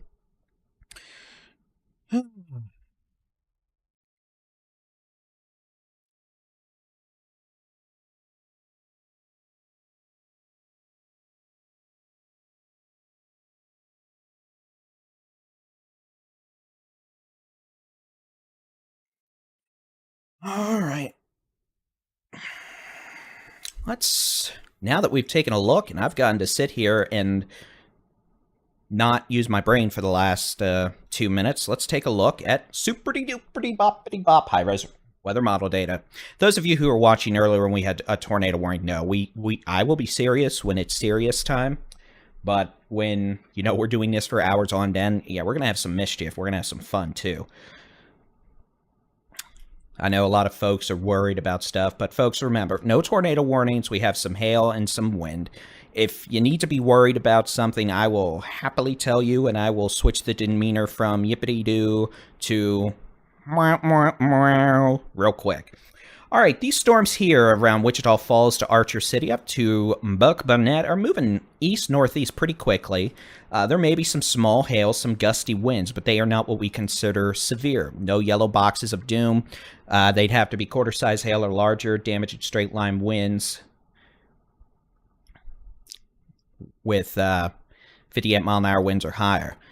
Folks asking what happened. Chasers were hyped for tornadoes and nothing developed in Oklahoma, Kansas, or Texas.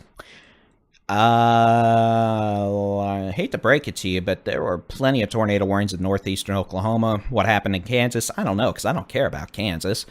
Be honest, I don't really care about Oklahoma either. We're Texas storm chasers. The forecast down here today, minus the storms forming a couple hours early and about 100 miles west of where we thought they were going to form, which, that was a big boo-boo, but one that wasn't foreseeable outside of about 2 hours. I'd say our forecast has been pretty spot on today. Hail was the main issue, and we had up to softball size hail. We've had some damaging winds, and yeah, we've had a tornado warning. So yeah, whatever happened up north, I don't know. Why all the storm chasers were hyped? Well, I'll give you a hint. I don't really even consider myself a storm chaser anymore. I'm the guy who sits here on camera while all the storm chasers are out playing. Remember, storm chasers generally are ambitious and have a tendency to want that kind of stuff. Not the damage, but, the stuff, because, well, if you're going to go out and do that, yeah. I'm not the kind of person that's going to hype up a forecast just to fulfill my own ego or, whatever. We had a forecast this morning. I mean, we had a 15-minute forecast video this morning over on YouTube. You can go look. I believe I mentioned a few tornadoes. Thank you, Brandy. But again, just because we've only had wind or hail, wind, that'll cause damage. Hail, yeah, that'll cause damage. That will damage. Okay, let's get back to it. Those of you wondering, from Bonham down to Wolf City, Leonard, Farmersville, McKinney, rain, some small hail, maybe pea-sized hail, a lot of lightning, gusty winds. It's loud, it's proud, but it's not spinny, spinny, doom, doom material. Further south in Kaufman County, this is the wind maker. Still showing some decent winds with this thunderstorm in southwestern western Kaufman County.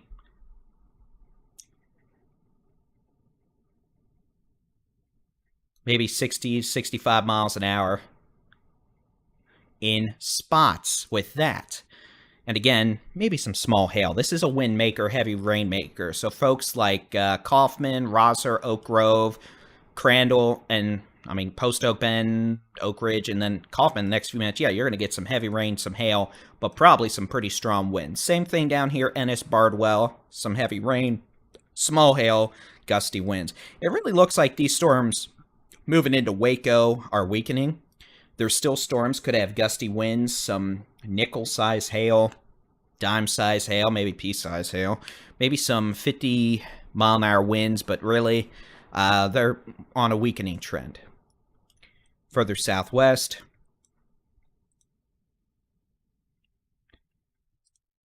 storm now on 290, well east of Fredericksburg, about to arrive in Johnson City. That storm could have maybe some quarter to ping pong ball size hail with it as it moves east.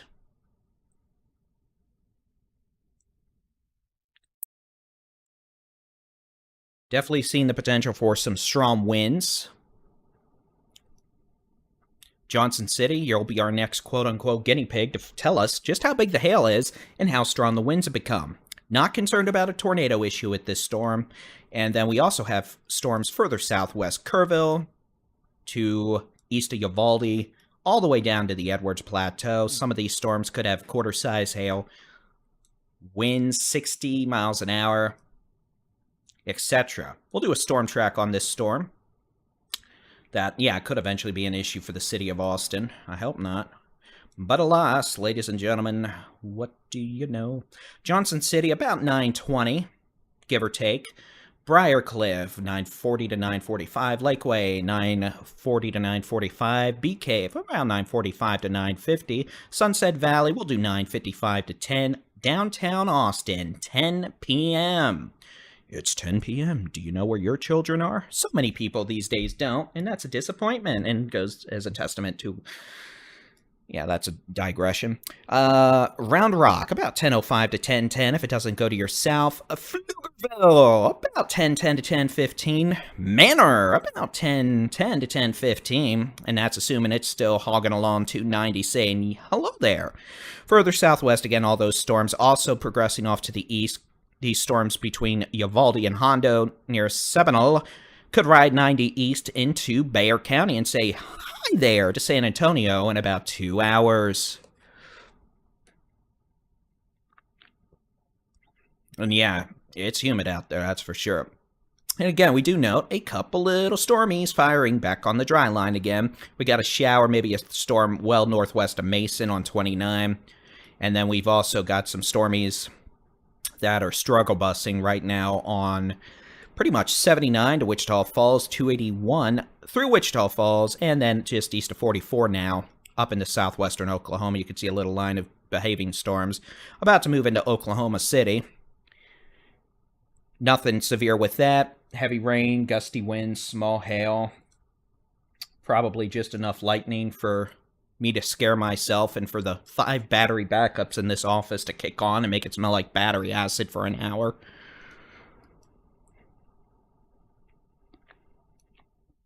And again, the only other severe storms we have is storm in Kaufman County, which kind of does look like it's trying to weaken a bit, but still gusty winds, 60, 70 miles an hour perhaps in Kaufman the next few minutes. The potential for nickel-size hail, heavy rainfall.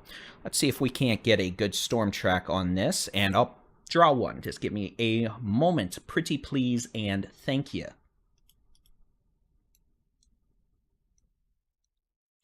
Okay, what do they got this at? 50. Very well. We'll draw it at 55 then.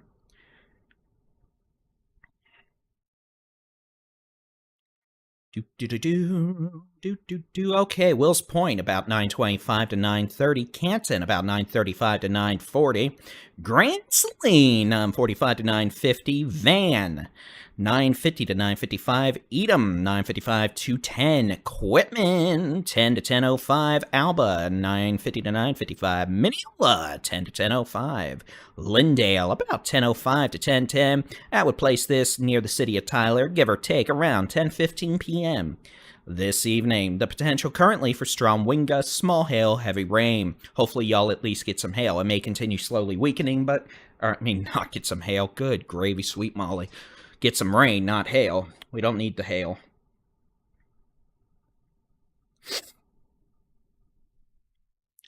Someone's gonna make a clip out of that and be like, "Good wish for hail." No, thank you.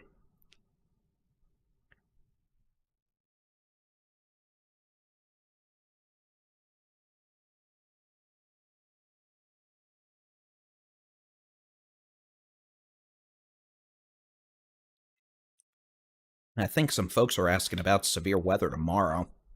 Let me see if I can get this to load. Give me just a second.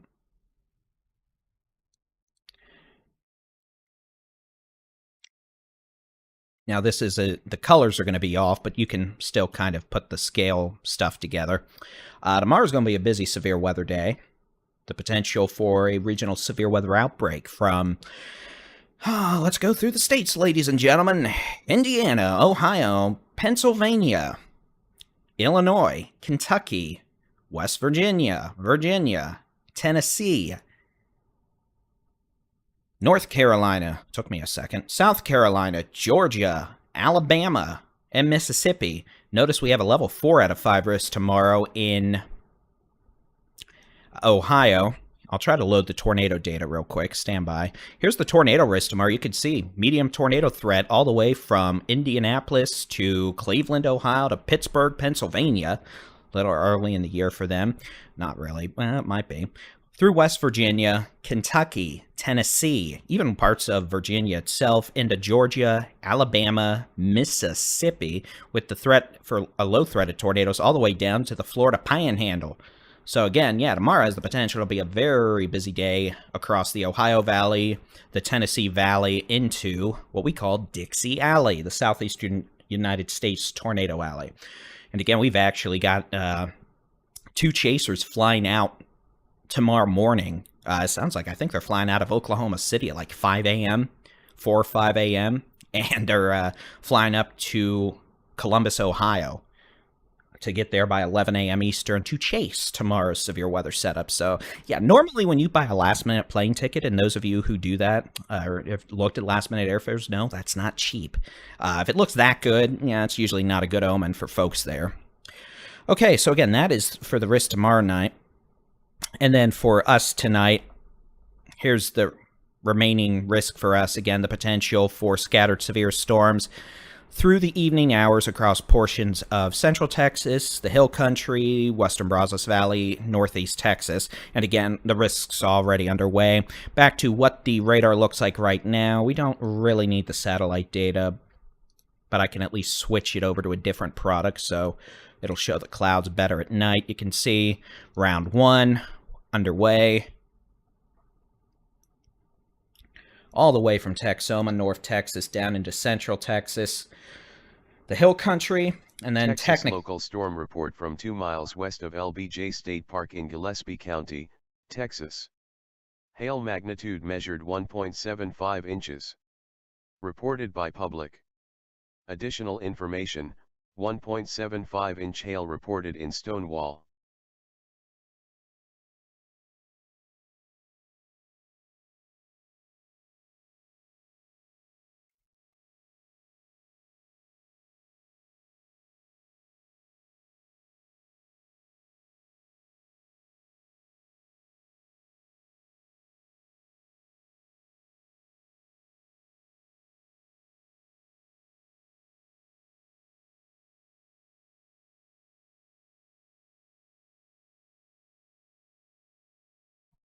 All right, note severe thunderstorm warning for McLennan. Was a scary thunder boom. It would appear we're about to get hit here. So, a couple notes in case things suddenly disappear. I have a thunderstorm about to hit my location. Nothing severe in terms of hail, tornadoes, wind, but there's lightning.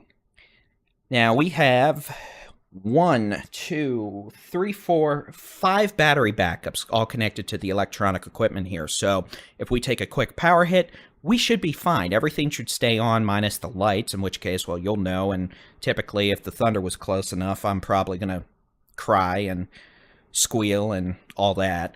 But if the power's out for more than, say, 5 minutes, we're suddenly going to disappear. That includes our 24/7 weather stream, the storm chase stream, all that. But otherwise, if I randomly jump, you know. You probably won't even hear the thunder because I've got a pretty good audio denoise software running. I have an air conditioning running in here and you can't hear it. But you'll know. And if all the lights turn off and suddenly it's dark in here with just my face illuminated by computer monitors, you'll also know. So, I mean, it beats last year where literally we had a couple tornadic supercells hit the house while I was doing coverage, and then I ended up running out of here to go chase said tornadic supercell because I don't storm chase anymore, but at the same time, it's kind of in my blood. So if, you know, there's a rotating wall cloud literally a mile southwest of the house, I'm going to be tempted to go outside and chase it. So I was last year in May. I missed a couple tornado warnings, western North Texas. I felt bad about that, but at the same time, I did get to film a tornado like 15 minutes from my house, so oops. All right, let's get back to it. So again, most storms now in Texas are behaving themselves. Some are not. We've got a severe storm between Terrell, Kemp, Kaufman, producing winds 50, 60, maybe 65 miles an hour, maybe some dime-sized hail. To be totally honest with you, they may not extend this severe thunderstorm warning. The storm itself looks like it's weakening, which makes sense. The farther east these storms get, the less favorable conditions become for severe weather. We have a lid on the atmosphere further east that's stronger. We lose some of our destabilization. The atmosphere is less unstable. This is pretty typical on dry line days. In terms of some of these other storms, you can see we've got, here, I'm just going to turn the loop back on. It's going to take us back out. It's going to want us to do that. I don't care. We're going to zoom back in. You can see we've got storms, Ellis County, McLennan County. Those have weakened. Maybe some small hail, gusty winds.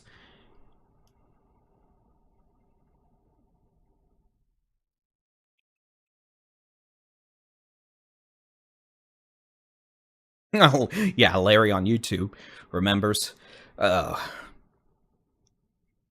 you're right, I was hanging with my Storm Chaser hoodlum buddies all night. We had dinner. But again, you can see these storms generally below severe limits, meaning they're not producing at least quarter-size hail, and they are not producing winds over 58 miles an hour. I think we're down to 2 severe thunderstorm warnings. We have a severe storm warning for the storm near Kaufman, which is weakening. We have a severe storm warning for the storm near Johnson City, which is weaker than it was 20 minutes ago, but is still capable of producing quarter-size hail and winds of 60 miles an hour. Some of these storms down in the hill country, northern Edwards Plateau, we'll have to watch. And again, the threat for at least isolated severe storms will continue through about 12 to 1 a.m. in North Texas, Central Texas, the hill country. Although, as you can see, things are, for now, on the wind-down process. We can't say for sure we're going to be done until we get, well, past midnight, really. Because we have seen some redevelopment out here in northwest Texas. You can see a new severe thunderstorm warning in southern Oklahoma, just north of the Red River, from near Duncan down to Waurika on Highway 81. That goes east on Highway 70 to Ringling. A new severe thunderstorm warning has been issued for Carter, Cotton, Garvin, Jefferson, and Stevens County in Oklahoma. Clay County in Texas. Here, I turned off the noise filtering. Y'all let me know if that's too noisy. Really, we don't have any much running, but at least if I get scared to death by thunder, y'all can join in on the experience. We just had a pretty close lightning strike. But again, the good news is we are dealing with several thunderstorms that are not severe. P to dime size hail, 40, 45 mile an hour wind gust. No tornadoes, no baseball size hail, no hurricane force wind gusts right now. We have 2 storms in the state of Texas at this moment that could produce either winds over 60 miles an hour or quarter size hail or larger. Storm with maybe some 60 mile an hour winds, Terrell, Kaufman, Oak Grove moving towards Wills Point, Canton. That's moving east at 35 miles an hour. All these other storms, Ennis to Waco, not severe. Small hail, gusty winds, heavy rain, lightning. Severe thunderstorm over Johnson City to Round Mountain could have quarter-size hail. Moving east at 55 miles an hour. That's booking it. And is weakening, but still on the strong side. We'll watch.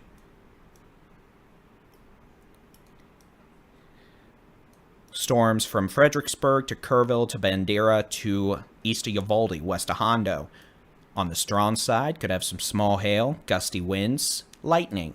Not severe. And then we know the storm's actually developed back here. I think that's developed. Technically, it's just been ongoing, but it pulsed up a bit between Mason and Brady there on 87. A new severe thunderstorm warning has been issued for Blanco, Hays, and Travis County in Texas. You can see the Weather Service in New Braunfels has issued a severe thunderstorm warning. Northwestern Haze. Hold on a second. Excuse me. Northwestern Haze, Northwestern Travis, Northeastern Blanco counties until 10:15 p.m. A severe thunderstorm was located near Johnson City, or 7 miles south of Round Mountain, moving east at 55 miles an hour. Storm could have quarter-size hail. Sorry, dog, you don't get to come in and hide with me. Go sit with Mom. This severe thunderstorm warning includes Lago Vista, Briarcliff, Lakeway, and Bee Cave. If this storm is able to maintain itself, it could pose a threat to Cedar Park, Round Rock, Pflugerville, Austin, and Hutto by about 10 o'clock, 10. But if it continues weakening, well, you might get some rain and some small hail and gusty winds. We'll see. We're going to watch it. It could pulse back up, but hopefully we can just wind this down and have a nice, relaxed evening. And I can start taking throat lozenges for talking for 6 hours straight. Well, not normally talking for 6 hours straight. Because I'm special. And that was a lightning flash. Just for y'all's sake, I hope you get to hear a big thunder boom at some point. I mean, I'm still going to be scared half to death. Y'all may think, oh, this weather guy, he's been storm chasing 15 years. He's not scared of weather. Yeah, I'm still scared of lightning and thunder, trust me. Thunder and lightning, that's not predictable. And it always has a tendency to freak me out and scare me, so. When I was a child, I was deathly afraid of thunderstorms, all this stuff.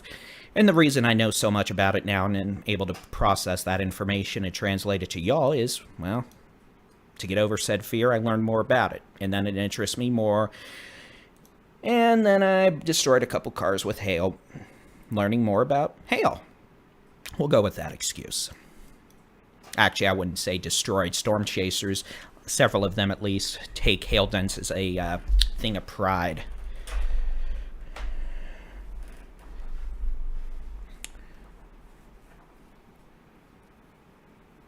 I'm cutting out bad, eh? Is that whiskey? I could use a shot. No, this is actually just flavored water with caffeine in it.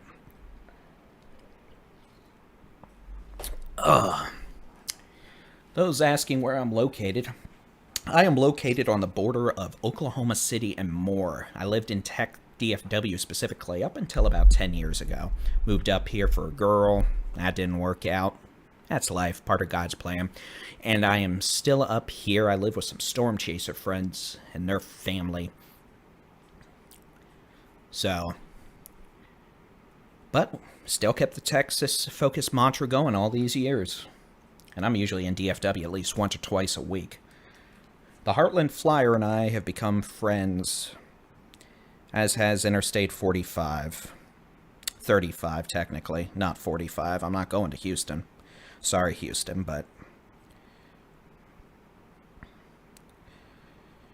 if I'm going to Houston from here, I'll just take a Southwest flight.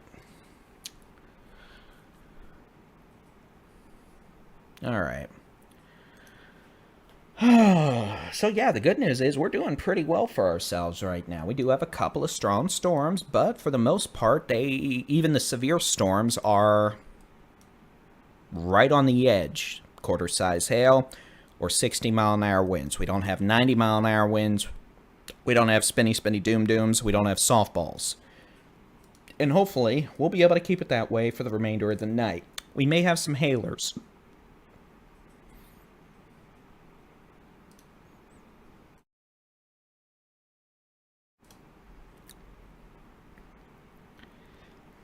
Yeah, don't mess with lightning. Let me tell you, you want to. I'm afraid to see what happens if lightning ever strikes close enough to start causing issues here. I mean, this room alone has enough electronics in it to literally. Oh boy! If we had lightning hit here with the electronics, I'd have to use the insurance policy. I mean, good gravy. We've got. I mean, here, zoomed in. Where's my camera controls? Here, I'll show you. It's a mess, but I can show you at least. Here, let me do this. Reset. And that shelf back there. That's Stephen Jones's computer. He's storm chasing. His computer, that computer's running the storm chase stream. The one behind it is actually not being used right now. We just replaced it. We've got a small computer down there that's running the warning scroll at the bottom of your screen, the data stuff for that. Little baby quiet air conditioning unit for this room when it gets warm because, well, I have a lot of monitors. We'll go over here. You can see, well, you can't see, but we've got down there the equivalent of a pretty high-end gaming computer. That's running the 24/7 Weather Channel stuff we're working on and really just starting to develop, which is why it gets its own high-end computer for the stuff we want to do. The computer running this is behind that monitor. Let me see if I can't show you. Yeah, that is a, for the weather nerds out there, or weather nerd, computer nerd, that's a Corsair 7000D case. A i9 14900K in it, simply because I had a 12700K. I put that in the computer under the desk for the weather streaming stuff. 900K, or the 14900K, I got that kind of on sale, otherwise I would have just stuck with the 13900K I could have gone. A 4080 Super, I've actually got an old 1060 in it too to run more monitors. A 64 gigs of DDR5, and then all these monitors, which, here, you can see, go up, you got monitors there. Texas local storm report from 2 miles north of Johnson City in Blanco County, Texas. Hail magnitude estimated 1.50 inches. Fun. Reported by Coco Ross. Additional information, 1 to 1.5 inch hail reported. That is a, all these monitors, by the way, I bought used off like Marketplace and stuff. None of these are brand new. That TV is just a, my latest edition. It's a 4K TV I got pretty cheap off Marketplace. I've got a splitter attached to that. So it's actually 4 separate displays that are just outputted into one. I can select different settings on that just to have one full screen or whatever, but yeah, those are all technically running in 4K. That is my main 4K monitor, which is useful for radar analysis and geographical locations. You know, I'm able to do all that. You can see clearly what the stream is running on there. That's just a typical monitor. You can see the monitor right behind this, which is how I'm controlling this monitor itself, the radar. Look up, you can see I've got stream chat. Morning, though. Some other chats, and then above that, I've just got TweetDeck up, so. And this camera I'm using, this is just an OBS camera. Very useful for the turning, focusing stuff. So, yeah, technically, if you want to count that 4K TV as 4 separate monitors, 4, 5, 6, 7, 8, 9, 10, 11, 12, 13, and 10 of these 13 are all hooked up to my main machine, that 14900K. 3 are hooked up to the weather computer, which is running the 24/7 weather stream, which has a 12700K in it and a 2080 Ti. That was my main gig up until a month and a half ago. On that shelf back there, the Chaser stream and some other stuff, we use it as our primary production machine for video editing. It's got a 13700K in it and a Intel Arc A770 with 16 gigs of RAM in it. That's actually great. We're not gaming on it, but it's great at video encoding. So that's why we went there versus one of the much more expensive NVIDIA 40 series cards, and we got that back in a year ago, so that's when the 40 series was still even more ridiculous than now. So, welcome to Nerdville. So that's, that very long spiel is to say, yeah, if we had lightning strike here, and it managed to go through these 5 high-end UPS systems, the ouchies would be real. That would be an insurance claim. That would be a big insurance claim. Okay, so, ladies and gentlemen, boys and girls, now that we've gone from tech brains, let's go back to weather time. Let's go back, take a look at what we've got going on. Here's the radar over the last hour. Oh, severe thunderstorm warnings just to my south. That's nice.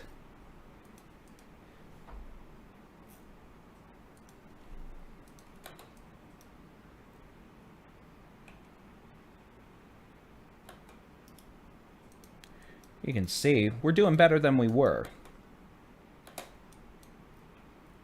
Pouring rain here now. Boo-hoo. That severe thunderstorm warning for Travis County has been canceled. That storm's a week and below severe limits, so really we're down to 1 severe thunderstorm warning. And that's for the storm east of Kaufman now. We'll go back, take a look at that.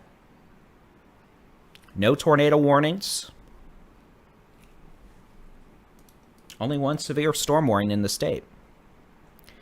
Again, here we go. You could see that. That storm's riding Interstate 20 at this point. We'll go back to the high-res radar.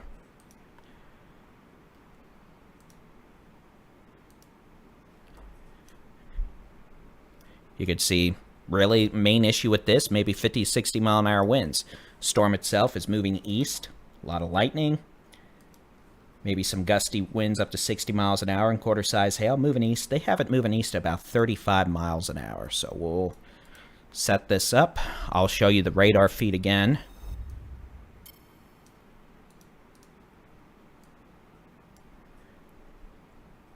I'm going to do 40 just to be safe. It'll be in the city of Canton in the next 10 minutes, 9:45 to 9:50. Grand Saline about 10 p.m. Van about 10:05. Edam about 10:10. Lindale about 10:25. Mineola 10:20. Quitman about 10:20. Alba about 10:05. City of Tyler knocking on your door about 10:30 p.m. And again, these storms are... It's steady state to slowly weakening. They seem to be starting to outrun their instability axis, so unless something changes, I don't think they're going to extend this severe thunderstorm warning. The good news is, it's raining. We need rain. This storm down here, the storms around Waco pretty much have dissipated, evaporated. Light rain. We have a storm over Hubbard to near Coolidge that could have maybe dime-size hail. That's moving east at 50. Let me see if I can set up these.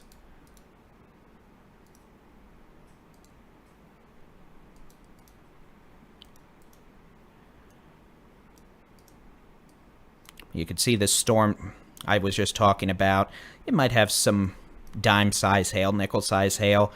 If it continues on its present trek and doesn't dissipate, it'll cross over Highway 14 between Richland and Wortham about 9:55. I-45 from Richland down to Streetman about 10:05. And it would make it out to 287 between Palestine and Eureka and Gun Barrel City by about 10:25, if it continues. Otherwise, that storm in Travis County is starting to pulse up again. So we may have to put a warning out on this again for some quarter-size hail. But if this storm in... You want to give me some track information, please? No? Rude. Very rude. One moment, please, while I chastise. Yeah, it's trying to build itself up again. We'll see. They might have to put a warning back on it. Moving east at 55. Good mercy. All right. No, we're not doing... right behind the camera. All right. So if this storm continues, Round Rock 10:05 to 10:10, Austin 10 p.m. Bee Cave about 9:50, Lake Wade the next 5 minutes, Lago Vista by 9:50, Manor about 10:10, Pflugerville about 10:10, Round Rock about 10:05, Taylor about 10:20 to 10:25, Elgin 10:25. And again, we'll keep an eye on it. You remember how I just said that storm west of Cannes was weakening?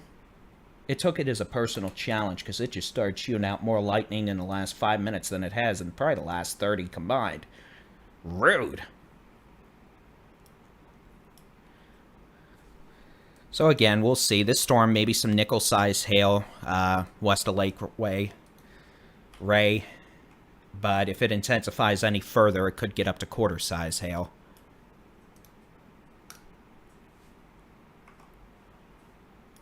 And really quick, I want to go... Sorry, I just saw this pop up on my feed. What's going on up here near Springfield? Oh, yeah, that's a tornado in Carthage, Missouri. Ouch.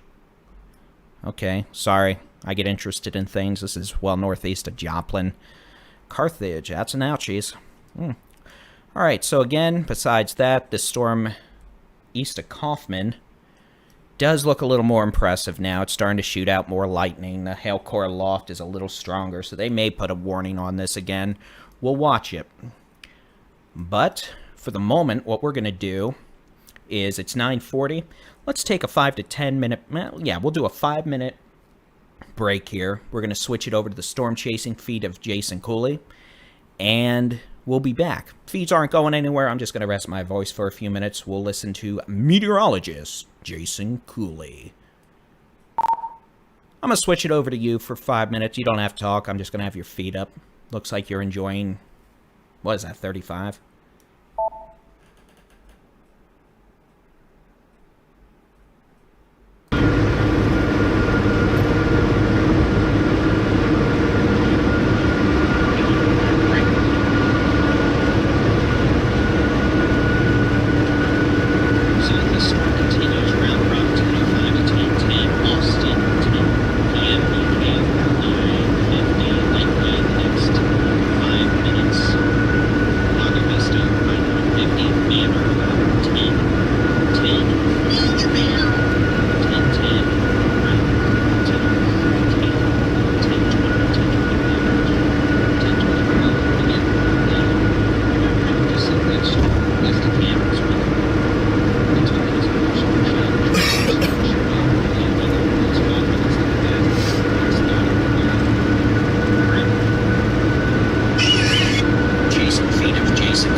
Driving north toward Oklahoma now. I'm going to get in position of a severe hailstorm in southern Oklahoma.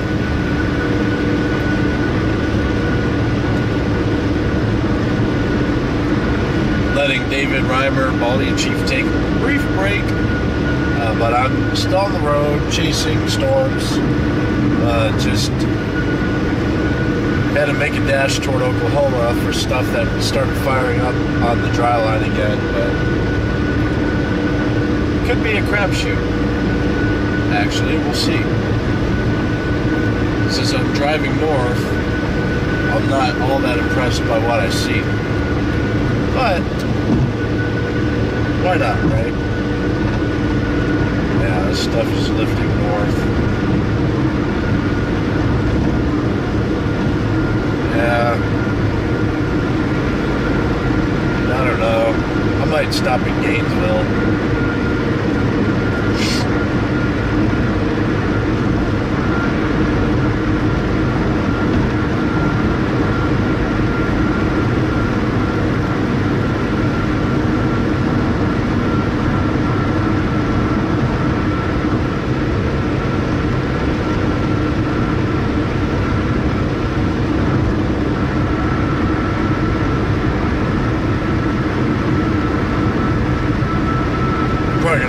Over in Gainesville.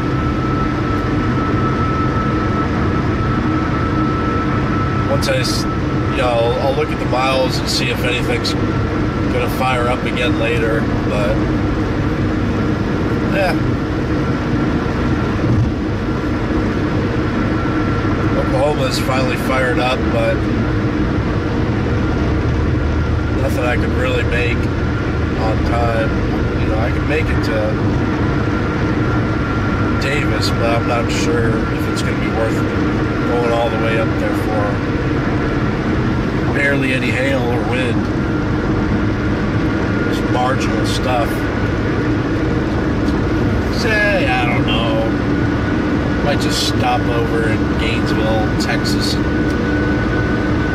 look things over. Maybe head home. Or I wait and see if I can get some more storms. But not looking all that likely. I'm thinking today is kind of dwindling down.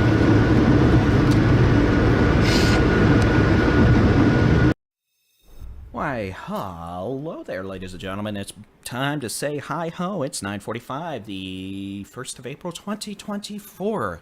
I'm Texas Storm Chasers Baldy-in-Chief David Reimer.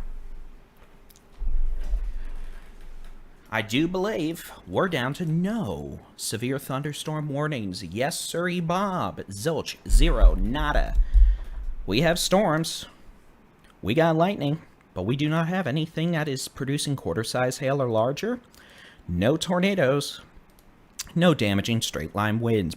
But we are going to need to keep an eye on these storms in the hill country in central, south-central Texas. We may have more severe thunderstorm warnings as these storms organize. For example, these thunderstorms west of San Antonio, near Hondo, are showing some indications of developing hail cores.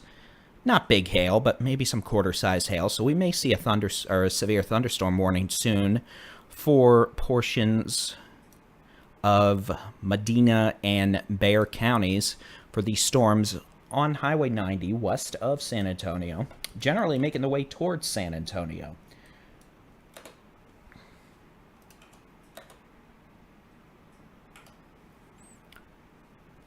So we'll have to keep an eye on that. We're not going anywhere, mind you. I've got nowhere to be. I got no dates.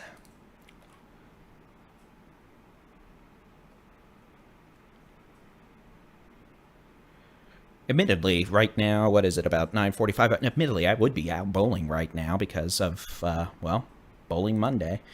Hey, camera, I realize we don't care about my bald head, but can we at least pretend to care for a millisecond, please? And thank you. All right, we'll turn on the audio filtering again. It's pretty quiet in this room, but at least now you won't have any issues.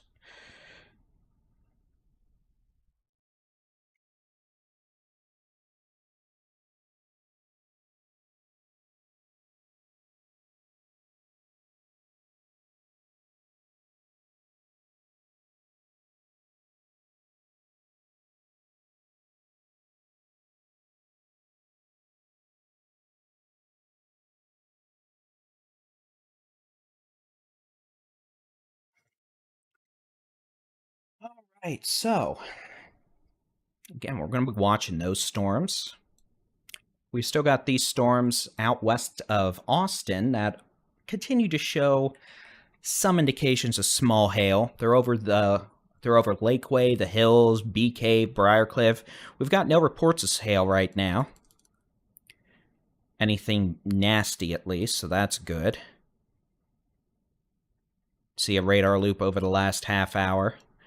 We're going to be watching it carefully. You can see the severe thunderstorm warnings expired, but it has been trying to develop a bit of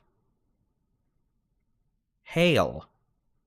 And we'll have to keep an eye on it just in case. Can't totally rule out some quarter-size hail. But if that happens, I would expect a severe thunderstorm warning to be issued from the National Weather Service in New Braunfels. Same thing goes for these storms across portions of south-central Texas and the Hill Country.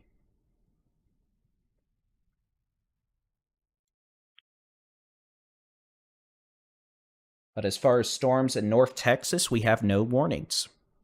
Could have small hail, gusty winds up to 50 miles an hour, some heavy rain, lightning, but nothing that is considered severe. Severe is quarter-size hail or larger, damaging straight-line winds technically 58 miles an hour and higher, and of course, what we like to call spinny doom-dooms.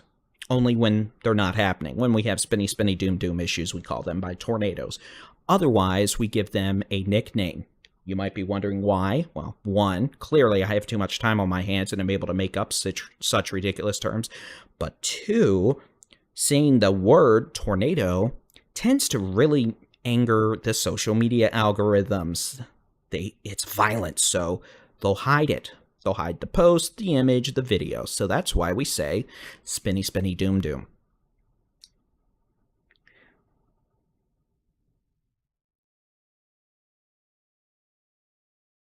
that actually freeze? It's funny, I was talking about the weather computer earlier, and I think the program that was running it froze. Interesting. If only in a very bad way. If so, I'm actually really surprised because that's never happened before. I just looked up and happened to see it. Oh, it's always fixing something. Life of the Baldy-in-Chief when I'm not talking on... I'm making a dash up towards southern Oklahoma, Davis mountain area, that Davis overlook area. That was meteorologist Jason Cooley. It's always something. If I'm not talking on a video, I'm having to fix stuff off a screen. What time is it? Oh yeah, this thing froze 15 minutes ago. What on earth? Why did it do that? I don't know if Jason's listening. If he is, well, this program completely crashed 15 minutes ago. Just completely out of the blue.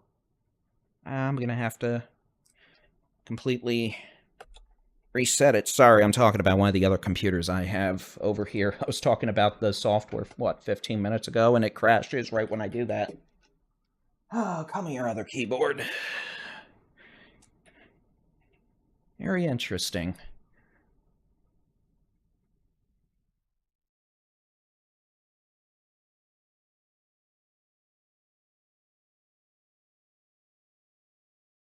I don't know why it did that.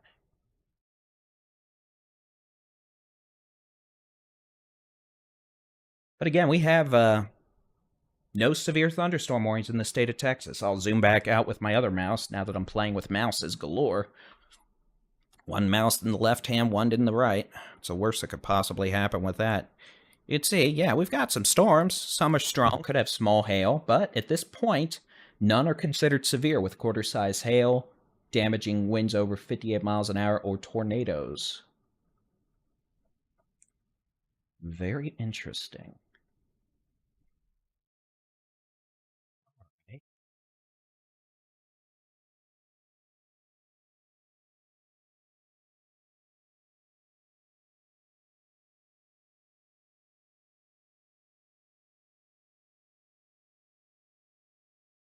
Interesting.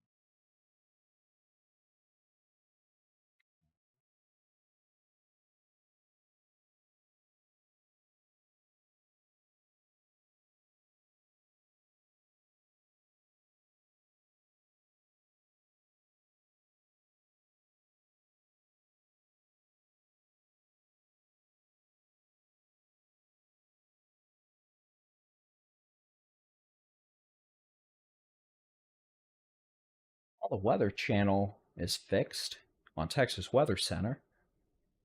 I can't tell you why it did what it did, though. That's very interesting. I'm going to actually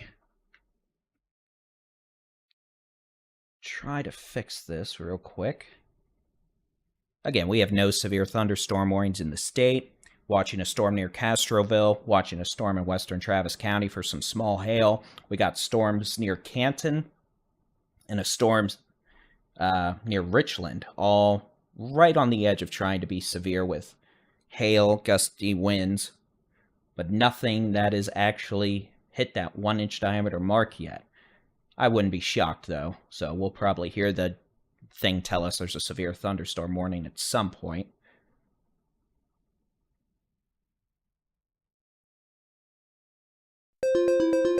Wow, I'm good, aren't I? A new severe thunderstorm warning has been issued for Behar and Medina County in Texas. Yes, sir.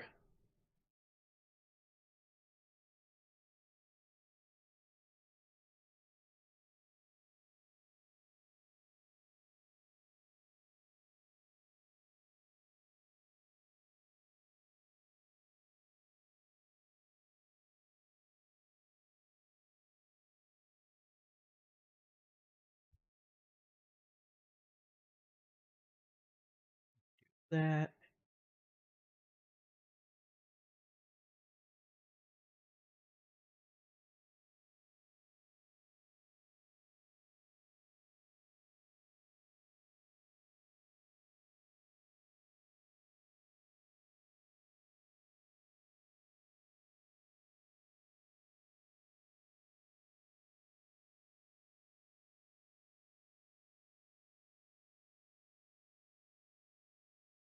Okay, so that'll be a new severe thunderstorm warning for this storm that is near Castroville, moving towards Bexar County. We'll talk about that now that I think I fixed what was broken. Give me just a second.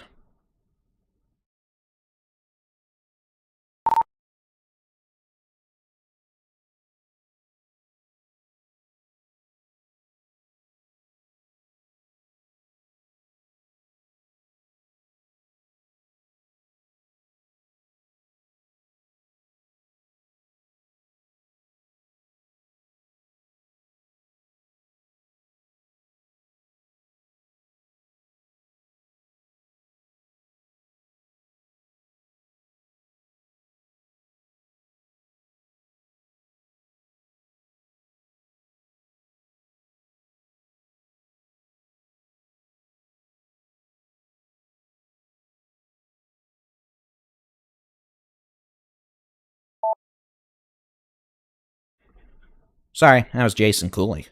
I had to. Oh, wow, that's strange. Thanks for letting me know. I'll have to keep an eye on that. I was explaining what broke on the weather PC. Alright, so it is 9:56 p.m. We've got a severe thunderstorm warning now. We'll press the magical button of life. There's going to be a severe storm just north of Castroville, moving pretty much right towards the San Antonio metropolitan area.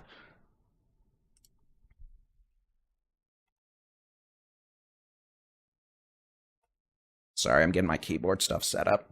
That's why I try to keep just every monitor I have on this one computer so I don't have to have more than one keyboard sitting around. All right, so again, let me clear some of these off.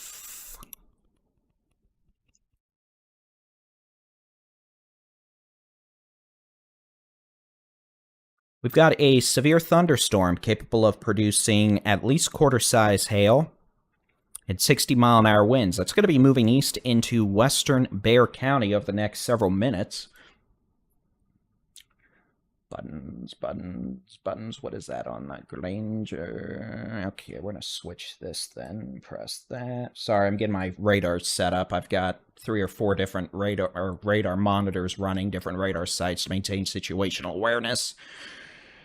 Okay, so again, this is going to be an issue for, well, San Antonio, most of Bexar County, Leon Valley, Castle Hills, Olms Park, eventually China Grove, Kirby, Converse, Universal City, Selma.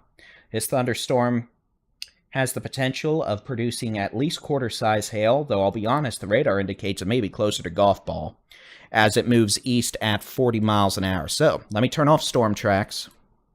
I'll make my own storm track, and we'll give y'all some timing information on this. I'm going to try, might get it a little early for you, but let's make it a little larger. Let's do this. We've got east at 41, so I'm going to do 43. This will be in Jalitos at about 10:10, Leon Valley 10:15, downtown San Antonio 10:25 to 10:30, Highway 90 and pretty much the West Loop. So 410 and Highway 90 on the west side of town, about 10 to 10:15. Highway 90, 410 on the east side of town for China Grove, about 10:30 to 10:35. Universal City, 10:40. Kirby, well, again, 10:35.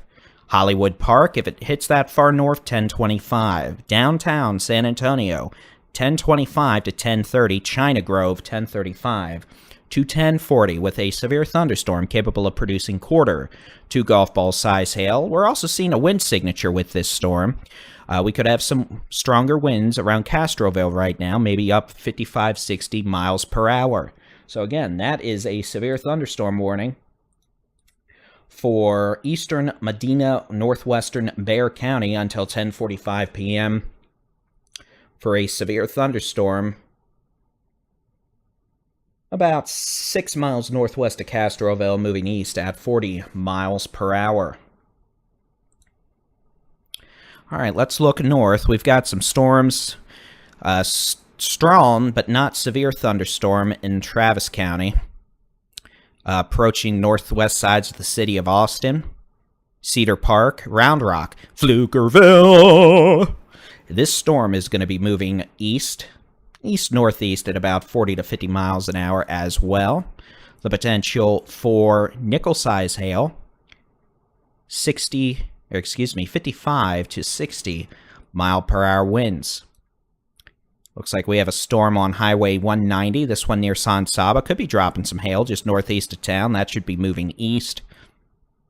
And then these storms that are moving into portions of northeast and eastern North Texas. Showers and thunderstorms. It's raining. Paris, Clarksville, DeKalb, Bogota, Mount Pleasant, Cooper. It's raining. Maybe some lightning. Nothing else. And then a storm east of Wills Point on 19 between Edgewood and the city of Ken. There could be some nickel-size hail with that. Maybe some 50-mile-an-hour winds. A lot of lightning. And then otherwise, the storms we were dealing with a little earlier northwest towards Wichita Falls, those are gone. The farthest south those storms now extend is near Velma and Tatum's, Oklahoma. That's going to be moving over the Arbuckle Mounds about mile marker, let's say about mile marker 50 to 60 on Interstate 35 up in Oklahoma. Take a quick look at that line of storms. It's not going to impact Texas at all. Some strong winds, maybe some quarter-size hail.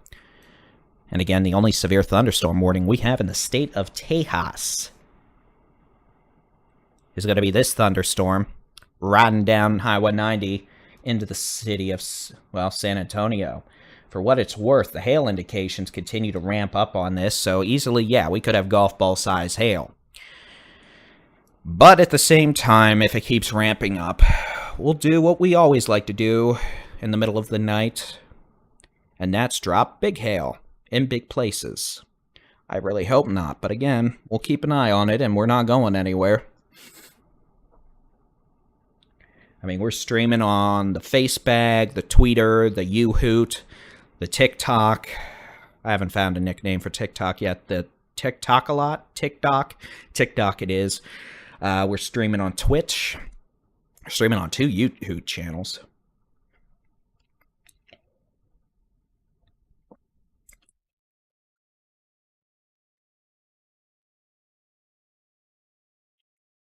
And I haven't had a chance to look at analytics today in great detail, but from what I can tell, we've had well over 300,000 viewers today on all the platforms combined. So that's a big responsibility. So thank you very much. We really appreciate it. And as always, we accept feedback, good and bad, as long as the bad isn't just trolling us saying, wow, you're an ugly, bald-headed whatever.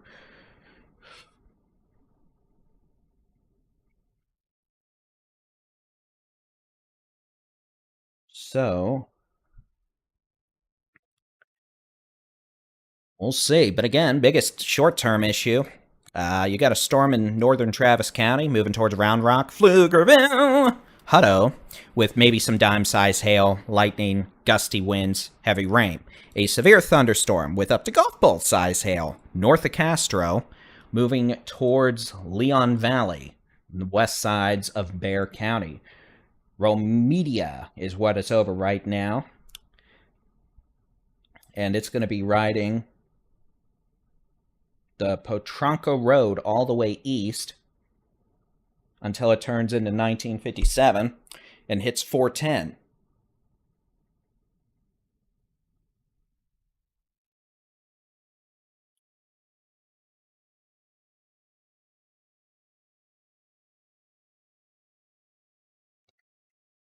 And honestly, you can almost see what looks like a hook, which is interesting, but I mean, a storm is behind an outflow boundary, so we don't expect tornado genesis issues.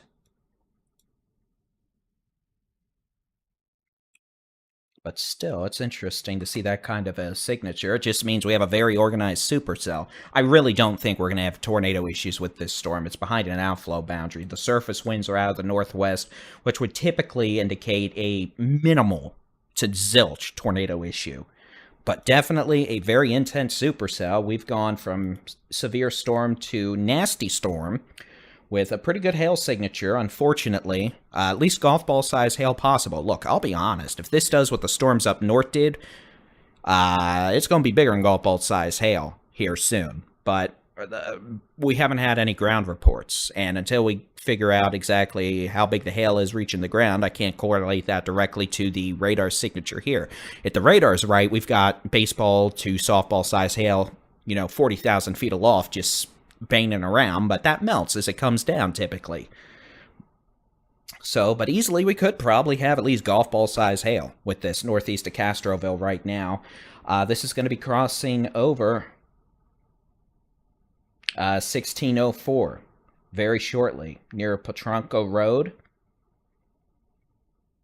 and 151 as it moves into Leon Valley. So we're going to know soon because this thing's moving east at about 40 to 45 miles an hour.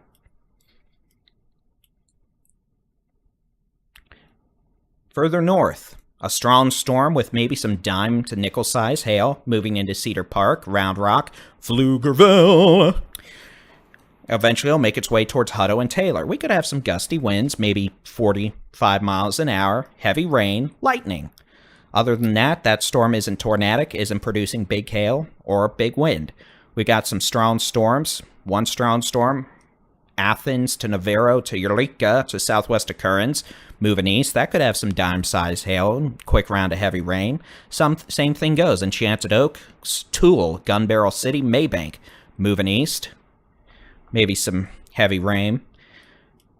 Small hail. Same thing goes. Grand Saline, Alba. You could have some dime-sized hail here in just a minute or two. Maybe 40-mile-an-hour winds, heavy rain, cloud-to-ground lightning. And that's about it, really. The storms across the northern half of the state, definitely a lot weaker than they were earlier. We're in much better shape now than we were. So, enjoy the rain. No damaging hail up there with any of that stuff right now, and probably not going to be. I can't totally rule it out up there, but I was asking the software.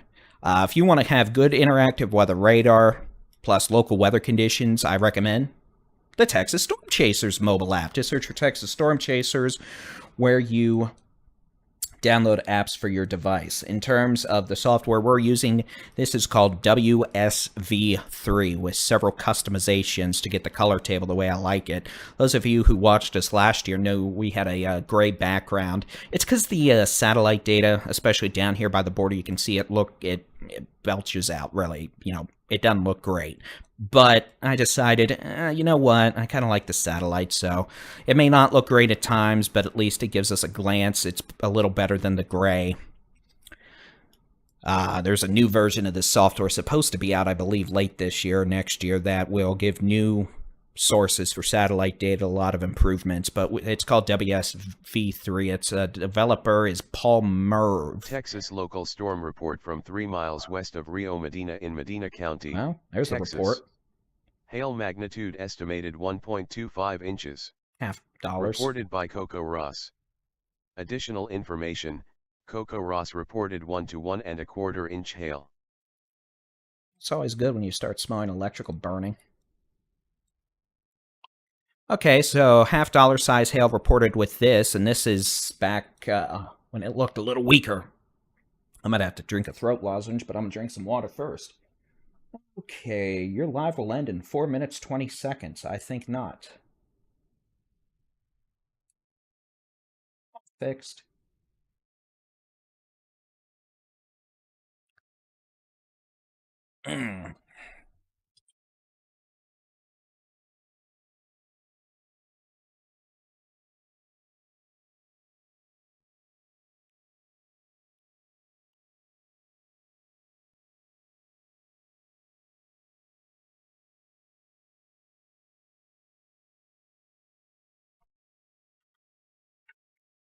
Okay, got to report a nickel-size hail in West Austin from that storm, so yeah, it makes sense. Again, we have one severe storm in the state. It's this storm moving into the San Antonio metro. The potential for ping pong to golf ball size hail, winds up to 60 miles an hour.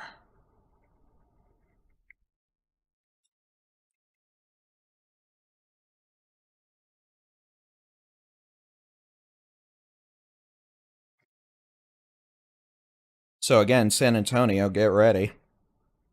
It's about to storm. Some rain, strong winds, maybe up to golf ball size hail.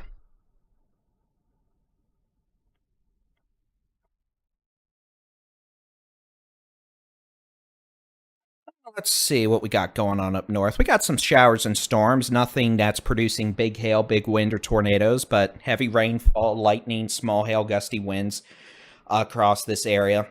Here, let's switch to this. We'll do a statewide view. Let me turn off the satellite. I really need to save that again when it's not with satellite. We'll switch to that. We'll switch to that. We'll switch to that. I'm going to real quick try to...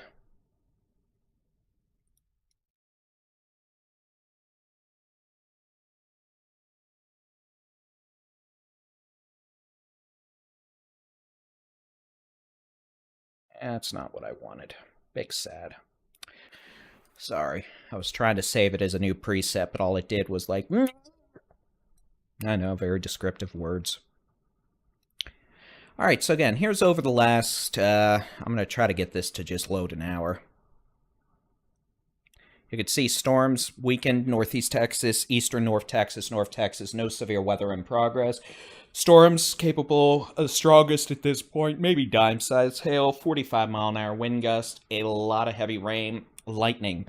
We're getting a lot of cloud-to-ground lightning now, about 20 to 30 miles ahead of this storm in Bexar County. Leon Valley, Balcone Heights, Castle Hills, Shavano Park, Hollywood Park, Alamo Heights, San Antonio. Y'all are getting lightning strikes ahead of that storm.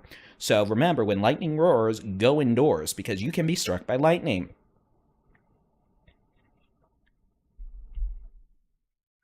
Otherwise, again, the only storm that's actually producing big hail at this point is the one moving into San Antonio.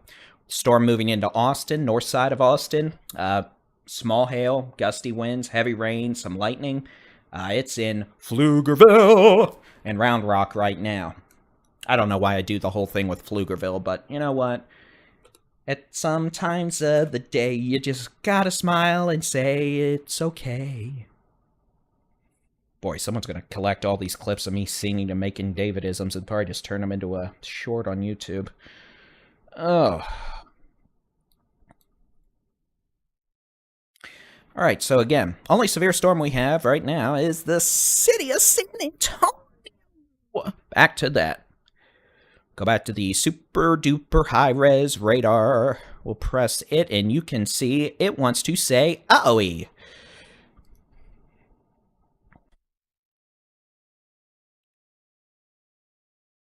Alright, we'll do this, we'll do this, we'll do this. Stop it. There we go. So again, northwest sides of San Antonio to Leon Valley, it's about to storm with hail. Kelly Air Force Base, you could get some strong winds and hail here in the next 15 minutes. Potential for wind gust up to 60 miles an hour, potential for up to golf ball size hail, especially very shortly along along 151 at 410. 471 up through 410 and then over to 1604.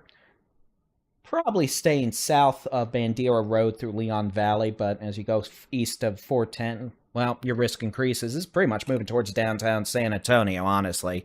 Storm with the potential of golf ball size hail.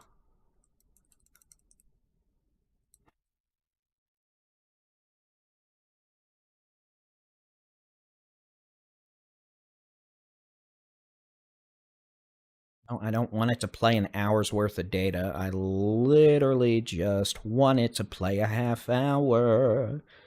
Here you go. Last half hour.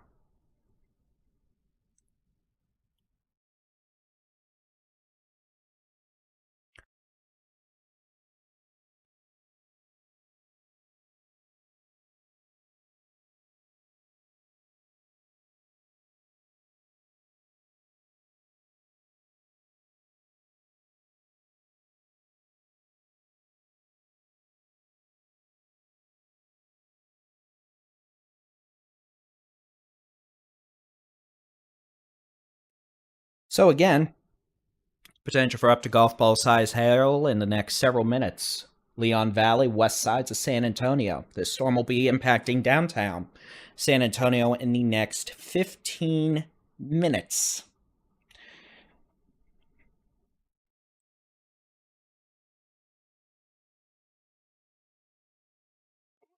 Yes, me. It's their lozenge time.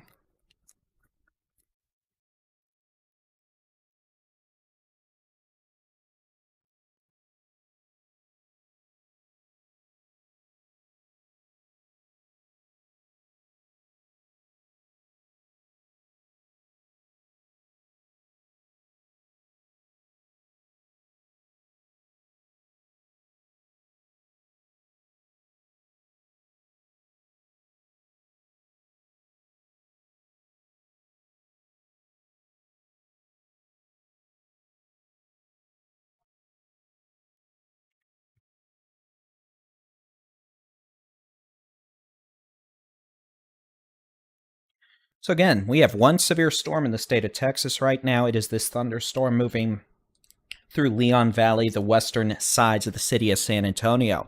This thunderstorm is moving east at 50 miles an hour. The potential for damaging hail up to golf ball size.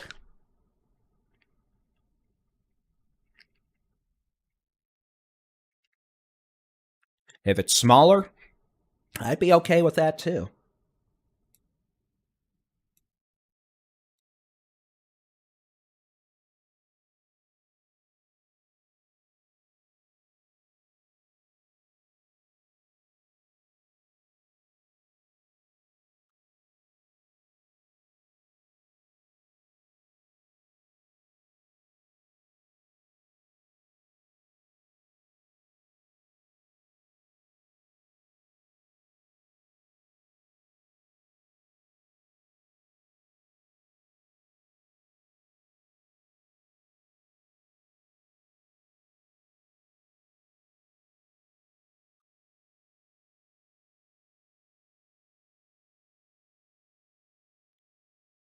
I think it's safe to say we know where meteorologist Jason Cooley ended up. Those of you who can't see it as well, there was a very large water tower in his shot that happens to say Windstar on it. So Mr. Cooley is located along Interstate 35 for all intent and purposes. Thackerville, Oklahoma, or the border of Texas and Oklahoma on Interstate 35, the magical land of Windstar. San Antonio, you're in for an ouchies. Potential for golf ball size hail, at least. Yeah, it might be bigger, honestly. We just haven't had many reports yet. So if there's nothing, that's good. But it could be big hail. Damaging hail. Strong wind gusts. No tornadoes. No spinny, spinny, doom, doom. Storms in northeast Texas and east Texas. Not severe. Heavy rain. Maybe some 40-mile-an-hour wind gusts. Pea to dime size hail. Same thing goes for that storm currently over Pflugerville, Round Rock, Windermere moving northeast towards Georgetown, Jonah, Hutto, Taylor.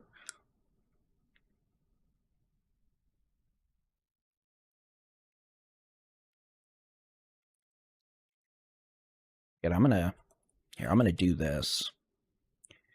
Here's the latest scan. You can see the storm moving east into San Antonio.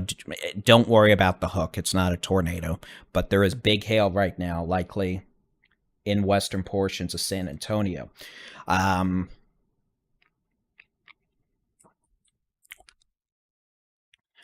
Thank you, Aqua. Dime-size hail. If it's only dime-size hail, that would be great.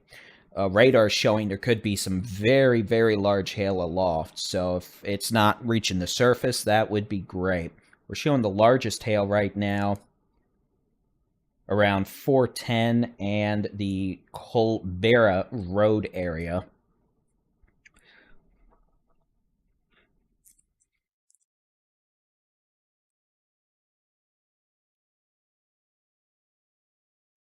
There's no tornadoes in Texas. Be honest, I don't expect any tornadoes for the rest of the night in Texas.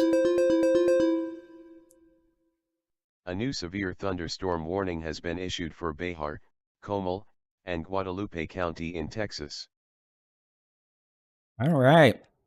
That's a San Antonio storm. Severe thunderstorm warning for southwestern Guadalupe County, central Bexar County, and southeastern Comal counties until 11:15 in south central Texas. At 10:20 p.m., a severe storm is located near Leon Valley or near San Antonio, moving east of 45. Hazard, golf ball size hail. Locations include San Antonio, New Braunfels, Seguin, Universal City, Live Oak, Selma, San Antonio International Airport, Randolph Air Force Base, Leon Valley, Jalitos, Kirby, Alamo Heights, Windcrest, Terrell Hills, Garden Ridge, Shavano Park, Hollywood Park, and McQueenie. Again, this storm is capable of producing golf ball size hail as it moves through San Antonio at 45 miles an hour. We'll put a storm track on it.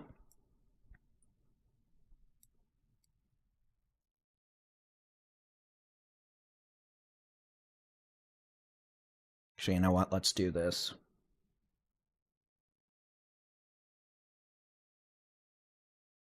Do what they say, 45. Cool, we'll do 46. Okay, so downtown San Antonio, pretty much in the next 5 minutes. Alamo Texas Heights. Local storm report from Leon Valley in Bexar County, Texas. Hail magnitude estimated 1.50 inches. Reported by Train Spotter. Additional information, ping-pong-sized hail reported in Leon Valley from Train Spotter. There you go. Ground truth. Alamo Heights, the next 5 minutes. Selma, 10:35 to 10:40. Universal City, 10:35 to 10:40. Converse, 10:30 to 10:35. Kirby, 10:30. China City, 10:30 to 10:35. St. Hedwig, 10:40, 10:45. Marion, 10:50. New Berlin, 10:50 to 10:54. Seguin, about 11 to 11:05. Again, this is a severe thunderstorm capable of producing up to golf ball size hail.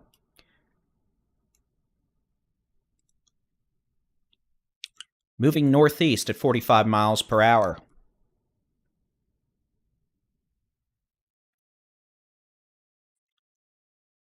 Ping pong the golf ball size hail currently in Leon Valley down to Balcone Heights. About to move over the north sides of San Antonio. Alamo Heights. Castle Hills. Seguin, thank you.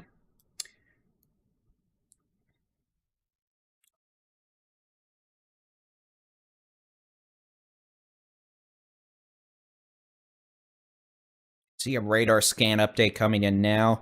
Again, no tornado concerns with this. This is behind an outflow boundary. If not for that and the northwest surface winds, then yeah, that hook signature would be pretty spooky, but that is quite unlikely to become a tornado issue. Hail? Yeah, you get hail. Wind? Yeah, you might get some 40, 50 mile an hour winds. Heavy rain? Yes, sirree, Bob. Lightning? Yes, sirree, Bob.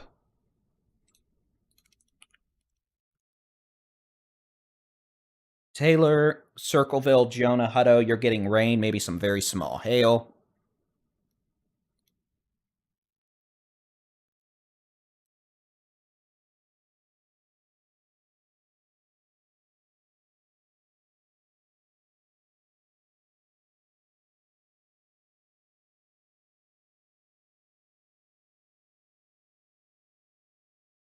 Oh, checking reports.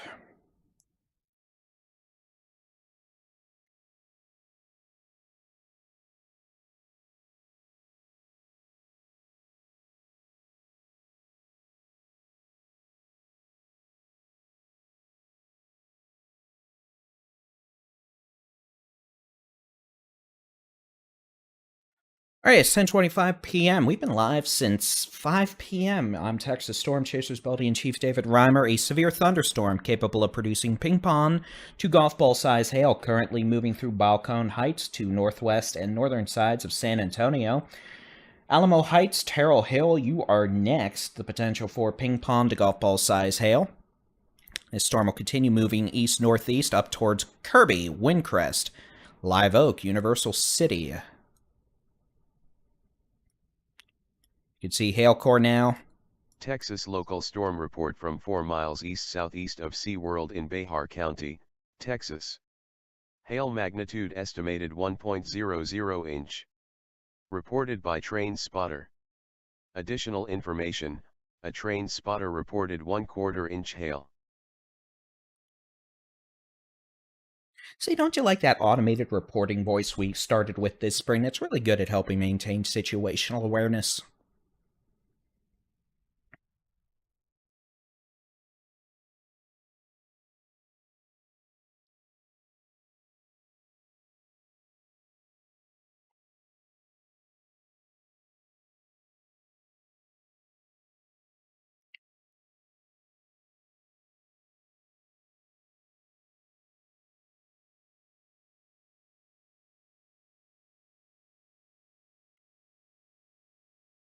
All right, so long story short, this storm will continue moving east-northeast about 40 to 50 miles an hour towards Selma University, Universal City, Marion, Seguin, and eventually, if it continues, it may make it to Lowling by about 11:30. Seguin about 11 o'clock, Marion about 10:50, New Berlin about 10:50 to 10:55, Universal City, you've got about 10 minutes.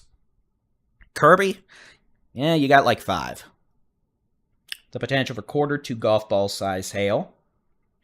Hopefully it's closer to quarter. No tornadoes.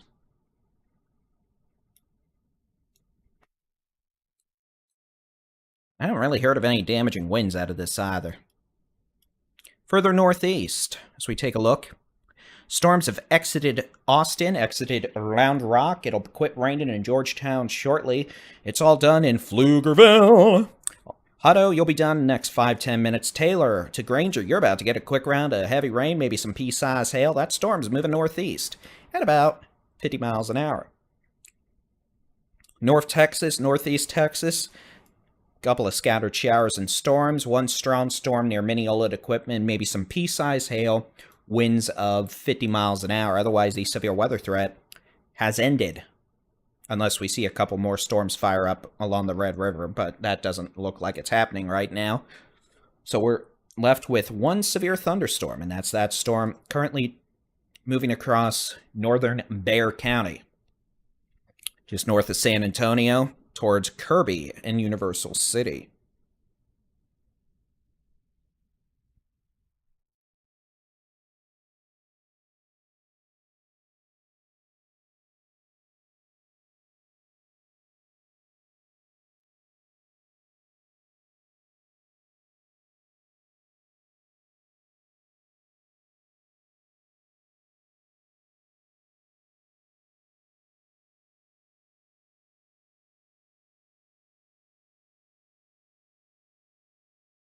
And again, the storm in northern Bexar County has the potential of producing quarter, ping pong, maybe even up to golf ball size hail, though it seems to be mostly quarters at this point, maybe a ping pong or two. In Alamo Heights, downtown San Antonio, up towards Windcrest, Kirby, staying north of China Grove, up towards Selma, eventually Seguin. But the storm itself seems to be... It's not intensifying is a good thing, but it's still strong. I'll switch back to the loop.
Leon Valley, you're done with this. You're clear. Balcone Heights, you'll be clear here in the next couple of minutes. Castle Hills, you're getting some rain, but hail should be bye-bye, if you had any. Kirby, you're in for it next, the potential for quarter-size hail. Downtown San Antonio, you're just getting skirted. It looks like you'll be done with this in the next 5 minutes.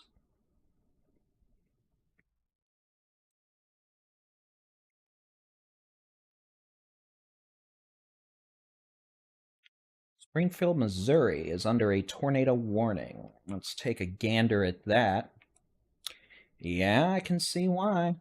They're having issues tonight up there in southwest Missouri. They keep having tornadoes. Someone asked earlier what happened to all the tornadoes. Well, the answer is they didn't start until about 8 o'clock in northeast Oklahoma, and they're still going in Missouri.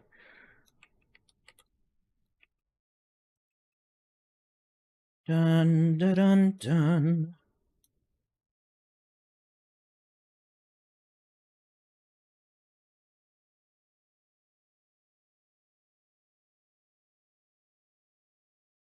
But again, it looks like we're on the tail end of today's severe weather threat in the state of Texas. We only have one severe storm. That's a storm producing quarter to ping pong ball size hail across northern Bexar County. About to take a jog up Interstate 10 towards Seguin. At times, there may be a quarter-size hailstone or two out of this, but...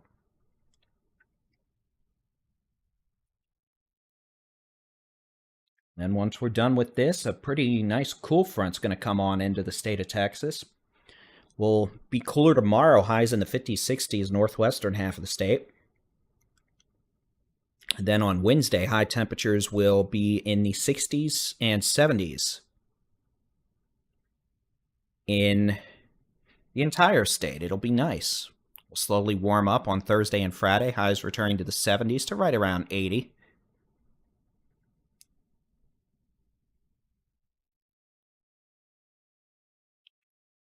With our next chance of rain arriving as we get into the weekend.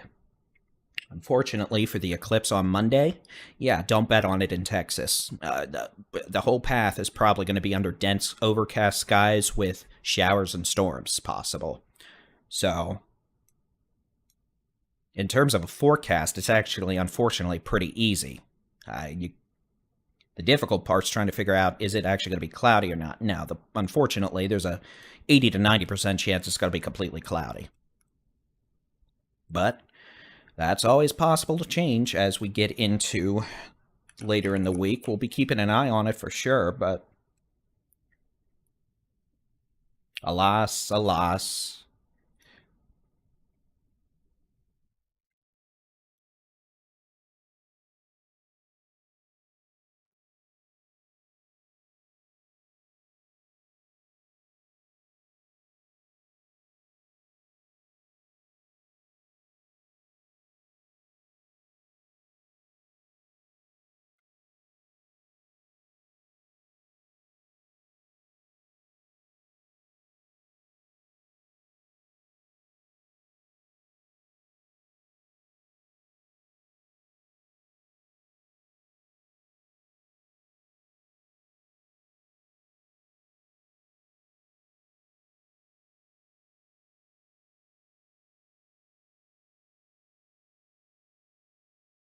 So again, we have one severe storm, currently from Windcrest to Kirby, exiting northeastern San Antonio, the potential for quarter-size hail, the storm moving east-northeast at about 45 to 50 miles per hour.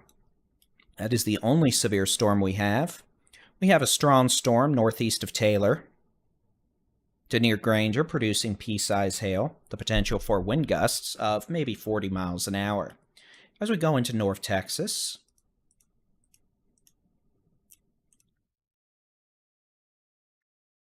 well, we've got a few storms along the leading edge of a cold front from just northeast of Nakona to Springer, those behaving. We have a strong storm north of Mineola near Quitman. We'll switch and take a look at that. The potential for some gusty winds, pea-size hail, maybe dime-size hail, heavy rain. The overall severe weather threat seems to be limited now to the hill country with a single thunderstorm. Now, what we're going to do is we're going to take a look at the statewide view.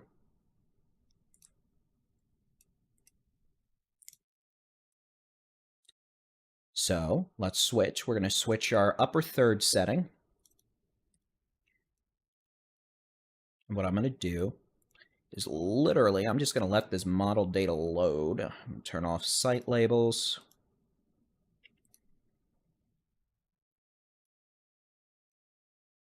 And I'm just going to load a loop from midnight.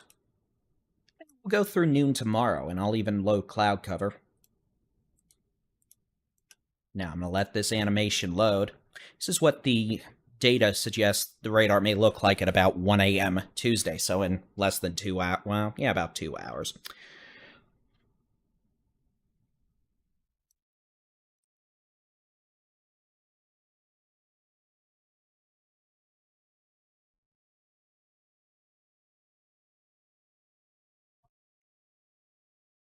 All right.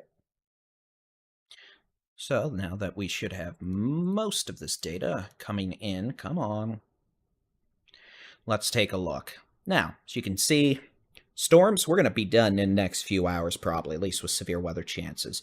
You can see cool front, I'll bring some cloud cover in. You can definitely see that as the cloud line moves from northwest to southeast, northern half of the state.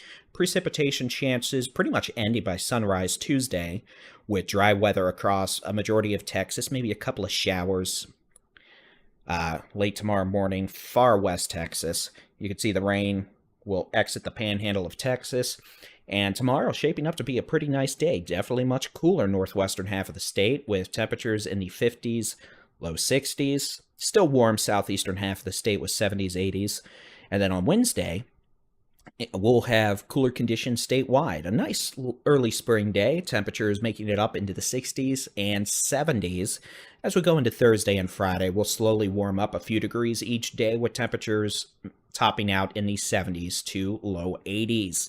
Our next chance for precipitation after tonight looks to hold off until Saturday and Sunday, unfortunately continuing into Monday, where the eclipse viewing conditions are not expected to be favorable in the path of totality in the state of Texas, and frankly, along a majority of the path of the United States, it looks like. So that appears to be a pretty easy forecast. Is you're going to see the eclipse in Texas? Unless you're airborne, probably. But we'll keep an eye on the data, and perhaps things will change. But we'll take a much more detailed look at that in the Tuesday morning edition of the Texas Weather Roundup.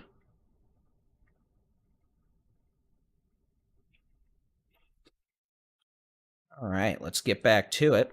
So again, we're probably on the final legs of our severe weather chances today in the state of Texas, even with the couple of showers and storms continuing overnight, maybe the chance for a severe storm or two. The current severe thunderstorm we're dealing with, a storm capable of producing quarter-size hail over Converse to Windcrest, Live Oak, riding up Interstate 10 to the northeast towards Seguin, Marion. Eventually, this storm, if it survives long enough, will be near Lulling at 11:30 p.m. San Antonio, you are clear. This storm has exited your area. We'll have to make sure no other storms try to fire up again farther west. Can't rule it out, but at this point, just a few showers and storms out there.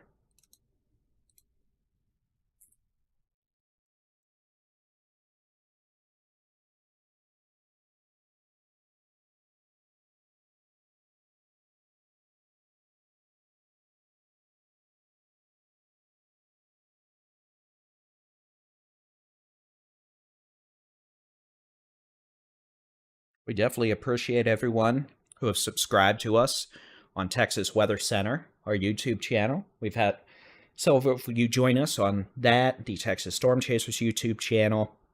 Had a lot of folks watching on other social media platforms as well.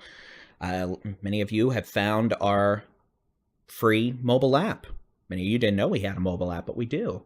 Just search for Texas Storm Chasers, where you download devices for your... I did it again. Download apps for your devices. Your local weather forecast, interactive weather radars, daily Texas weather roundup forecasts, live severe weather coverage, and live storm chasing videos as, well, needed. So that's where you can keep up with us on the day-to-day, not just during these severe weather events. We'll take a look at the state again.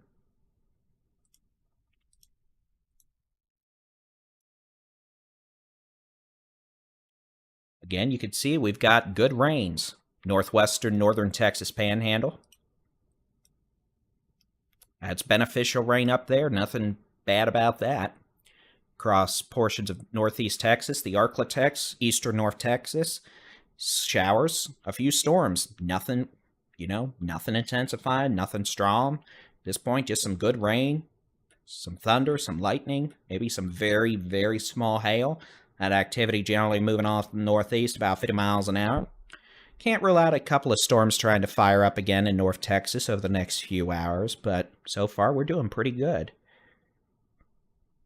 Further south, you can see the storms we had east of the dry line, central Texas, the hill country, south central Texas, have mostly weakened, minus the one storm now northeast of San Antonio, but we do note a couple of showers trying to develop again in northern Edwards Plateau. That just indicates we have some upper level lift continuing across the region, meaning we can't totally rule out a new thunderstorm. Can we check Jason Cooley's cam? Sure. To be honest, given where they are, I wouldn't be shocked if they're inside Windstar. In fact, I am pretty confident that may be where they're at. But yeah, they are in Thackerville, Oklahoma, just north of the Red River near Windstar on Interstate 35. So again, we take a look at the loop over the last 2 hours. We'll keep an eye on these storms, or showers at least, trying to redevelop over the northern Edwards Plateau, but nothing really going on with that. Main weather story will continue to be a few showers and storms overnight into early Tuesday morning. And then a cool front will be moving southeast across the state tomorrow, bringing northwest winds, cooler temperatures, and a much drier air mass to the state, knocking humidity out.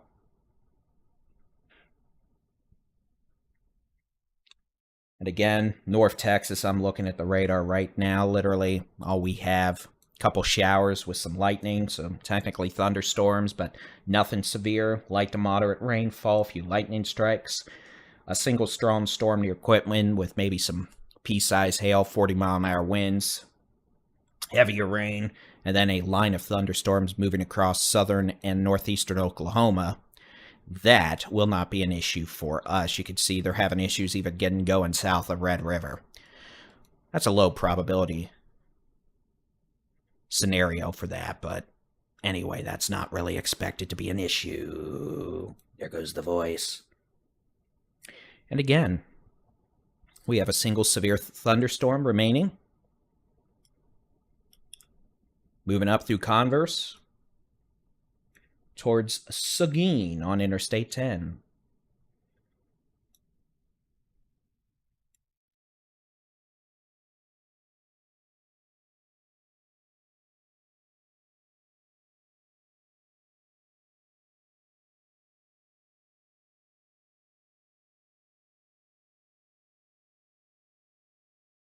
The potential for quarter-size hail on Interstate 10.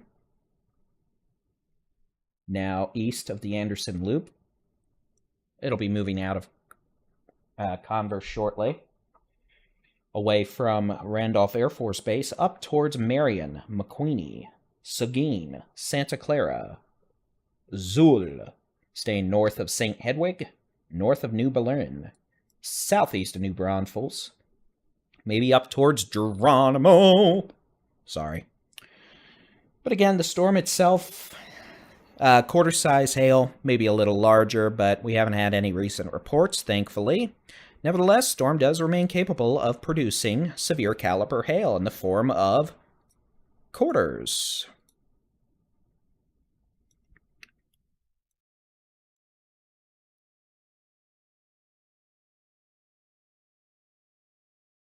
We'll do a storm track now.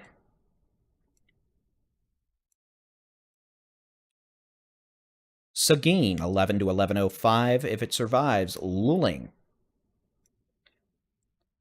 Sorry. I have a camera right in the middle of this monitor, so it's hard for me to see that. Luling, about 11:25 to 11:30. If it made it a little further south, Gonzales, about 11:40. I don't bet on it.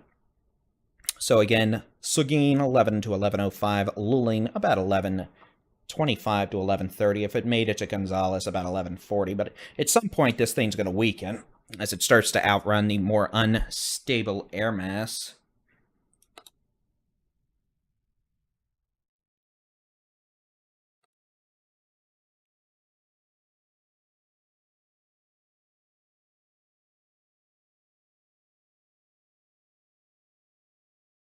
Which is A-okay with me. So again, this is the only severe storm we have, which means we are about to ramp down, it looks like. Rest of the stuff we have is scattered showers and storms, maybe some very small hail, 30, 40-mile-an-hour winds, brief moderate to heavy rainfall, and lightning. Otherwise, this storm, moving towards Seguin, remains the only severe storm, and maybe the last one we deal with tonight. Knock on wood. Can't totally guarantee it across the hill country, but perhaps we can say nighty-night shortly to it all.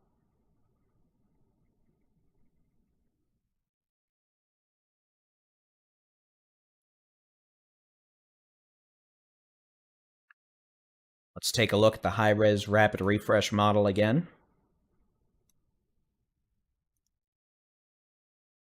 Give you all a timeline.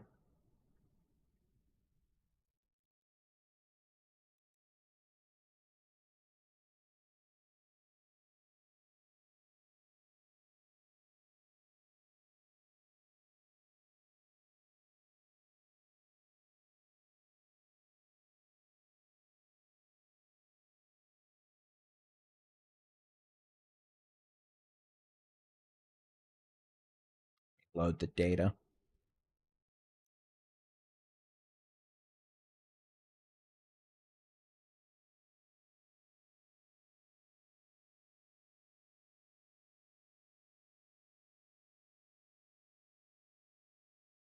All right, here we go.